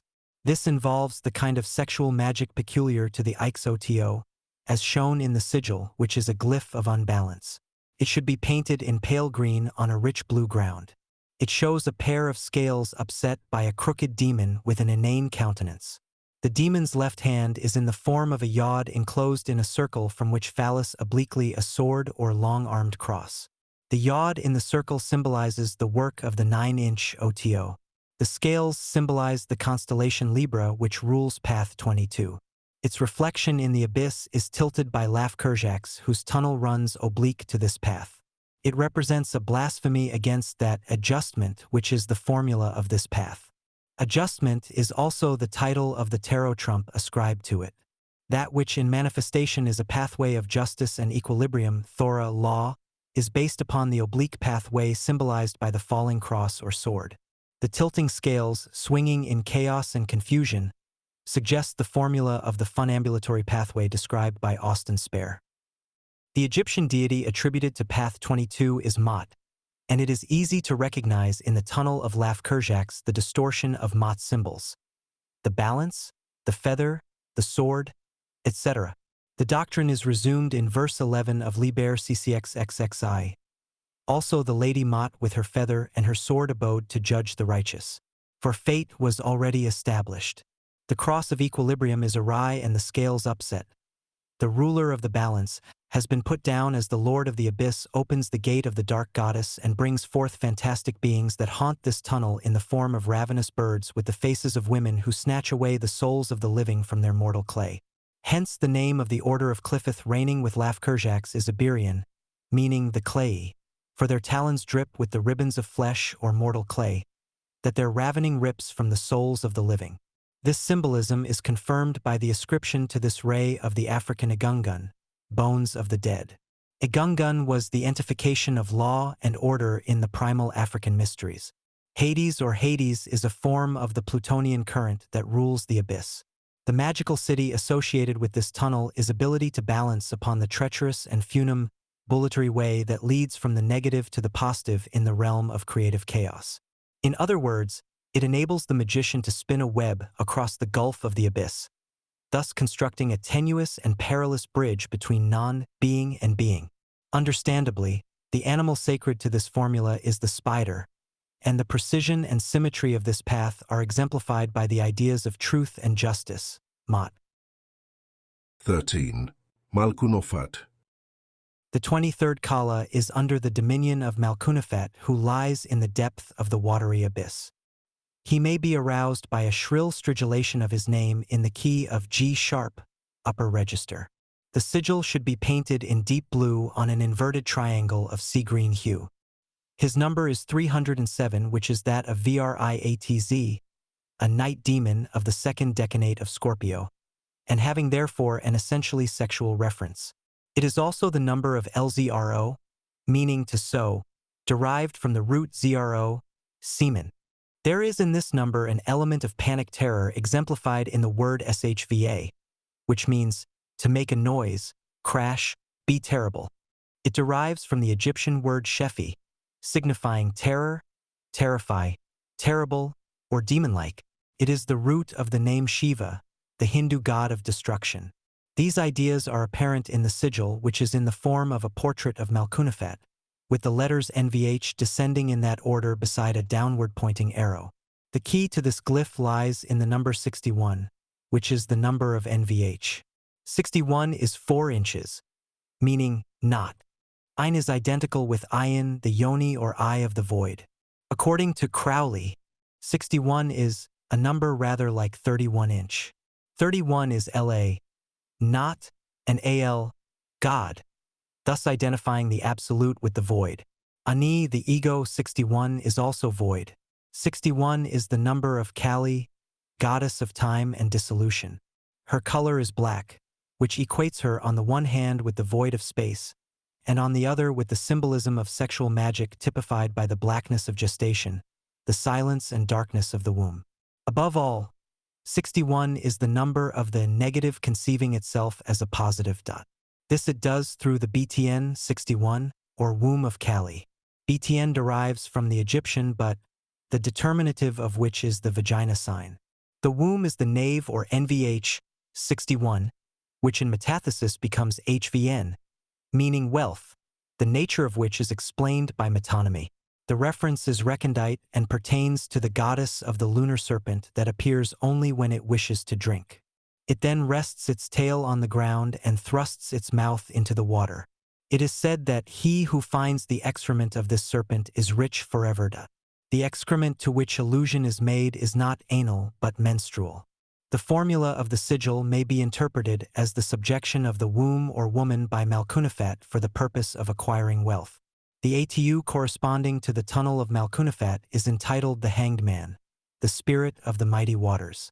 This is indicated by the downward-pointing arrow alongside the NVH, and it implies the light, or gold, in the depths.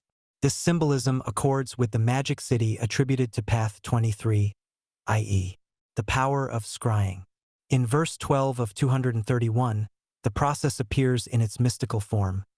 Then the Holy One appeared in the great water of the north, i.e., the abyss. As a golden dawn did he appear, bringing benediction to the fallen universe.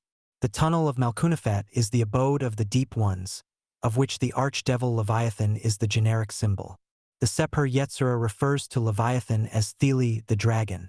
Its number is 440, which is the number of LBBVTH, placentae, or cakes, a reference to the excrement above mentioned. It is also the number of THM, meaning to come to an end, from the Egyptian Adam, to annihilate.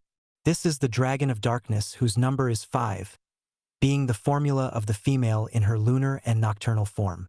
MacGregor Mathers calls attention to the fact that this dragon is said by the author of the Royal Valley to be the king of all the shells or demons, and he suggests comparison with the beast in Revelation. According to the Book of Concealed Mystery, the serpent, i.e., Leviathan, came upon the woman, and formed in her a nucleus of impurity, in order that he might make the habitation, habitaculum, evil. The nucleus of impurity is the substance of which water is the symbol. Water, i.e., blood, is the element attributed to the 23rd path. K is this nucleus of impurity, which the adept gathers about him for the work of the next, 24th kala. It should be understood that the term nucleus of impurity is a legacy of the old aeon, when all that pertained to woman was considered unwholesome. In terms of physiology, she was considered unclean, impure, and, in the moral sphere, evil. The substance thus vilified was the water of life, blood, and because its manifestation in the female determined the period of negation or non-openness to the male, it was execrated by an all-male regime as detestable, noisome, and wholly negative. In the new aeon of Horus, however, this water is the menstruum of manifestation without which the phenomenal universe would be an impossibility. It is the means of incarnation as well as of magical reification, and as such it is the prime substance of all being, which is not newt. This mystery is of a mystical order and can be understood only when the nature of the goddess is fathomed in its fullness. 14. Niantiel.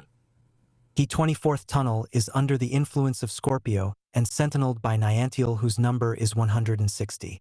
The name of this glypha should be intoned in G, lower register, in a manner suggestive of a bubbling cauldron of molten lava, for Mars is the predominating planetary power. The sigil should be painted in lurid indigo brown, like a black beetle, on an equilateral triangle of greenish blue. The number 160 is that of Qin, the nucleus of impurity mentioned in connection with the previous tunnel. It is also the number of LNSK, for a drink offering, which indicates the sacrament associated with the formula of Niantiel, i.e., that of the Ixoto, but a lesser or subsidiary formula is implied by the name MNO 160, which means to restrain or keep back, implying the technique of Karetsa. Other relevant concepts are OTZ, tree, the tree of life, and IQIM, a setter-up, from the Egyptian Kem, meaning ithyphalic, also Epo, he shone forth, from the Egyptian AF, which denotes the sun in the lower hemisphere. This idea is confirmed by the verse from CCXXXI which reads, "Also Asar was hidden in Amenti, and the lords of time swept him with the sickle of death." The lords of time are represented in the tunnel of Niantiel by the infernal waters of Scorpio, which imply the alchemical formula of purification via putrefaction. The infernal waters are the nucleus of impurity, already explained. They suggest the symbolism of the rainbow as the seal of the deluge from the abyss of space. The number 160 is that of TZLM, an image, and this is depicted in the sigil of Niantiel as an image of death with a 5-rayed crown bearing a cross-handled scythe beside the cross of Set. It is an image of death because the water of purification is the blood that negates life in manifestation, while at the same time affirming it in the abyss where the blood is sucked NF as a drink offering in the rite of the infernal Ikes. The 5-rayed crown is the circle or cycle of the 5 colors typical of the feminine phase of negation, the lunar period that eclipses life in the form of MPLI, which means literally flakes of flesh, the symbol of Pente, 5, and of the pentagram as the seal or star of Newt, not, has been explained in the magical revival. The animals prowling in the shadows of this tunnel include the wolf and, as Crowley notes apropos the 24th path, the hound as a kind of wolf also pertains here, that this is the hound Cerberus who guards the abyss. He is the great beast of hell, not of Typhoreth without, but Typhoreth within, meaning the infernal sun in Amenta, the phallus in anus as distinct from the supernal sun, or the ordinary Ike's formula. Also ascribed to this 24th kala are the scorpion and the beetle, both symbols of the dark sun. The typical disease connected with path 24 is cancer, which links up with the beetle symbolism which preceded that of the crab as the sign of the midnight sun, the traverser of the backward path in the Widdershan's world of the abyss. The god forms appropriate are Typhon, Apep, Kephra, the Murti goddesses, and Sekhet, the sun of sexual heat, the savage sun in the south as opposed to the great cat-headed goddess, Bast, the gentle mother of the north. In the Book of Thoth, ATU 13 is attributed to this ray and its title is Lord of the Gate of Death. In the Zos Kia Cultus of Austin O. Spare, the adept in this tunnel assumes the death posture and becomes one with cosmic consciousness by a retroversion of the senses. The Tantric adept achieves a similar result by the formula of Viparita described in the Typhonian trilogy. This formula links up with the mystere du zombieism in the cult of the black snake. Degree and the magical power ascribed to this mystery is necromancy, which comports the use of the Ikes. Necrophilia also belongs here as that aspect of meditation on dissolution that leads the adept to the portal of the ultimate mystery of non-being. The specifically sexual nature of the formula is made apparent in the attribution to this tunnel of the energies of Scorpio which rule the genital chakras. In a marginal note in his personal copy of Liber 777, Crowley wrote, "Amen the new aeon, Scorpio is the woman serpent. This means that the initiator of the adept is hidden in the image of death with a 5-rayed crown, the symbolism of which has already been explained in connection with the feminine number 5. In the African pantheon, the goddess of the rainbow, Edowido, pertains to this current. Here, however, the bow is not manifest but latent in the depth of the abyss. The opposite and fructive formula is that of the Zai, where the rainbow appears in its full splendor in the heaven of Nu. But here, in the hell of Hecate, all is dark, and the serpent Dangbi, the black snake, leaves in its wake a trail of slime that indicates the presence of the Nechesharon, the brazen serpents, that haunt the tunnel of Niantial. Of the 6 basic points why pertain to the tubes and tunnels of astral and mental matter, Michael Bershow cites as the 5th the mystere du zombieism, which equates with this tunnel of Niantial. He describes this mystery as the magic of the Black Temple of Atlantis in its first form. The magician works directly with the dead, especially through their astral shells and forms. Of Black Temple work, he says that it was concerned with death, and certain cult of death rites in both esoteric voodoo and tantra come from this tradition. The Black Temple work of Atlantis related to the mysteries of the dead as the Red Temple work related to those of sexual magic, and both varieties linger on into the present cycle of the human life wave. They were condemned as black magic by the Oldeon cult of Osiris. Since the mysteries of death consume the 24th Kala, it is necessary to understand the kind of magic practiced by the Atlanteans of the Black Temple. It is well known to occultists that at the moment of sexual orgasm, the adept is able to launch a creative thought construct which penetrates the astral envelope of his psyche and reifies in matter at a time appointed by the magician. A similar mechanism operates at the moment of death. When the soul quits its earthly vehicle, the adept of the death cult can direct it to any given location. Black magicians could by this means capture the soul of an individual and make it subservient to his will. This is the method of creating zombies. But the original Atlantean version of this sorcery involved elements of sexual magic. A consecrated priestess was slain in a special manner, and the adept copulated with her shade to produce a zombie on the astral plane. This was also, if required, incarnated via a living woman through the natural process of birth. The zombie produced in this way was not a soulless mechanism, as in the case of a zombie produced by Haitian voodoo, but a highly intelligent though automatic entity combining the vividness and plasticity of astral consciousness with the magical qualities of the adept himself. It was literally a child of the dead, yet equipped with magical powers and with all the faculties of humanity except that of the will. Bershow correctly observes, voodoo and witchcraft came from the same mystical parent, i.e., the old religions of Atlantis. The zombie just described was a true familiar spirit. The god form assumed by the adept at the moment of death or orgasm determined the form, human or animal, of the familiar spirit. The Atlantean zombie is the result of the adept retaining his human shape at the climax of the ritual. The witches of more recent eons disguised their familiars as animals, yet even so they became suspect in the eyes of non-initiates. In Atlantean times, the process did not carry the moral opprobrium it later gained. The necromancy of the Black Brothers, on the other hand, consisted of physical contact with the dead, and many adepts of the death cult became addicted to necrophilia.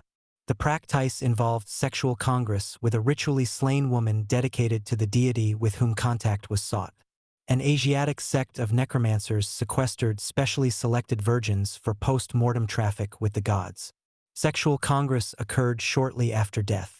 The shade of the virgin was extracted by a method known as the vampire vortex and propelled into an intermediary dimension between terrestrial and post-mortem consciousness. At this stage, the spirit is still partially earthed. Sexual stimulus was again applied to arouse to a maximum pitch of sensitivity the astral spirit of the priestess, which was thereby energized and awakened from the post-mortem torpor and able to receive and transmit the subtlest impressions reflected in the astral ethers. The woman's body appeared to leap like a frog as her limbs twitched convulsively at each impact of the sexual onslaught. This throws further light on the frog totem and the reason for its assignment to the Lady of the Tomb in certain dark cults, hinted at in grimoires of Asiatic sorcery. Such may have been the source of H.P. Lovecraft's references to the abominable plateau of Lang, which, in his tales, is located in Central Asia. However this may be, there is no doubt that the frog was a magical symbol connected not only with the Voltigaz or Leapers of the Paths, but also with the mortuary rites that caused the body of the dead priestess to simulate salt ant and batrachian convulsions. Passing from Lovecraft's fictions to Robert Temple's book, The Serious Mystery.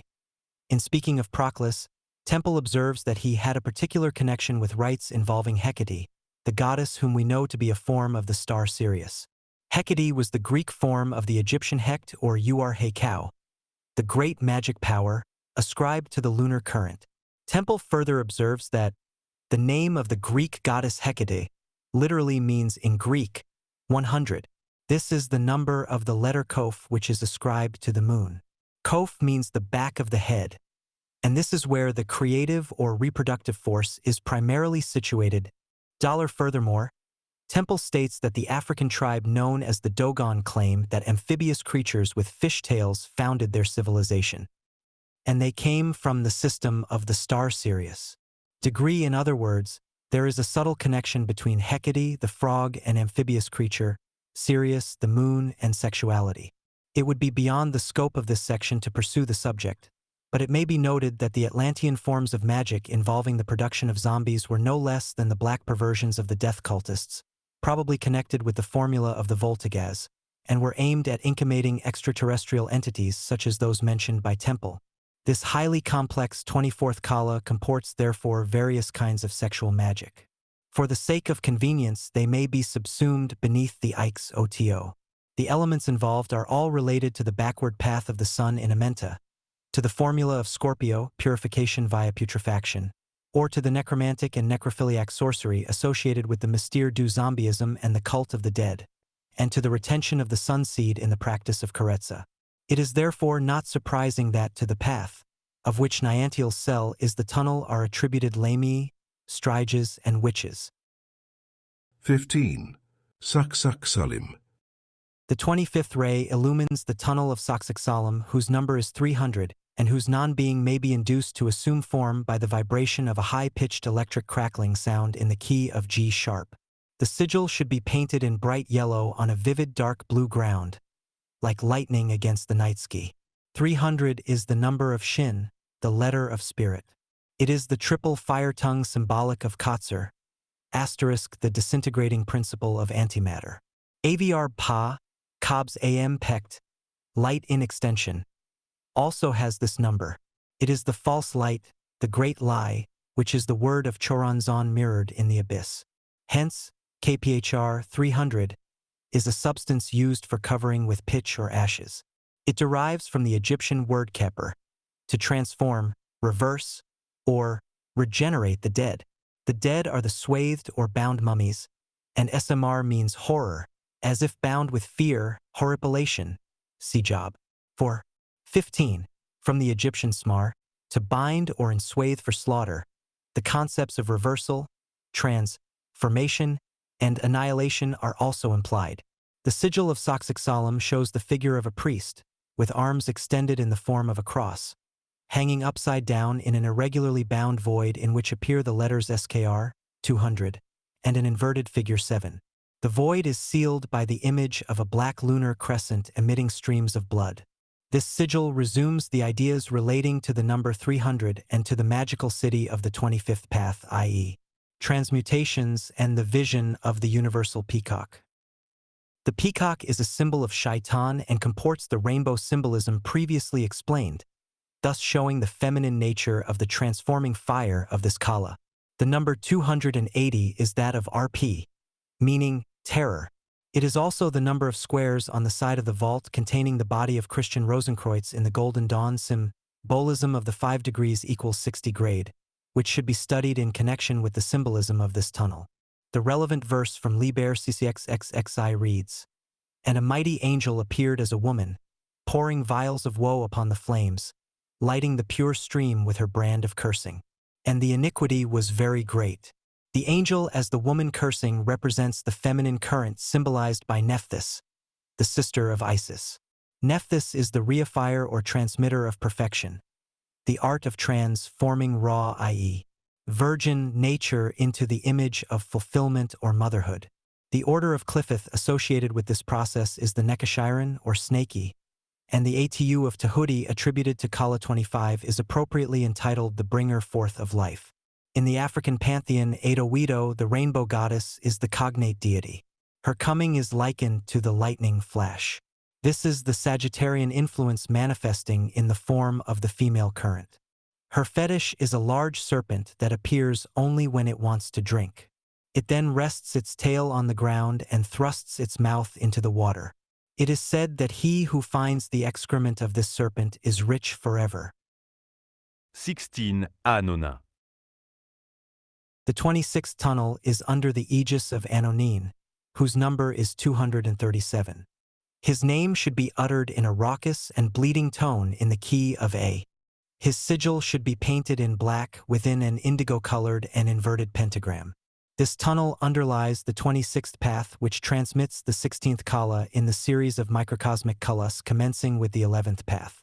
It should at this point be remembered that the cosmic or ionic power zones constitute the 10 Sephiroth, Dath being not a kala in the strict sense of the term but a gate of ingress and egress of Iwas, 78, via Kether. There are 78 keys or calls in the Book of Thoth, and they all have a place on the Tree of Life. 78 is a number of Iwas, the extraterrestrial intelligence that communicated to Crowley the law of the present aeon of Horus. It is also the number of Mesla, the influence from above or beyond. Note that 26, the number of this tunnel times 3, the number of Saturn or Set, equates 78. Note also that ATU 16 is entitled the Tower or Fortress of God. Confère. The 11 temples of the Yezid?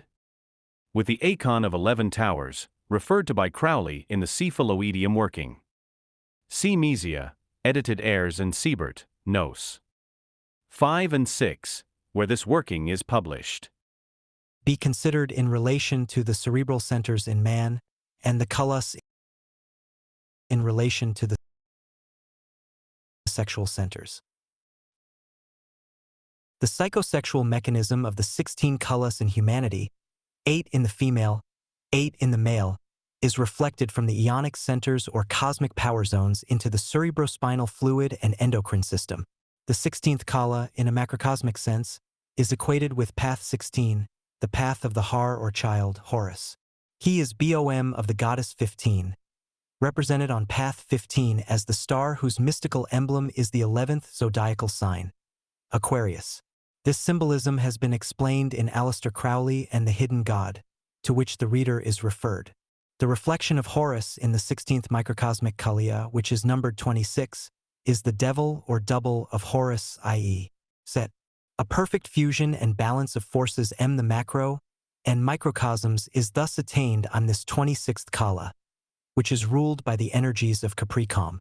The goat is the astro-glyph of the Scarlet Woman whose Ayin, is attributed to this path via the symbolism of ATU 15. The devil. This Ayin or I reaches its fullest extent in the name of the sentinel of this tunnel, i.e., Anonin. His number is 237, which is also that of Ur-Hi-Ka, the magic power of the goddess SHPHCHH, Sifek, 393.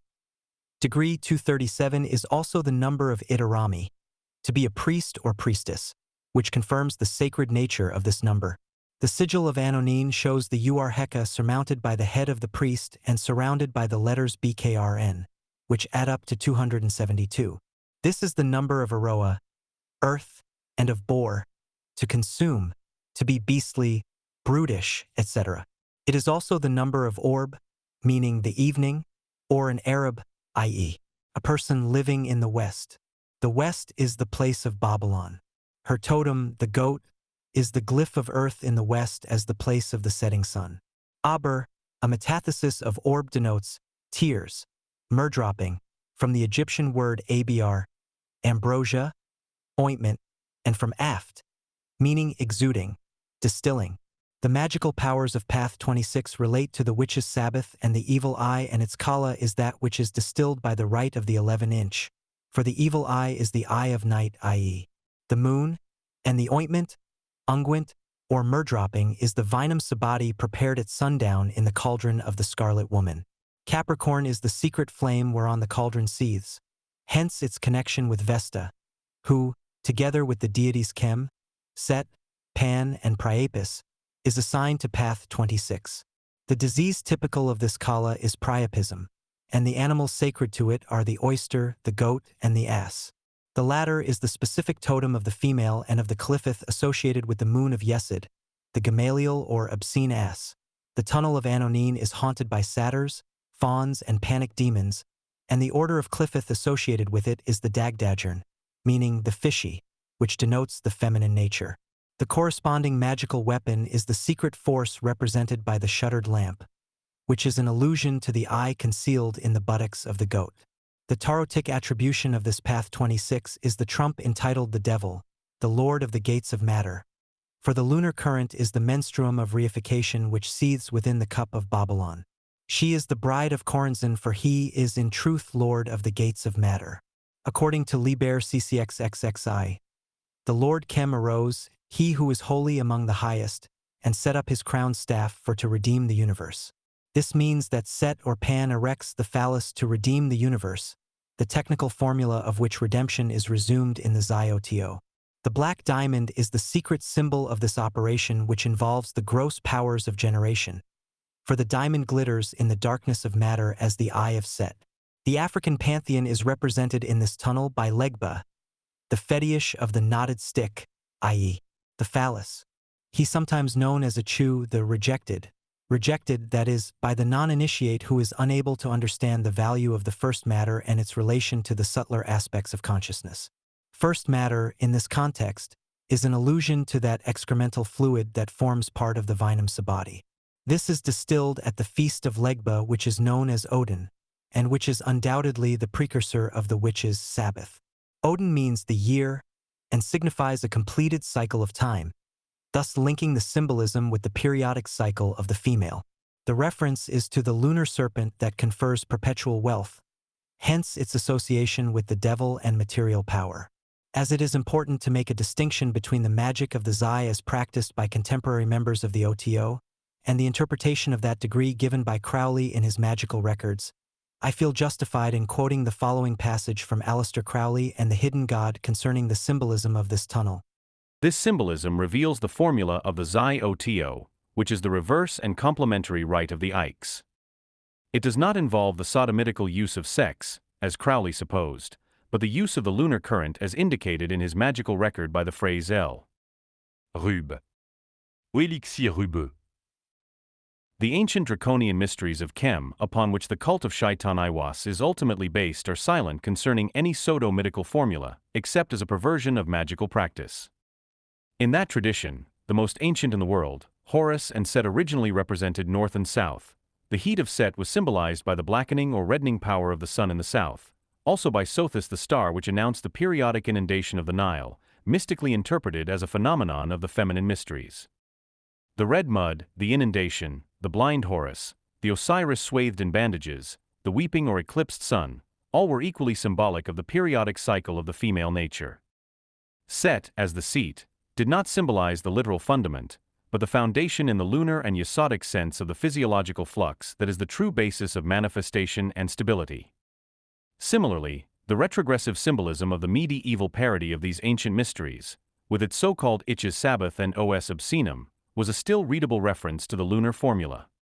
The misinterpretation of these mysteries in anal terms is, to the initiate, as much a perversion of doctrine, and as such, a sacramental blasphemy, as is the recital of the Lord's Prayer backwards and the defilement of the sacraments to the Orthodox Christian.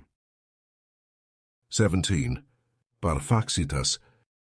The 27th tunnel is under the aegis of Parphaxitas, whose number is 450. His name should be vibrated on a deep and imperious note of command in the key of C, lower register, and the sound should be reminiscent of thunder. His sigil should be drawn in a bright red pigment on an emerald square.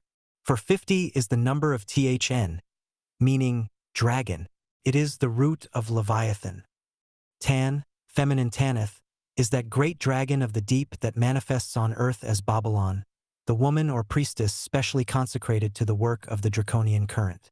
The formula of Parphaxedes is that of the 8OTO, which comports the assumption of astral animal forms for the reification of atavistic energies. It is described in detail by Austin Osman Spare, who refers to the process as that of atavistic resurgence. In the cult of the black snake, the formula is known as de mystere lycanthropique, which Michael Berchows describes as the mystery of the Red Temple of Atlantean magic in its first form, which involves magical transformations into were-animals for sexual magic.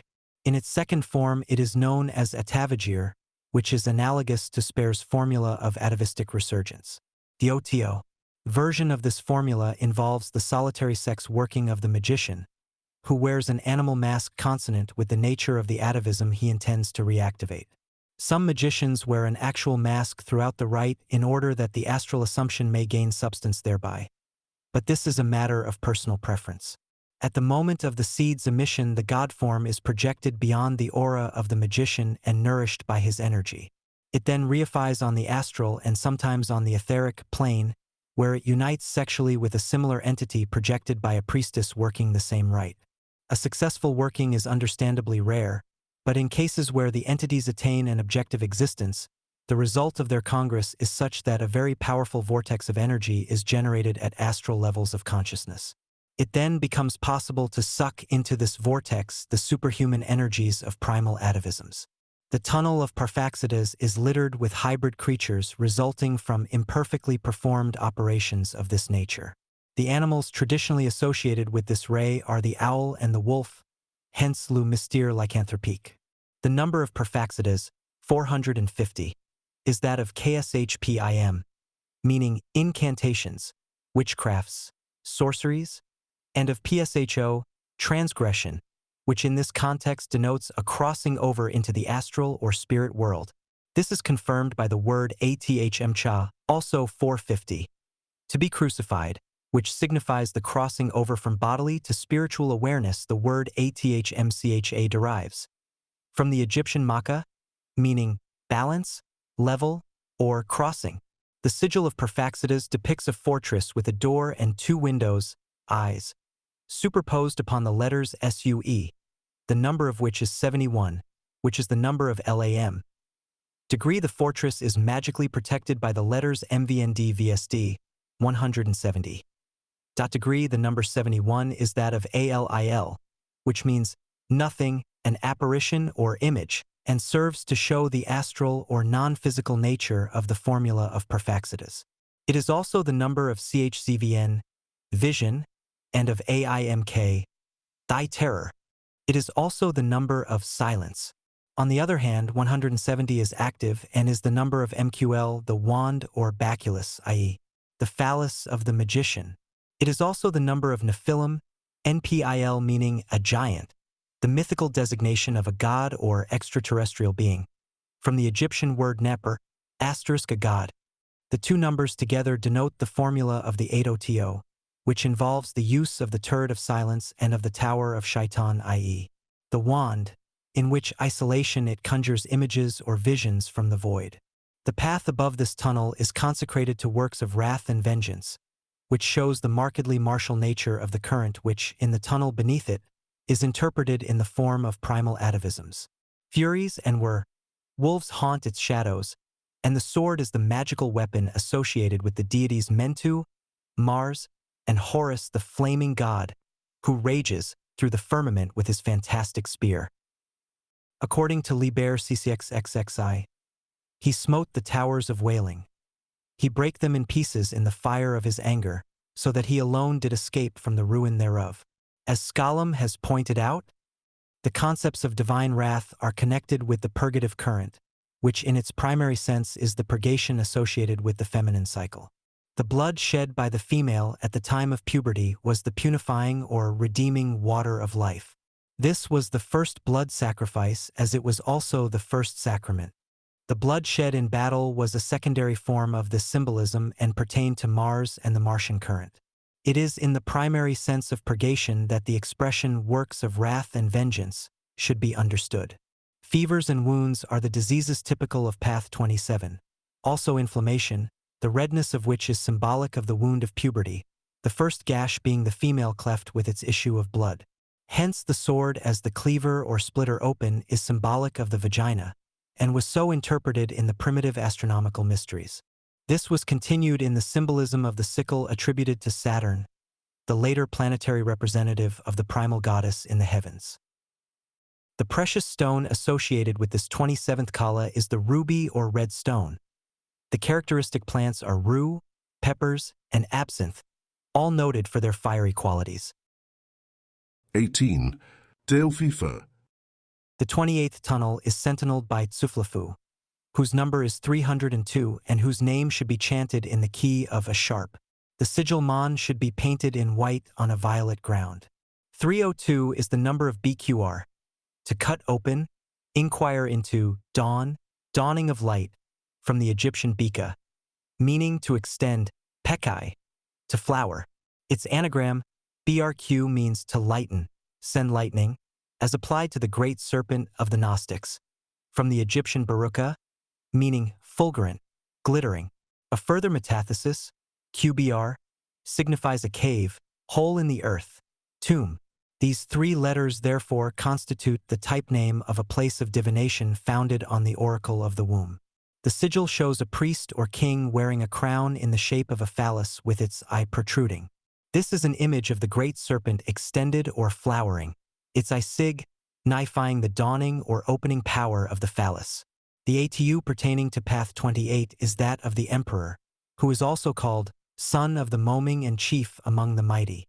In the tunnel of Tsuflafu, this dawn assumes an almost deliquescent state of heat that resembles a fluid fireball.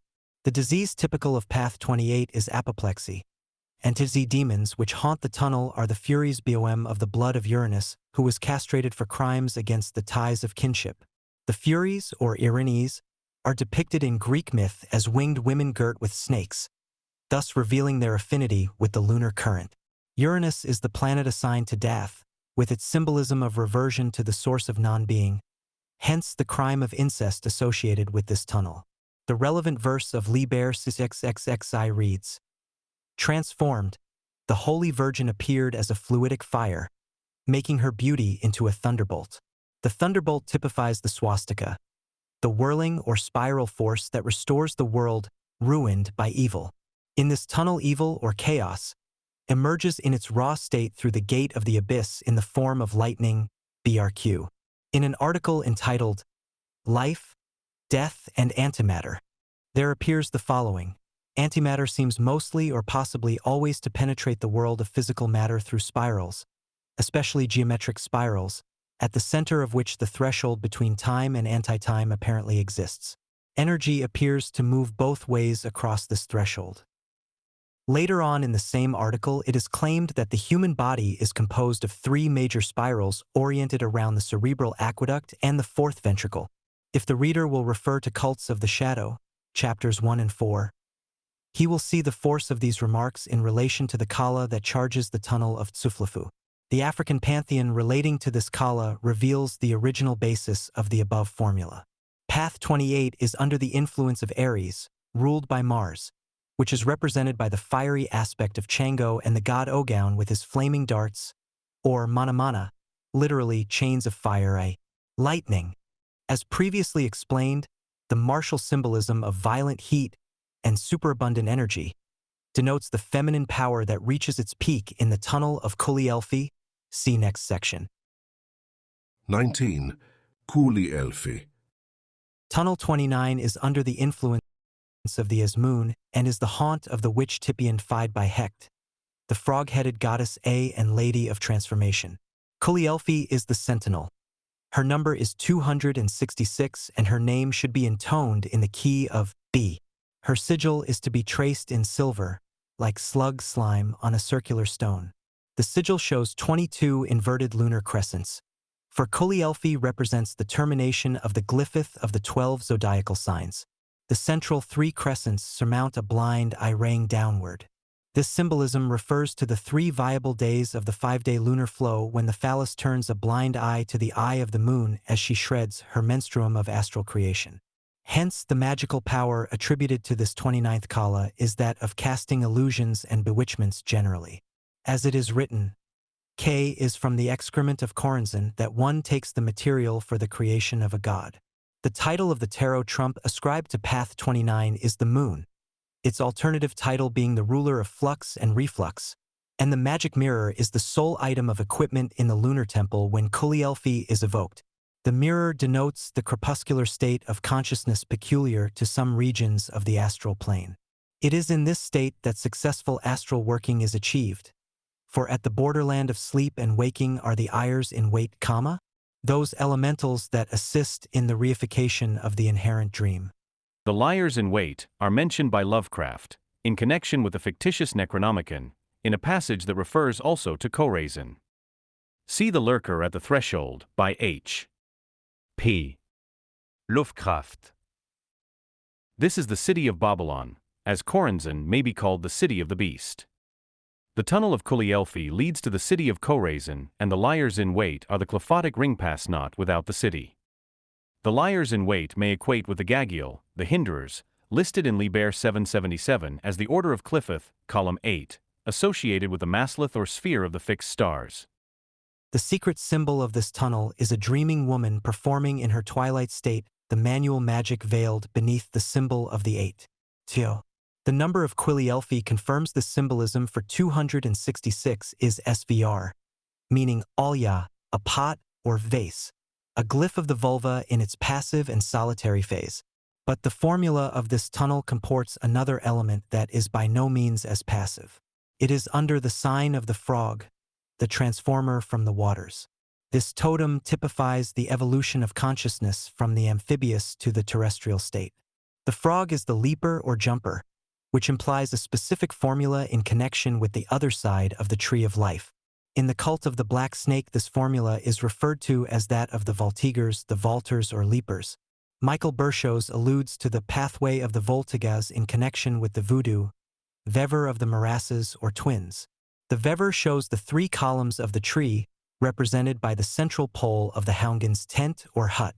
Berchows has crossed these 3 columns with the baton of Gid Nibho to show the way of the Voltigas, as well as the pathways for the secret schools of voodoo initiation. He goes on to say that behind each of the Sephiroth there are the secret pathways. Pathways developed by very specialized magicians and their apprentices within the various secret sects which are based entirely on magical discoveries and insights, and communicated by initiations on each of the secret pathways. Degree Charles Stansfeld Jones, Frater Acad, who jumped from Viesa to Bina by what he termed an unusual method, had recourse to the secret paths alluded to by Berchows. The deeper significance of Akkad's magical leap from Yesod to Bina is resumed by the formula of the leapers as it applies to the tunnel of Culielfi. Frater Akkad attained a profound insight into the nature of the abyss through his initiation into the backward paths of the tree. It was Akkad who announced the onset of the Aeon of Mot with its formula of the daughter as a balance to the present Aeon of Horus, typified by Arehorquit, the Aeon of the Sun. Malan is the Aeon of Maat. That is being interpreted the master of the temple of Aa. Degree Akkad had become a master of the temple by jumping from Yesod to Bina. He notes that this had to do with the covenant of St, or Set, proclaimed by Aleister Crowley. Malan suggests by metathesis the Mo or Mvion, hinted at by Michael Berchows in his 4th-year grade papers. Akkad approached very nearly to this dark doctrine when he examined Liber Al in the light of his sudden accession to the grade of Maat. Instead of interpreting the doctrine in the light of the secret gnosis of death, he permit his personal hatred of Crowley to distort his vision, as evidenced by the following comments on the key characters of the Book of the Law. The so-called goddess Nut is, when understood at her true value, the ethereal realm of nature, the lowest plane of the universe, without trace of consciousness, and characterized chiefly by space, masquerading as infinity and the Queen of Heaven.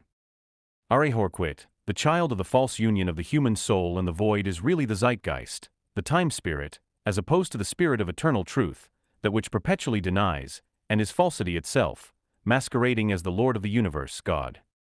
The joke upon humanity, if such it may be called, is that Newt, by means of the voice and personality given her by Aiwass in 666, sugarcoats the process of dissolution by crying unto men, "Come unto me," thus luring them, not to the highest, as might be expected, but to the lowest and most negative realm of the universe, the brink of the black abyss. The universe B phase of Bershoz's equation. Had it, on the other hand, masquerading as the Lord and giver of life, the knowledge of which is admittedly death, as explained in Part 1, supplies the negative ideas that will, if accepted and acted upon, aid the soul in this process of self-destruction and final dissolution. Arehoquit in the abyss awaits the victims of this process with his promised vengeance, which in the meanwhile is threatened against all those dogs of reason who might come towards the real truth or think of exposing the illusion and error of this new aeon system. Yet this is precisely the path that the new aeon has come to prepare. The path that will achieve its apotheosis in the aeon of Ma-Ion. Asterisk when the Ma-Ion or dark doctrine of death becomes the formula of attainment. Mo-Ion or Ion equals 891, which is the number of Uranos, heaven. Uranus, the planet, is assigned to Dath as if to assert the identity of heaven with the place of the abyss on the nightside of Eden. 8 plus 9 plus 1 equals 18. Cheth, the great work symbolized by the Graal of Babylon. The number 18 reduces to 9, which is that of the lunar current and of Yesod, the place of the secretion that Akkad failed to find.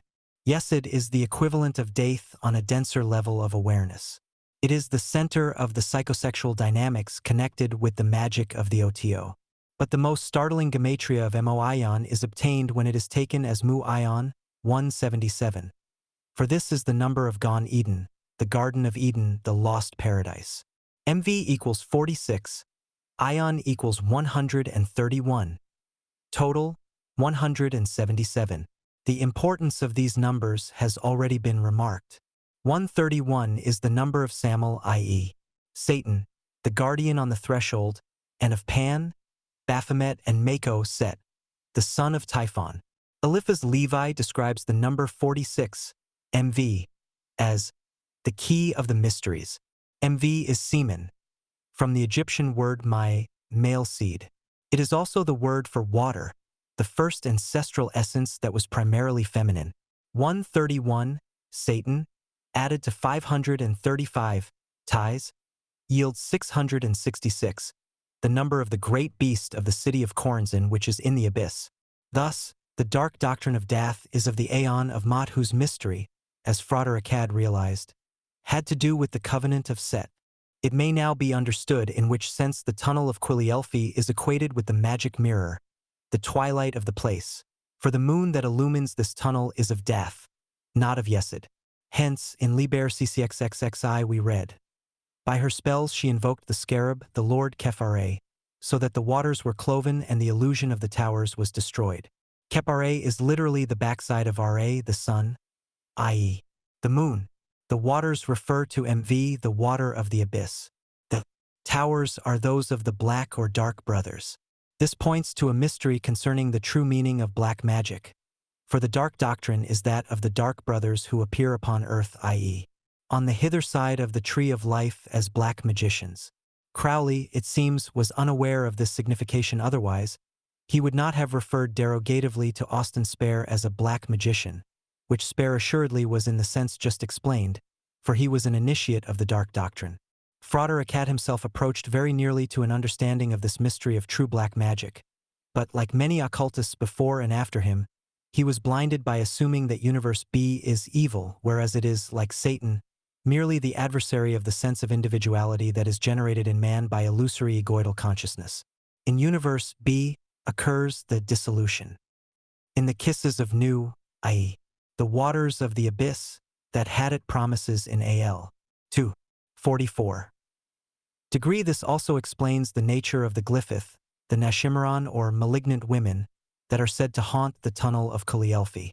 Finally, the symbolism of the leaper typified by Hecht the frog-headed goddess of the Voltigers of the backward paths, is emphasized by the ascription to this Kala 29 of the mangrove, the swamp tree haunted by frogs and other members of the Batrachia.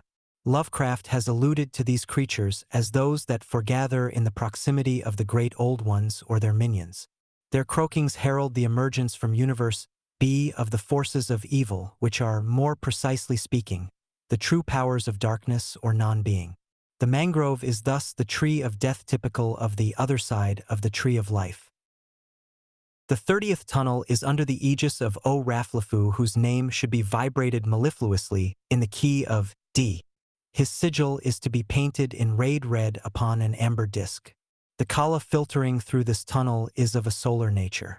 In the infernal tube of Raflafu, this becomes blackened, rather like a deep shadow cast in bright sunlight. The number of Raflafu, 406, is that of the letter tau spelt in full or extended. The mystical tau, or sign of the cross, became an emblem of the god of the dead because the cross symbolizes the crossing over from being to non-being. It is the special emblem of Shaitan, the Chaldean form of Set. The identity of Osiris, god of the dead, and Set, the black sun, is substantiated in the symbol of the tau. 406 is the number of the Hebrew word athh, meaning thou as in do what thou wilt in the cult of Thelema.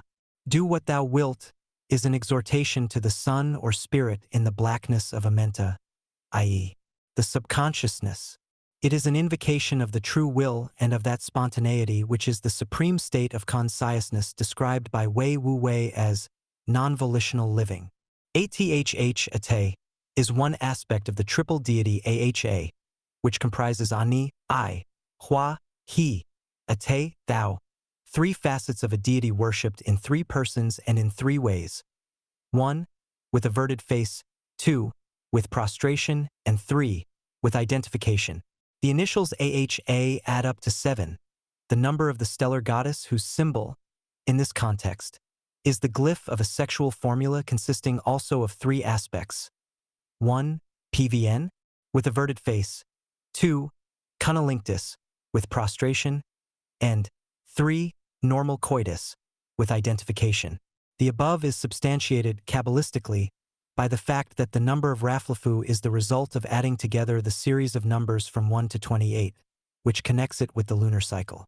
406 is the number of QVSH, meaning a bow, from the Egyptian word kezer, an arrow, the symbol of Sothis, the star of Set, which, again, indicates the Xi-O-T-O. The bow and arrow are among the magical weapons ascribed to this kala. 406 is also the number of SHVQ, meaning watereth, overflow, from the Egyptian sek, liquid, and SHQV, drink, from the Egyptian sheku, drink. THV, also 406, means desire, and MOTZVR signifies cohabitio, restraint, withholding, which suggests that a form of carezza also pertains to this tunnel.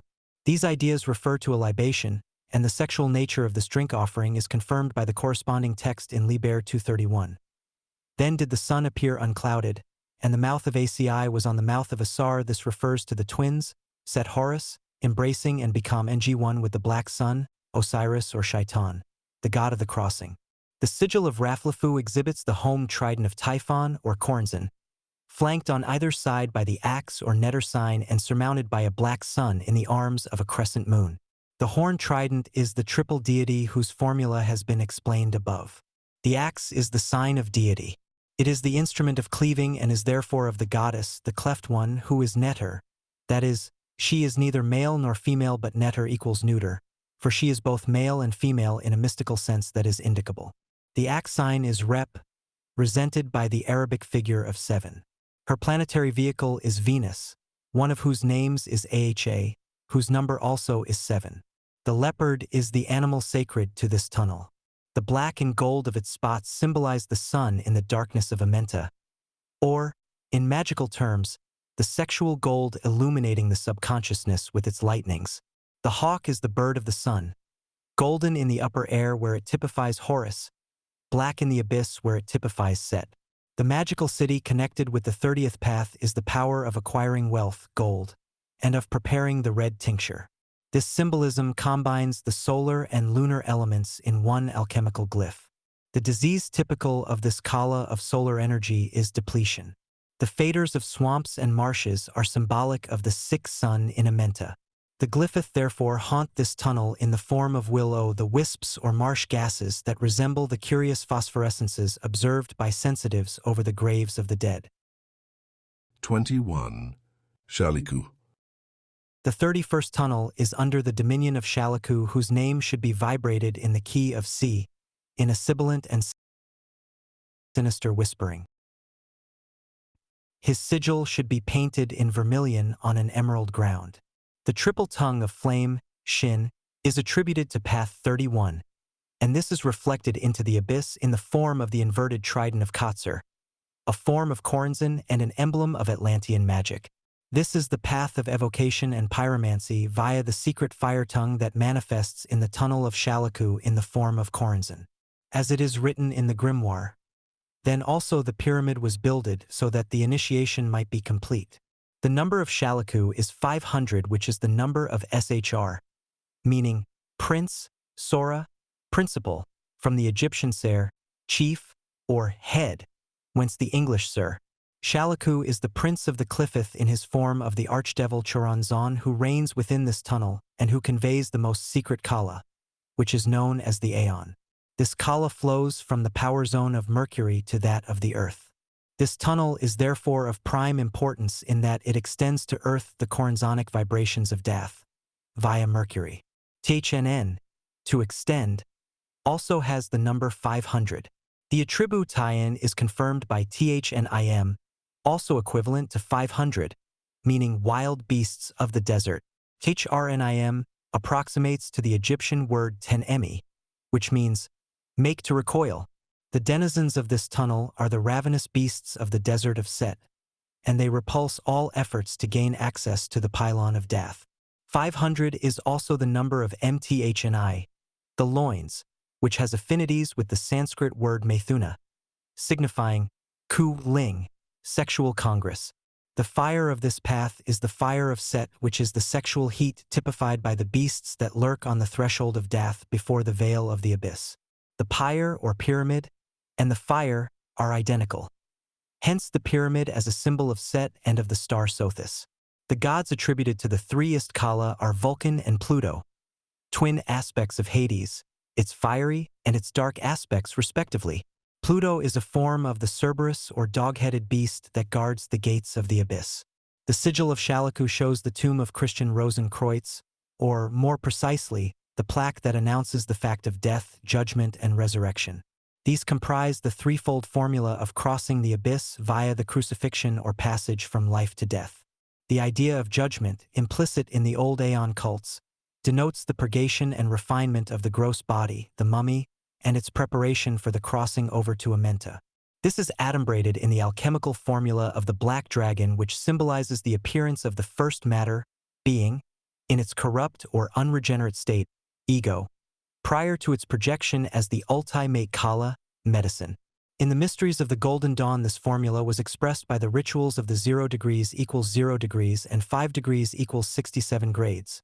The first adumbration, from the point of view of earth dwellers, Maketh, of ultimate non-being proceeding through the power zone of Had, Mercury, into Maketh, Earth. The magical city of Path 31 is transformation, invisibility, or disappearance. The disappearance of the world of appearances, i.e., the nominalization of phenomena which, interpreted in terms of objective existence, is the transformation of the gross body into its ethereal essence. The typical disease ascribed to Path 31 is fever, which is associated with heat or fire and which culminates in the tunnel of Shaliku as death and or full insanity. The African pantheon related to this kala includes the fiery aspects of deity such as Manamana, lightning, Oranapati, the furnace equivalent to the Christian concept of hell, and Egungun, the Last Judgment. It is interesting to note that the Last Judgment was the title given to the tarot trump which showed the dead rising from their tombs. The symbolism of this trump, revised in accordance with New Aeon doctrine, is now entitled the Aeon, and it is in the form of the child that the resurrected spirit arises from the darkness of Amenta. The great mystery is, however, that this child is feminine. the daughter, not the son. She is shadowed forth in the imagery of the fabulous bird, tzitzish, which denotes the feathered or fledged bird, i.e., the pubescent female, the bird of Kabbalistic legend. Its number is 500. It is the ultimate symbol of the Aeon of Ma'at as adumbrated in the dark doctrine of Ma'ayon. Conceiving this doctrine, which is of paramount importance, Michael Bershows observes, In the Druid metaphysics, which is more ancient than the Celtic religion, the study of the known universe, is called ontology, or the science of being, while the study of universe be the mean or unknown universe, could only be called meontology, or the study of non-being. However, they, i.e., the Druids, do not develop this conception very well, out of fear of contacting the beings in the other universe. according to ancient occult lore, there is but one method of penetrating the mysteries of the mean, and that is by a reversal of the magical invocations which one would normally use in connection with universe A. Frater Akkad in recent times used this formula of reversion in a Kabbalistic sense, and it enabled him to unravel many mysteries in the Book of the Law. It yielded the magical key that Aleister Crowley had searched for in vain, yet Crowley had intuited the correct formula when he declared, "I recognize magic as can seem to reverse any existing order." Degree Michael Bershows has carried this idea a stage further than both Crowley and Akkad. Bershows suggests that Corazon might be thought of as one of the approaches to universe B. It may, indeed, have been through this tunnel to the other side of the tree that Crowley acquired the elements of evil that were to wreck his work in the outer and make his books abhorred by those who did not understand the singular connection between the two universes. Bershows explains this matter clearly. Evil does not exist in universe A, and in universe B it does not exist. However, when there is a relationship between the two universes, there is the possibility of evil coming into the world, into universe A. That is why the magicians who work along the lines of seeking contact with universe B are sometimes in a situation where they convey the impression of being black magicians or else of being dangerously evil or perverse and unnatural. Bershows goes on to say that Corazon's evil quality exists solely in the fact that he exists between the two universes, A and B.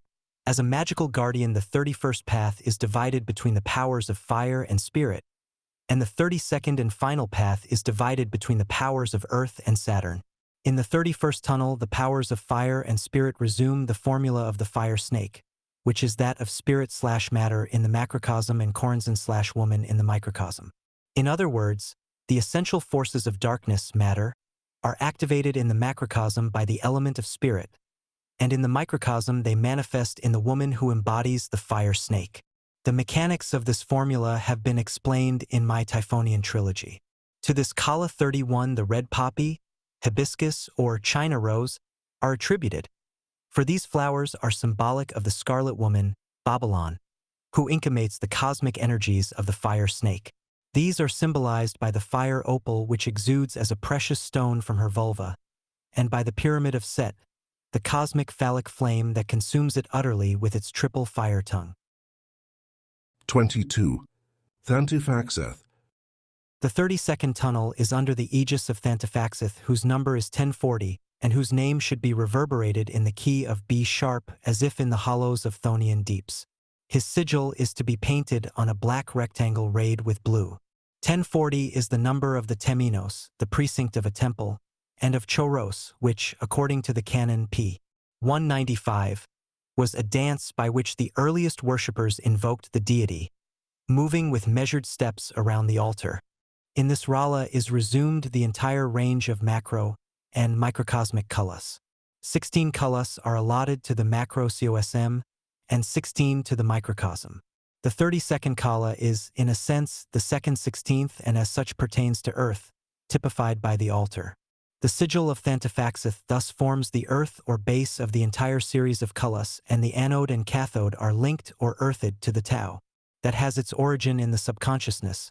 Thus, the sigil includes the geomantic figure of acquisitio, which is attributed to the number 9, and which, in this instance, is informed by the fiery Sagittarius, hence the electrical nature of Thantifaxeth and its earthing in the hidden Thonian cells. These are typified by the forces of restriction and incarceration symbolized by Satan.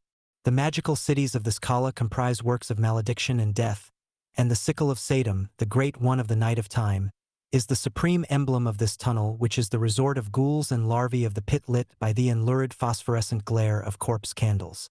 The ash and cypress, the nightshade, the elm, and the yew are the trees of darkness in whose shadows the tunnel disappears into the deepest cells of the earth.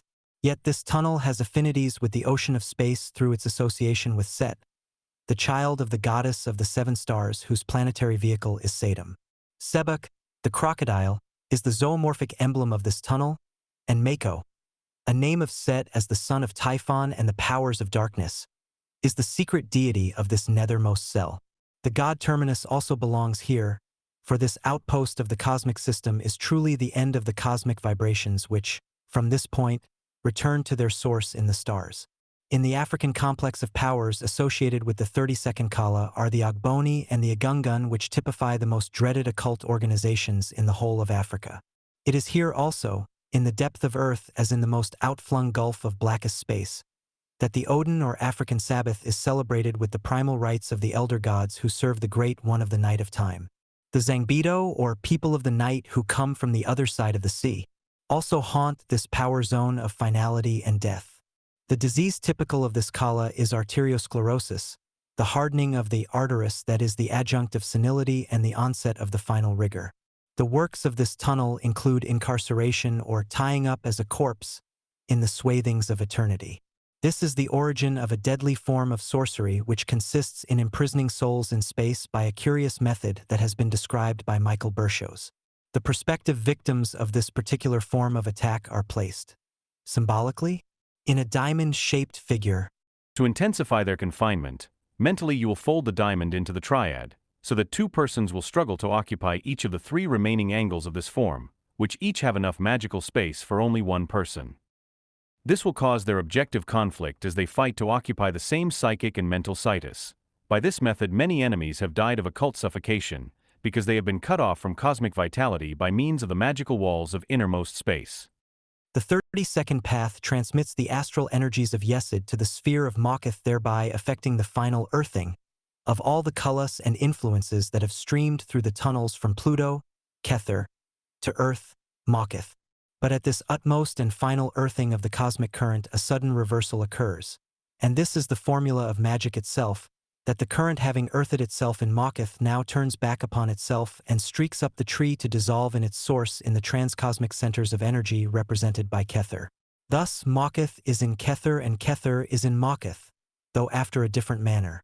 The bride is celebrated in the final verse of Liber 231 with the words, "And in the heart of the Sphinx danced the Lord Adonai, in his garlands of roses and pearls, making glad the concourse of things, making glad the concourse of things." Seja bem-vindo ao canal Aurus Audiobook. Não se esqueça de se inscrever para mais conteúdos fascinantes.